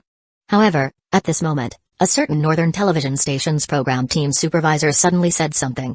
Without holding back, he unexpectedly posted, "A program like The Voice whose act of inflating the joining pays for the guests can only be described as despicable." This has already negatively impacted the normal operations of the other program teams of the television industry. Just a short moment ago, a celebrity who had already agreed in principle a month ago that they would be joining our reality television program backed out of the deal. I won't reveal who it is, but that person asked us, why was The Voice able to pay their guests who were only be doing judging duties a sum from 10 to 40 million RMB as joining pay, but your program team can only give 7 million? I did not know how to answer that. I totally didn't know how to answer that question. The coaches' joining pays were public knowledge since the beginning, not because the program publicized it since it was meant to be confidential, but because it was leaked by someone. From the content of that person's rant, it could be deduced that the celebrity who had backed out was likely a B-list celebrity who was as popular as Chen Guang and Fan Wenli, or possibly even more popular. But having been promised a joining pay of only a little more than half of the couples, the celebrity was probably felt it was unfair. That was of course understandable, since competition in the entertainment industry was quite strong and such comparisons were also very common. If you drove a 1 million RMB car? Then I must drive a 2 million RMB one. If you're wearing a low-cut evening gown? Then I will wear a transparent one. In any case, no one wanted to be outshone by others, and all these outward comparisons were not only down to gratify their vanity, but also a tactic for them to gain more fans. Of course, the joining pays were also considered as such. Oh, our popularity is more or less on the same level, so what do you have that you deserve 10 million while I only get 7 million? If the joining pay became publicized, then the celebrity would also suffer a loss of face, so they might as well not join at all. This Weibo post caused quite an uproar, so much so that even the poster did not think that there would be so much response. Following that, countless other industry workers surprisingly said something too. A certain Southern television station's program team's manager posted, "It's the same for us. In 3 of our programs, there were 2 celebrities who backed out of their contracts at the last minute and caused a serious delay in the program's production progress. Now that we have to find other people at the last minute, when many of those celebrities heard about the joining pay we were going to offer, they all felt it was too low. I would like to ask Zhang Yi right now, and ask the Voices program team too. Based on what reason did you all pay out twice the price of the industry average? I would also like to ask the regulators, when it comes to such bad-intentioned acts to raise the joining pays, shouldn't someone be held responsible?" Seeing this, a CEO of some program production company also stepped forward to give his point of view. Ever since the Voices for celebrity guest coaches joining pays were revealed, every talent show domestically has seemingly been negatively affected. Regarding such misconduct, there should be a serious crackdown on such behavior. It needs to be strictly boycotted. The market for variety shows is basically at a low point. With the advancement of the internet, invasion of foreign programs, and the existence of many forms of other types of entertainment, it has caused this embarrassing situation that the variety shows are faced with. The glorious days are just a thing of the past now, and under such circumstances, variety shows are difficult to do in the first place and not earning money, yet Zhang Yi is still trying to raise the prices? Isn't he just making the waters murkier? Another television industry personnel also said angrily, "Zhang Yi, we won't stop you if you're in this alone. If you screw up your show, it has nothing to do with us, but don't you drag us in either. Don't drag us from the variety television industry with you into your grave. The market was spoiled by people just like you." Yeah, we feel the same. Things are getting more and more difficult to do now. Right, whenever any new program wants to invite a celebrity as a guest now, nothing can be worked out at all as they're all looking at joining pays in the region of those given at The Voice. Their expectations have all been raised. If the fluctuation of the pay is just around 10%, it's fine. But in just such a short period of time, they're expecting an increase of 60 to 70%. That's unacceptable. This is truly an act of destruction. Just why are all you from The Voice paying such a high fee? You're only making a normal and overdone singing talent show. It's not like it'll be some world-class program that will get crazy high viewership ratings. Appealing for all industry insiders to boycott such behaviors. That's right. We have to boycott such behavior. If this is going to be a popular variety show that gets 1.2% in viewership ratings, then the joining pay of 10 million for a B-list celebrity would still be a fair deal. But the issue here is that you're not. Everyone in the industry has already analyzed and considered your program and said that the hosting won't be anything special. It's even overused content and the type of show that will only attract the minority audiences or a cult following, thus only possibly getting a 0.6% viewership rating tops. Even the majority of the viewers are probably only going to be pulled in by Sister Jong and the married couple. Can the regulators set a standard for the norm? I suggest banning on the broadcast of The Voice. I've already made a report to the regulatory department. Me too. If it's just the few of us doing so, we won't be able to do much, so let's do it together, everyone. Right, although it might not be of any help and the regulatory department might not have handled an incident like this before, we must still stand together and boycott such behavior. Countless industry insiders were galvanized, feeling that the offenses were too numerous to record and were calling for strong action to be taken on The Voice and Zhang Yi. Basically, they knew that the regulators were not likely to take any action. After all, the contracts had already been signed and the show approved beforehand too. At most, they would give a warning to Zhang Yi and his team, but not take any realistic control of such matters. But no matter what, they still collectively called for a boycott, because they needed to get it off their chests and were jealous of Zhang Yi getting a 100 million title sponsorship so easily. They all wondered why such a lousy program would be worth such a large sum of money. They were essentially refusing to accept this fact. The negative voices were growing louder and louder. This incident was growing bigger and bigger. Admittedly, no matter if they were positive reviews or negative voices, as long as the topic surrounded it and had a certain degree of interest, then it could be hyped up and help bring more attention to the show. However, this was on the premise that the negativity of the issue couldn't be more than 80%, or it would affect the program's reputation. If that happened, then it would not increase the popularity of the program but lead to a huge loss of potential viewers. As expected, with the constant talk on this topic, a poll regarding The Voice posted on Weibo earlier was already showing uninterested to be leading interested by a long shot. Uninterested, 70.5%; interested, 27.4%. The rest of the votes were for unsure. The snowball was gathering into an avalanche as the negativity became increasingly apparent. At Central TV, in the recording studio of The Voice, the audience was progressively entering the studio using their entry passes and getting seated. Already a third of the audience seats were taken up, and among the coaches, Chen Guang was the first to be ready and had already come to the stage to take his seat in his coach chair. A staff member was explaining to Chen Guang the functions of the chair and what he needed to take note of. As they were rushing for the past week, they had yet to let the coaches test those functions. Zhang Yi spoke into the walkie-talkie. Has Sister Zhang arrived? A fuzzy voice came from the other end. She's already here. I repeat, she's already here. Zhang Yi acknowledged. Received. Please inform the other 3 coaches to come to the stage once they're ready. We need to get them familiarized with the equipment first and test the earset microphones. Their communication ended. At this time, Hakiki, Zhang Zuo, and a few others ran over to look for Zhang Yi. When they found him, they said, Director Zhang, something's happened. What happened? Zhang Yi asked, looking very worried. Hakiki pointed to her cell phone screen. A staff member from the publicity team just informed me that many industry insiders have denounced and called for a boycott against our show. It seems they've brought this matter up to the regulatory department. They're complaining that we inflated the joining pays and spoiled the market. Zhang Zuo angrily said, the regulators will surely not bother themselves with this matter. Those people really have nothing better to do. It's easy for them to say, but in getting someone like Sister Zhang who doesn't ever take part in talent shows to join us, we definitely had to spend more money to be able to persuade her. Don't we also wish to be able to do it with just 20 million, but is that even possible? Little Wang added, they're purposely saying damaging statements about us. Wu Yi said solemnly, we need to issue a statement to fight back. With the fuss that they've kicked up, it won't do for us to just keep quiet. Everyone is going to see how we respond to this. Many of the program team staff were feeling extremely indignant. In the past, when everyone was doubting that their program, they did not feel much, probably because they had not developed a sense of ownership of the program yet. But now, having worked day and night to crunch the production to meet the broadcast deadline, they had all developed deep feelings for it. This was the result all of them had made by fighting together for many days, but now that they were being spoken badly about and boycotted, of course they would not take it lying down. Director Zhang. What do we do? Say something. Everyone said, one after another. Many of the staff who were busy with other work had also come over. Zhang Yi looked at them. What else can we do? Just handle well the tasks you have at hand and create a great show that will leave everyone speechless. That's the best response we can give to those skeptics. Just leave everything else to me. Quickly prepare for the recording already, it's about to begin.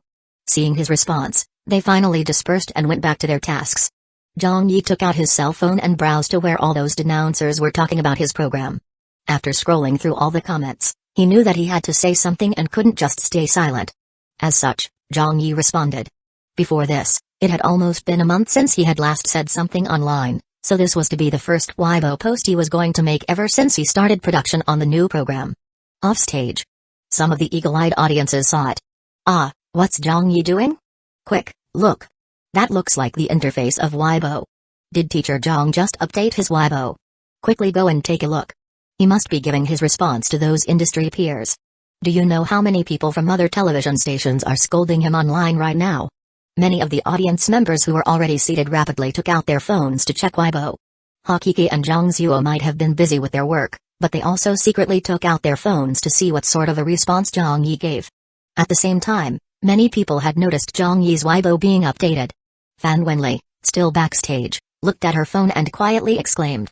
Yao Jiankai was with a filming crew, swiping his thumb down to refresh his Weibo feed.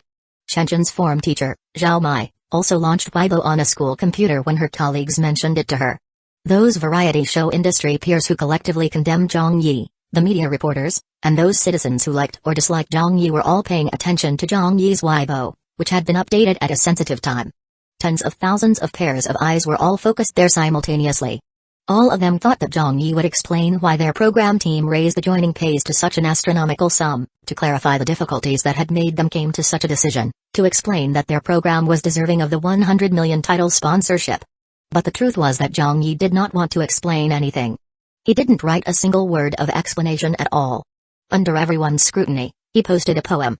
A poem that would infuriate his industry peers, leave the Voices program team staff in shock, and stir up the blood-pumping passion of his fans. How to describe the revered peak? Towering over all Shandong with endless green. Heavenly beautiful splendor nature gathered, the shaded north side cut off from the south side's sheen. Clustering clouds cleanse the cracks in the heart, eyes strain watching homebound birds fly through the ravine. Someday I shall ascend your highest heights to see other summits dwarfed, and savor the scene. Chapter 666, Fighting with his peers again. In the recording studio. The audience members who had already entered the venue were seething with excitement. Quick, go and take a look. Quickly look at Zhang Yi's Weibo. Oh my god. Teacher Zhang is still not afraid of offending other people. Hakiki's hand holding her cell phone was trembling as well. Zhang Zuo and Wu Yi also turned around and looked at Zhang Yi with stunned expressions. This poem was going viral. Right after it appeared on Weibo, numerous netizens got goosebumps. Fuck. Where's the interpretation? There's no interpretation? This poem is way too elegant. The first few lines were still fine, but that last line really took the cake. That's our Zhang Yi. That's right, that's the Zhang Yi I know. Awesome. It's fine if Teacher Zhang doesn't make a move, but when does, it's always earth-shattering. This is as good as trampling on all his peers' shows. This is declaring war on the entire variety show industry. In the entire entertainment circle, only Zhang Yi would dare say such things. When Teacher Zhang disappeared from Weibo for such a long time, I thought that his character had changed for the better. But when I saw this poem today, Zhang Yi is still the same Zhang Yi I knew from before. After reading this poem, many of the netizens felt quite shocked. Zhang Yi had not written a poem in a long time, but now that he unexpectedly came out with one, it immediately shook the literary circle. Everyone was familiar with Zhang Yi's poems, having seen his love poems with deep emotion and his sharp and sarcastic poems. But for old-style poems like this one, people had hardly ever seen Zhang Yi writing them. Today was indeed another eye-opener for many of them since they got a chance to witness it. Zhang Yi really could write any kind of poem. Zhang Yi was never a person who did things by the book. The more people felt he would do something a certain way, the more he would not. Give an explanation of the situation to you all? Clarify the reason to you all? There was no need for something like that. But most of them did not see much of this style of ancient poem written by Zhang Yi. This was a very famous poem set, Admiring the Mountains by Du Fu from Zhang Yi's previous world. It was comprised of 3 ancient poems in total. Zhang Yi took one of them, the one that was the most well-known and famous to everyone in his previous world. This poem of Dufu's was probably trying to express a different meaning, but in this moment and situation Zhang Yi used it, it delivered yet another meaning. It was the air of defiance and domination. Just this passage of the poem was enough to surpass thousands of words. What Zhang Yi wanted to say and express were all in the poem. Whether you all are collectively boycotting or denouncing me, my new program and I are destined to reach to the highest peak in the variety world from where we can look down on all of you. Someday I shall ascend your highest heights. To see other summits dwarfed, and savor the scene. Very powerful. Brilliantly said. Teacher Zhang, we're cheering you on. Zhang Yi. You have our support. A bunch of buffoons. Haha, Teacher Zhang basically did not think of them as a threat to him. Zhang Yi's fans had all been jolted out. Similarly, those peers who were calling for a boycott of Zhang Yi exploded with rage. They thought that Zhang Yi would issue a clarification or just remain silent all the while, but who could have expected that he would directly throw out such a defiant old-style poem, not showing a shred of respect for his peers. To see other summits dwarfed, and savor the scene? Zhang Yi. Your words are too arrogant. You all should be content if your new program can achieve at least 0.6% viewership. Such an abruptly broadcast program is likely to be full of mistakes, so there might not even be a 0.5% viewer rating. Yet you still want to reach the top of the variety world. And you even want to look down on all the other variety shows? Are you still dreaming or what? Can't you have just a tiny bit of objective judgment toward your own show? A simple analysis easily shows that The Voice of China is only going to be a cult TV show that the majority of the citizens won't be able to accept. Zhang Yi, don't be too conceited. That's a bold claim. Ha. Let's see what you're going to do after today's broadcast. I admit that your previous shows were very special and the viewership ratings were also very high, but The Voice will absolutely be your worst failure. You want to ascend to the highest heights? Alright, since you don't believe me, just wait and see. I want to see for myself just what kind of viewership rating this show you're so confident of can get. Let's see if The Voice's viewership ratings can surpass my show first. Director Zhao, your show's viewership rating is 0.75%. How the heck could he surpass that? He is only good at talking. And spouting empty talk. I feel very amused that he's now being so fearless. We're veterans who have spent many years in the variety circle. The more experienced we are, the more we should be in awe and know our own weaknesses and limitations. Zhang Yi is not considered a newcomer anymore, but why is he still so overconfident, thinking he can ascend to the highest heights? As the host of a singing show, your job is only to make announcements and present the advertising slogans, so what heights are there for you to ascend to? This bastard is really annoying. Don't just talk. Use your viewership ratings to show us what you've got. Right. Aren't you thinking of looking down on all variety shows? Then let's compare our viewership ratings. Zhang Yi's peers were initiating waves of accusations and criticisms at him. After reading the poem, some of those who had not participated in the boycott of Zhang Yi previously became so angry that they came out to boycott him as well. The flames of war were spreading fast. Zhang Yi had poked on a hornet's nest. At a different place. Little Wang said indignantly, Director Zhang, this poem is just too impressive. Zhang Yi laughed. It's passable. Chen Guang, who was testing his microphone on the coach's chair, also saw the poem on Weibo.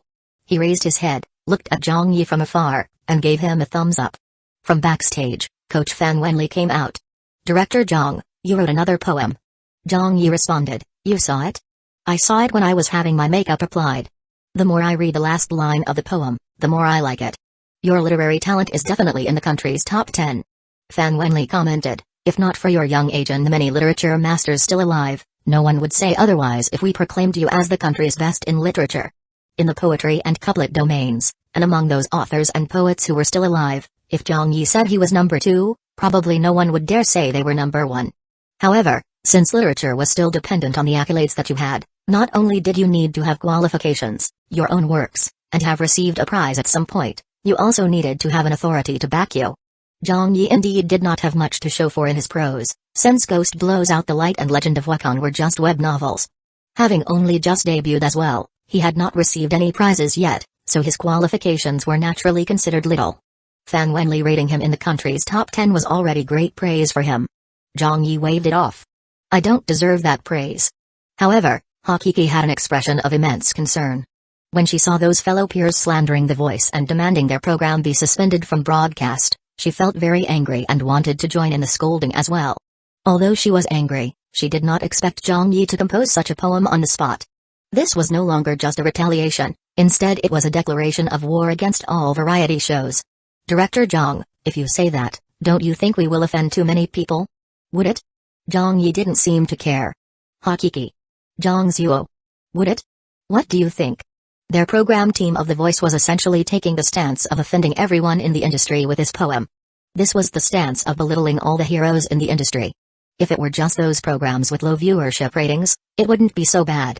They were, after all, Central TV Department 1, and if faced with those programs on provincial channels or those satellite channels shows with less investment and lower viewership, they definitely would have something to show for. However, Zhang Yi's carpet bombing was aimed at all variety shows. This included those outstanding shows with 0.8% to 0.9% viewership ratings, and even the very popular programs with up to 1.0% or 1.1% viewership ratings. Uttering those lofty claims like to see other summits dwarfed, and savor the scene, would that really be okay? Would that really not be a problem? And this was also including all the variety shows on Central TV's channels, no? However, Zhang Yi thought nothing of it. Such a small matter like this might be considered serious to others, but to him, he had already gotten used to it. The infighting was not something new at all. When he was in radio broadcasting, he fought against the radio broadcasting world. When he was in the literary world, he fought against the literary world. When he was in the crosstalk world, he fought against the crosstalk world. So now that he had joined the variety show world, if he did not fight them, it simply wouldn't be Zhang Yi's style. Zhang Zuo hurriedly said, "Aren't we making overly bold claims?" Zhang Yi smiled. "Why? Don't have any confidence?" "It's not that I don't have confidence, I'm just afraid those people will use your poem to find trouble with us and attack us." Zhang Zuo said, "When the viewership ratings are out, even if our viewership ratings are quite high, there will be surely some other variety shows in the same time slot getting higher viewership ratings than us. This is like gifting them something to criticize us with, and they will certainly go around yelling, 'Didn't you guys want to belittle all the heroes in the world? Why are the viewership ratings of your program not higher than X program then?' How are we going to answer that?" Hakiki nodded as she also had the same concerns. But Zhang Yi blinked a few times in quick succession and rebutted, "Why must there always be shows in the same time slot with higher viewership ratings than us?" Zhang Zuo was stunned. Ah. Hakiki was also stunned. Why does there need to be a reason for that? There will surely be some shows that can get higher viewership ratings than us, such as the reality TV show whose rights were purchased from overseas. It has been broadcasting since the beginning of the year and the average viewership ratings are 1.4%. Then there's another foreign copyrighted program which got a similar viewership rating of 1.3%. Zhang Yi asked again, "Why you all think that their viewership ratings will be higher than ours?"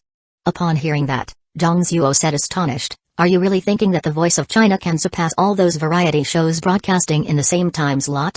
When those words came out of his mouth, many of the surrounding staff from the program team looked over with shocked expressions.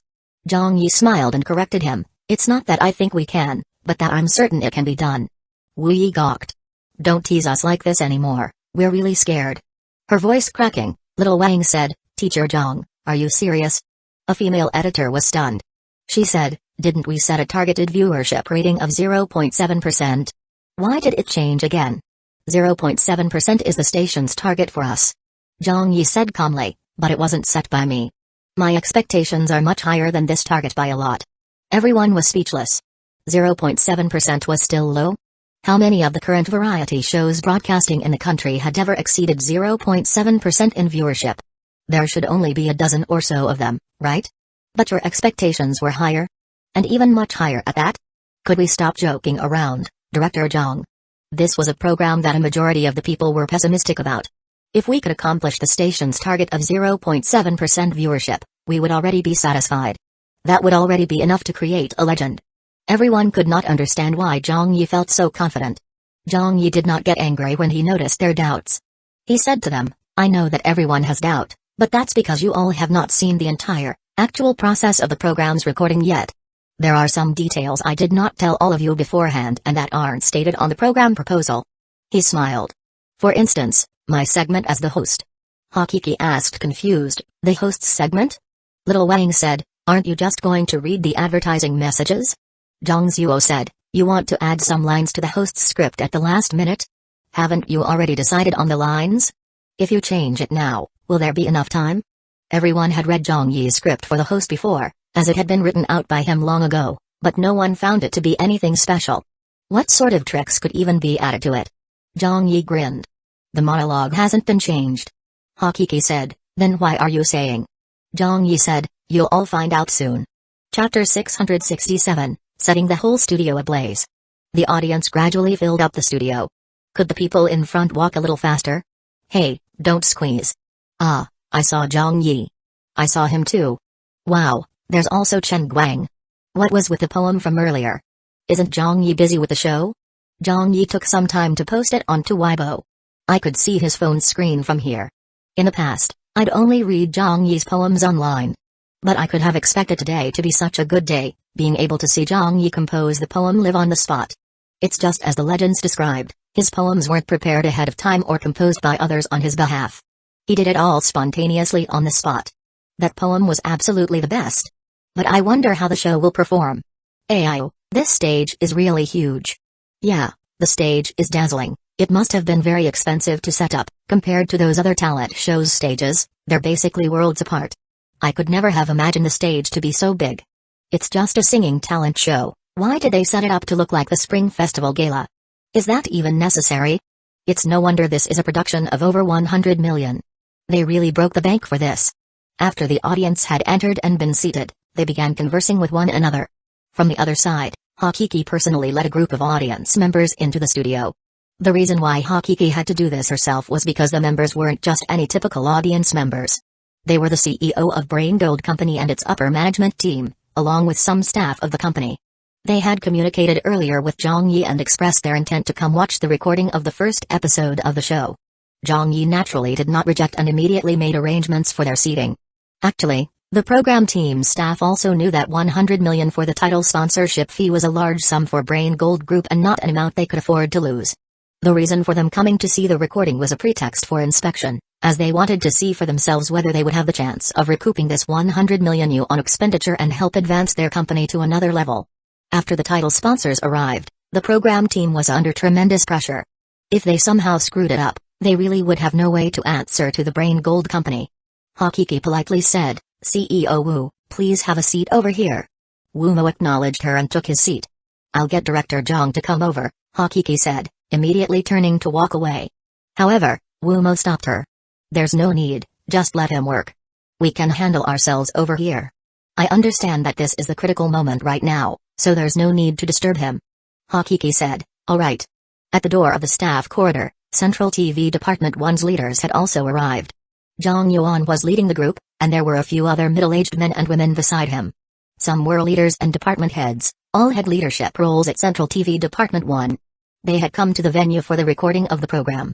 Zhang Zuo went to welcome them, Director Zhang, Director Liu, Chief Li. Zhang Yuan waved a hand. Carry on with what you need to do, don't worry about us. Then alright. Zhang Zuo hesitated for a second but went back to his job. Not long after, people from the other program teams in Central TV also silently joined. They had not informed the Voices program team that they would be here, so they casually found some seats in the back rows and sat down. They were talking with each other, though nobody knew what they were discussing. Clearly, the first episode's recording of The Voice was not only in the public eye, even Central TV's internal staff and program team supervisors were curious how this cult program could make Zhang Yi claim that he would someday ascend the highest heights. They were also considered industry insiders, but this was their first time coming onto the set of The Voice.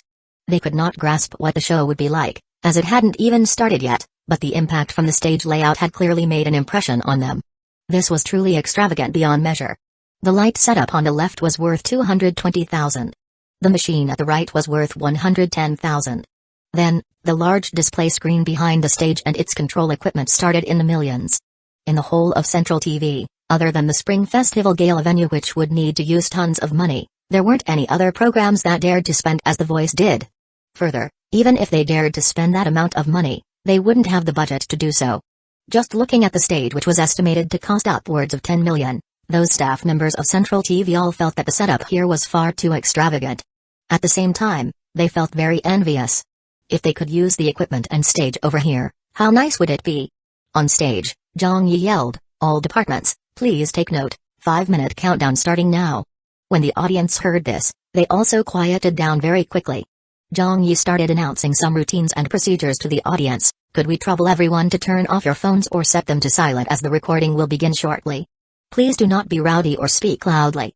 When the contestants are performing and the coaches are speaking, try to maintain silence in the studio. Other than clapping, it would be best not to make any strange sounds, such as whistling or screaming, or else it will affect the recording and we will have to do it over again. As the program will be broadcast tonight, time is of the essence, so let's make the most of the time we have from the start. I hope everyone will cooperate and understand us. Thank you. The audience obliged and turned off their phones or silenced them. Zhang Yi turned around and held the microphone, saying, "Lighting, could you turn down the intensity of the lights here at Zone 3? It's flooding to the outside. Please do one last mix check. Good. Are the coaches ready? Good. All departments, get into position. Ready the music. Counting down. 3, 2, 1. Action." When they broadcast the show on television, they would insert a short clip and introduction at the beginning, but for the live recording, they won't be playing them. It began with the opening theme song. The recording started. The music played. When the introduction fluttered out, a lot of the audience closed their eyes. They felt it was very enjoyable. The audio quality was outrageously good. The audio effects didn't even need a mention, they were so good. Zhang Yuan gently nodded. A few of the central TV staff were also full of praise. This was the highest-end equipment setup in the country and it was truly worth the money. Even though it was a little expensive, you got what you paid for. The stage darkened and only a few spots of red light were visible as they lit up the different areas of the studio. Suddenly, a ray of white light lit up and swept from above onto the stage. All the other spotlights seemingly responded to its call and focused onto the stage as well, shining onto a figure of a person as the lights followed. The first person came out, Chen Guang. Chen Guang was dressed in a flowery suit, and holding a microphone as he slowly walked out. He started singing, "I wanna fly to the sky and walk side beside the Sunday, the world waits for me to change it." The second coach was revealed immediately. Before anyone saw her, her singing had drifted into the studio. "Never been afraid of others seeing my dreams. Here, I can make it happen." It was Chen Guang's wife, Fan Wenli. In all the music industry, that light and ethereal voice was unique to her. Following that, Zhang Zai appeared. Grandma Zhang's singing tempo was more inclined towards her bel canto style, but somehow carried a lingering charm to it. It was especially nice to listen to and did not seem out of place when used in a pop song. Laughing loudly, "Let's walk side by side. Isn't happiness everywhere?" Finally, it was time for the final coach to make her appearance. The moment she stepped out, the entire audience stood up and cheered, screaming without end. Zhang Yuanqi had a very natural and poised smile on her face as she stepped onto the stage. Casting off all worries, I stride forward bravely. Now I am taking center stage. The melody suddenly became more energetic. The four coaches made eye contact with each other and sang together, "I believe I'm me, I trust in tomorrow. I believe youth has no limits. Whether sunset at the beach or the crowded streets, it's the prettiest paradise for me. I believe in freedom, I believe in hope. I believe I can reach out and touch the sky. With you by my side, life is more exciting, every moment so wonderful, I do believe." The audience roared with excitement, some of them waving their hands in rhythm, others screaming. The four coaches' vocal characteristics were all different. Zhang Zia's voice was strong and sincere, Chen Guang had a more booming type of voice, Fan Wenli's voice sounded light and ethereal, while Zhang Yuanqi's voice was mature and had a magnetic charm to it. The four unique tones fused together perfectly and made the theme song sound unparalleled. I believe in freedom. I believe in hope. I believe I can reach out and touch the sky. With you by my side, life is more exciting, every moment so wonderful. I do believe. It was the perfect stage. It had the perfect audio setup. They had the perfect singing voices. Just an opening theme song alone had set the entire studio ablaze. It's too good. It was sung really well. This is my first time listening to a song performed live. It's really satisfying.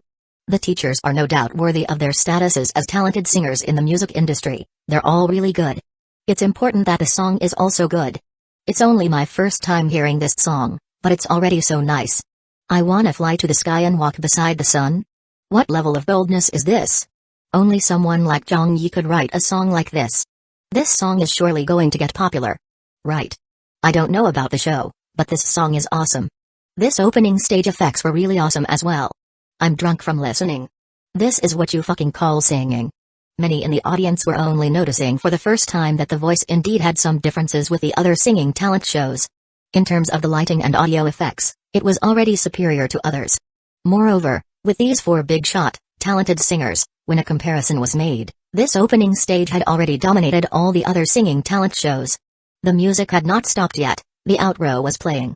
Zhang Yi had already walked up on stage, and above him, a hanging microphone was dropped from the ceiling with the microphone head facing down. Zhang Yi grabbed it and in one single motion held it upright and announced, "Let's give a warm welcome to our 4 coaches as they get seated." The first coach, Zhang Ziya. Applause thundered. With the music still playing in the background, Zhang Ziya smiled and waved to everyone before walking over to her coach chair. Zhang Yi announced, "The next coach, Chen Guang." Chen Guang was giving a thumbs up on both his hands as he trotted over to his chair. "Let's welcome our third coach, Fan Wenli," Zhang Yi said in a very high-pitched voice. Hosting was a job that required a person to adapt to certain ways and styles to suit the different time and mood of an audience. Fan Wenli was not so flamboyant and just quietly walked to her chair with a smile on her face. Zhang Yi said, "And please welcome our final coach, Zhang Yuanqi." Old Zhang's popularity had really gone through the roof. When she was introduced, the already loud applause from the audience raised another notch and the decibel level increased several times more. There were even screams from the audience. Relaxed, Zhang Yuanqi smiled as she walked and blew some kisses their way. In front of others, old Zhang looked much more approachable. Chapter 668, What sort of a tongue do you have? After the first segment ended, the 4 coaches had all taken their seats. Right now, other than the lights, there was only Zhang Yi left on stage. As he was the program's executive director and host, if there were any conflicts or incidents during the recording, they would be handled by assistant directors Zhang Zhuo and Hakiki, although Zhang Yi had already specifically instructed them on what to do. Numerous scenarios had already been thought of and run through with them. So Zhang Yi being on stage and hosting did not have too many worries that there would be any problems occurring. Besides, this was not a live broadcast. At most they would just do a reshoot. But they would still have to avoid that because they needed to allocate some time to do the post-production and captioning work so that they could meet tonight's broadcast time of 9 p.m. Time was of the essence, therefore, if they could finish the recording with a single run, it would be most ideal. The music stopped. Next up was the segment in which Zhang Yi would be reciting his lines as the host. Zhang Yuan looked to the stage. Wu Mo was looking at Zhang Yi. The audience all kept their eyes peeled on the stage. The 4 coaches and program team staff also had their full attention on Zhang Yi. If it was said the program team had expected the just played opening theme song to be performed like it was, due to them having rehearsed it before, then starting from here on out, none of them had an idea of where the direction of the show would be headed. They knew the general direction and rundown of the program, but as for how the recording would turn out, they were all in the dark. Zhang Yi did not speak his lines in front of anyone beforehand. The coaches also hadn't seen any of the contestants before, while the contestants and their families backstage as well didn't quite know the rules of the show. For all these days, they had only been practicing and rehearsing, to say nothing of the audience and the other departments of Central TV. Even their internal program team staff were unclear of many details about the show. And so, all of the attention in the studio was now fully on Zhang Yi, because he was the only person who knew everything about this show like the back of his hand as well as the one who controlled the entire development of it. Whether it was the audience or the program team, everyone was eager to know what Zhang Yi could make of this show that no one was optimistic about. Another person who was looking forward to the outcome was Zhang Yi himself. Standing in the center of the stage, he was in fact the most excited person in the entire studio. He looked below the stage, glancing at the lights under his feet and then looked to the side where a hand making a victory sign was holding the logo of the Voice of China. All of these looked vastly familiar to him. Zhang Yi had really taken the entire stage of the voice from his previous world and recreated it in this world to a similarity of 90%. He thought back to his previous world, when he was still watching the voice with his parents in front of their TV. At that time, he was just a normal student who harbored dreams of becoming a star like any other similarly aged kids. But today, he was standing on this same stage, albeit in a different world, and had become the host who was getting all the attention and taking center stage. Destiny was really something that no one could predict at all. Momentarily sighing, Zhang Yi quickly gathered all his thoughts and put them away. It was time to begin. This was just his debut show on Central TV, but he already had this ultimate trump card called The Voice in his hand.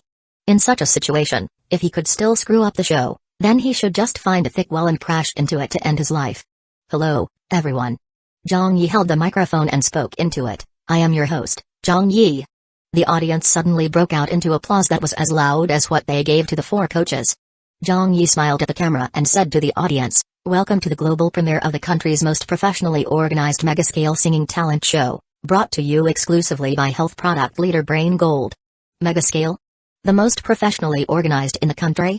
Global premiere? Hearing the usage of those descriptions, everyone in the audience was shocked. In the current era of variety shows, at most they would claim that the show was brought to you by a professional team, that it was powerfully debuting or powerfully broadcasted live from a location. Never had anyone claimed that it was a global premiere or something like that. However, if those words were scrutinized carefully, there was nothing wrong with it either. It was indeed globally premiering on Central TV Department 1's channel, so there was nothing to nitpick, though it could be labeled as a little bit of wordplay. Powerful debut versus global premiere, the difference was obvious just by listening to those words. A global premiere was on a much higher level. The several leaders of Central TV Department 1 all looked at each other. The eyes of the other Central TV program team supervisors and their staff also lit up at these words. They nearly clapped in admiration.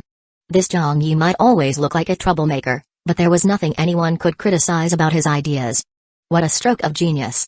Using the words global premiere was a really great idea. This had to be noted down for future programs. Wumo also nodded very agreeably as he whispered to his upper management beside him. He really liked the phrase by health product leader Brain Gold. It was really well said. What they didn't know was that the phrases global premiere, product leader, and whatnot were all overused terms in Zhang Yi's previous world. It's just that no one in this world had started using them yet, that was all. Zhang Yi continued, as a good singer, the most important thing is your voice. Regardless of looks, age, or occupation, everything will be judged based only on your voice alone. The 4 coaches will use all their experience to help you, to find your true voice in the spirit of true music.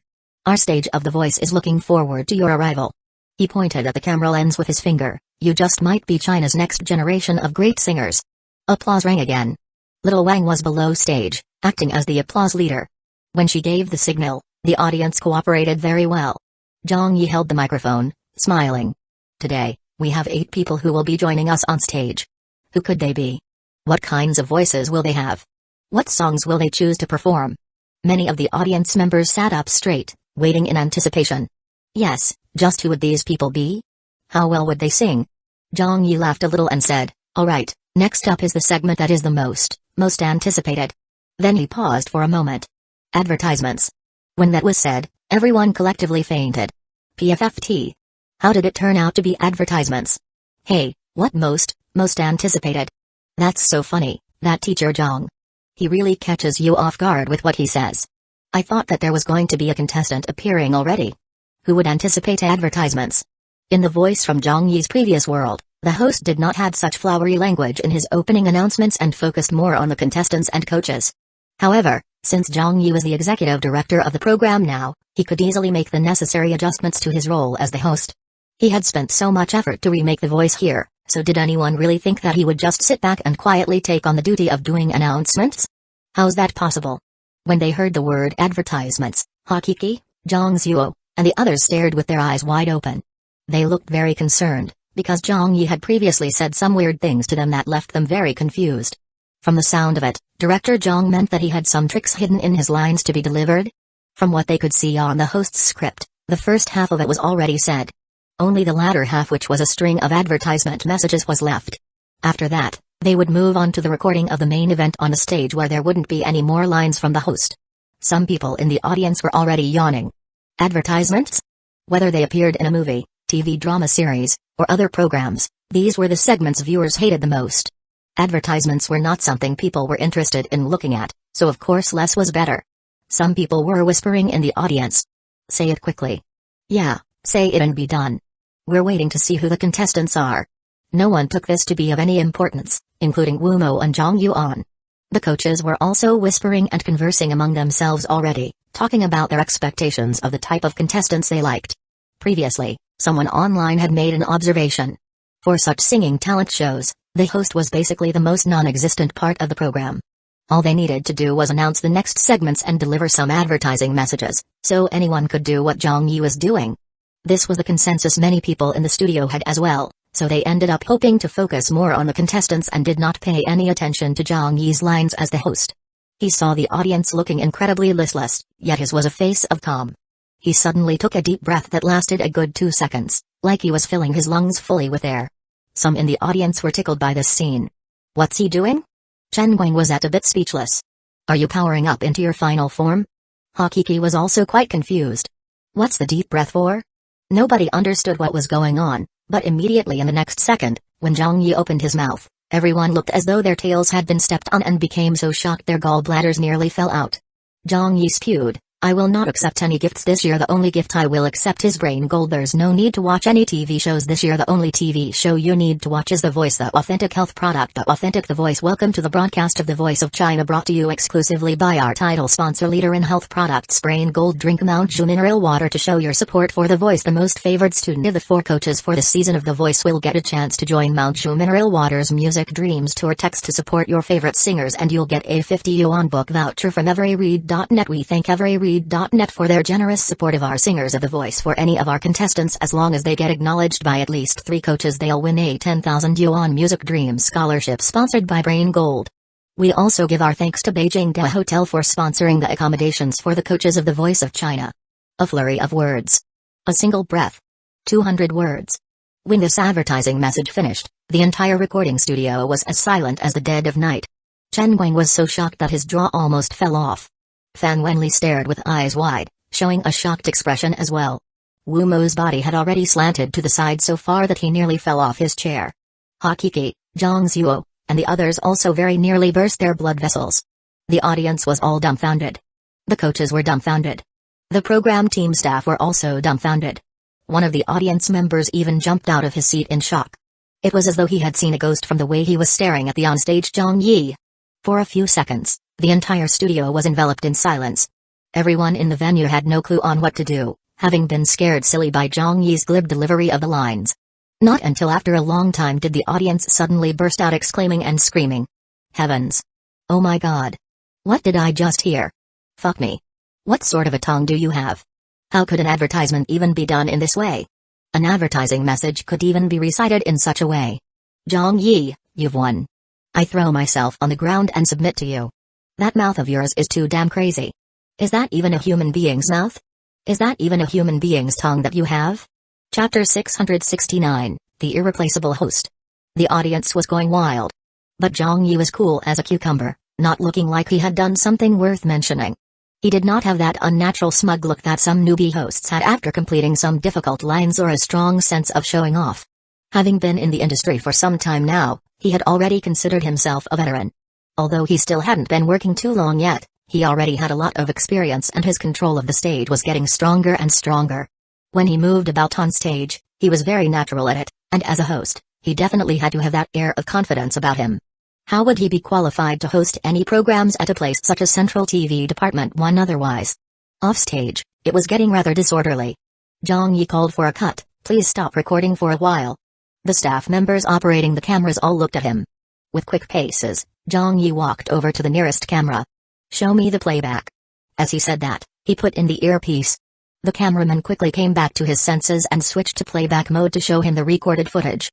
Zhang Yi first confirmed whether his lines were delivered without any errors or not, as he had said it so quickly that even his mind could not keep up with what he had said. He was relieved when he saw that he did rather well, without slurring or delivering the lines incorrectly. This long sequence of advertising messages was very well enunciated and every word could be heard clearly. Overall, it was delivered quite ideally. How did Zhang Yi manage to say it in such a fast manner? Why was he able to achieve such a speed? Of course, it was due to the more than 100 fruits of agility he had eaten. Before, Zhang Yi had gradually received more than 100 fruits of agility from the game ring system. This item helped to increase one's agility and reaction speed. At the beginning, Zhang Yi felt that it was a useless item and that he had wasted his reputation points on it. But when the idea of the voice appeared in his head, he had a spark of genius and found a practical use for those fruits of agility. In the original version of The Voice of China in his previous world, it was exactly what its host, Hueco, did. If it had been the past, Zhang Yi could never have matched up to Hueco's rapid-fire speaking. Although Zhang Yi was trained in broadcasting, it wasn't that he didn't work hard at it but that it was more of a talent thing that couldn't be trained. Zhang Yi's reaction speed could only be so fast, even if his speech was faster than most normal people due to the fact that he had had training in school. But there was still a limit to it. He couldn't reach Hueco's reciting speed no matter what. If anyone actually insisted on Zhang Yi speaking that fast, he could probably do it. Just that with speed, he would lose the capability of enunciating words clearly. He would surely slur at some point, which would mean that it would be useless in this situation. This was a stage where he needed to speak fast and clear at the same time, so that everyone could hear each and every word clearly. Otherwise, all of this would be pointless. As such, the fruit of agility had really helped him a great deal. It allowed Zhang Yi's reaction speed to be raised manifold in a short time. Not only could he match up to Hua Xiao's reading speed now, he was even a little bit faster than him, possibly nearing the limits of humanity. Hakiki came over. "Director Zhang." The cameraman asked, "Can this recording be used?" Zhang Yi finished viewing it and gave a helpless sigh. He said, "I wonder." Hakiki exclaimed, "It can't be used? Which word did you get wrong?" "It's not that, but the atmosphere of the audience was too unnatural." Zhang Yi looked at the four coaches. "Coaches, may I suggest that you all don't look so shocked? The cameras that focus on you guys and me are all synchronized, so your expressions will be shown as well." Then he turned around to face the audience and said, "And everyone, it was too quiet just now. The silence felt really strange, so could I trouble all of you to be more relaxed and look more natural? You can also clap or cheer, just don't stare with your eyes wide while saying nothing. Otherwise, the entire studio's atmosphere will seem non-existent and feel really strange." Chen Guang said in a speechless manner, "Who asked you to speak that fast and scare me?" Zhang Zia smiled dryly and added, "I couldn't react at all either." Zhang Yuanqi looked at him. "Did you eat a bunch of bullets for lunch?" Fan Wenli could only react with silence to express her frame of mind. Faced with Zhang Yi's dissatisfaction with the recording, none of the audience members knew how to react. "You're still unsatisfied? You still blame us for being too quiet? Your sister. That speed at which you recited your lines was leaving after images of the words. What else could we do but stay quiet? That advertising message of yours was simply too shocking." Zhang Zuo ran up. "Director Zhang, are we going to record it again?" Hakiki suggested, "These advertising lines are really too good. It's like a crowning touch. I've worked in TV programming for many years, but this is the first time I've heard an advertising message being delivered in such a way. If it gets deleted, it would be such a pity. We might not get such a good recording if we do it again. That's a huge amount of words you need to say in a single breath. It's too difficult. Actually, we can just re-record the individual shots of the coaches and the audience separately, then add them together in post by layering the audio together. That would give people the feeling that it was all recorded at the same time." Zhang Yi had not learned directing before, so he wasn't exactly a professional in this area. But he still understood in general what she meant, though he was not prepared to do it that way. He still preferred to make it more realistic. If they added the separate shots together and did it perfectly, the effect would definitely still be largely discounted. But before he could say anything and before the program team had decided how to handle it, someone in the audience shouted, "Record it again. Teacher Zhang, do it once more." "Yeah, do it again." With someone leading, the others followed in response. Hearing that, Zhang Yuan and many of those belonging to the program teams of Central TV were stunned. Do it again? They heard of crosstalk actors doing an encore for their segments and singers doing encores for their songs, but in all the time they'd been in the industry, they'd never goddamn heard an audience requesting an encore for advertisements. Just how bored are you all? These are advertisements we're talking about. However, that was just how it was. This would be something no one would believe if they heard of it. But at this moment, at this studio, countless audience members were strongly asking for an encore by Zhang Yi, to recite his advertisement lines once again. Zhang Yi smiled at this and thought for a while before saying, "Then let's just record it again." Hakiki and the others got off from the stage and went back to their positions. All teams, take note. 3, 2, 1, action. Zhang Yi stood back at the same spot and took a deep breath again like before.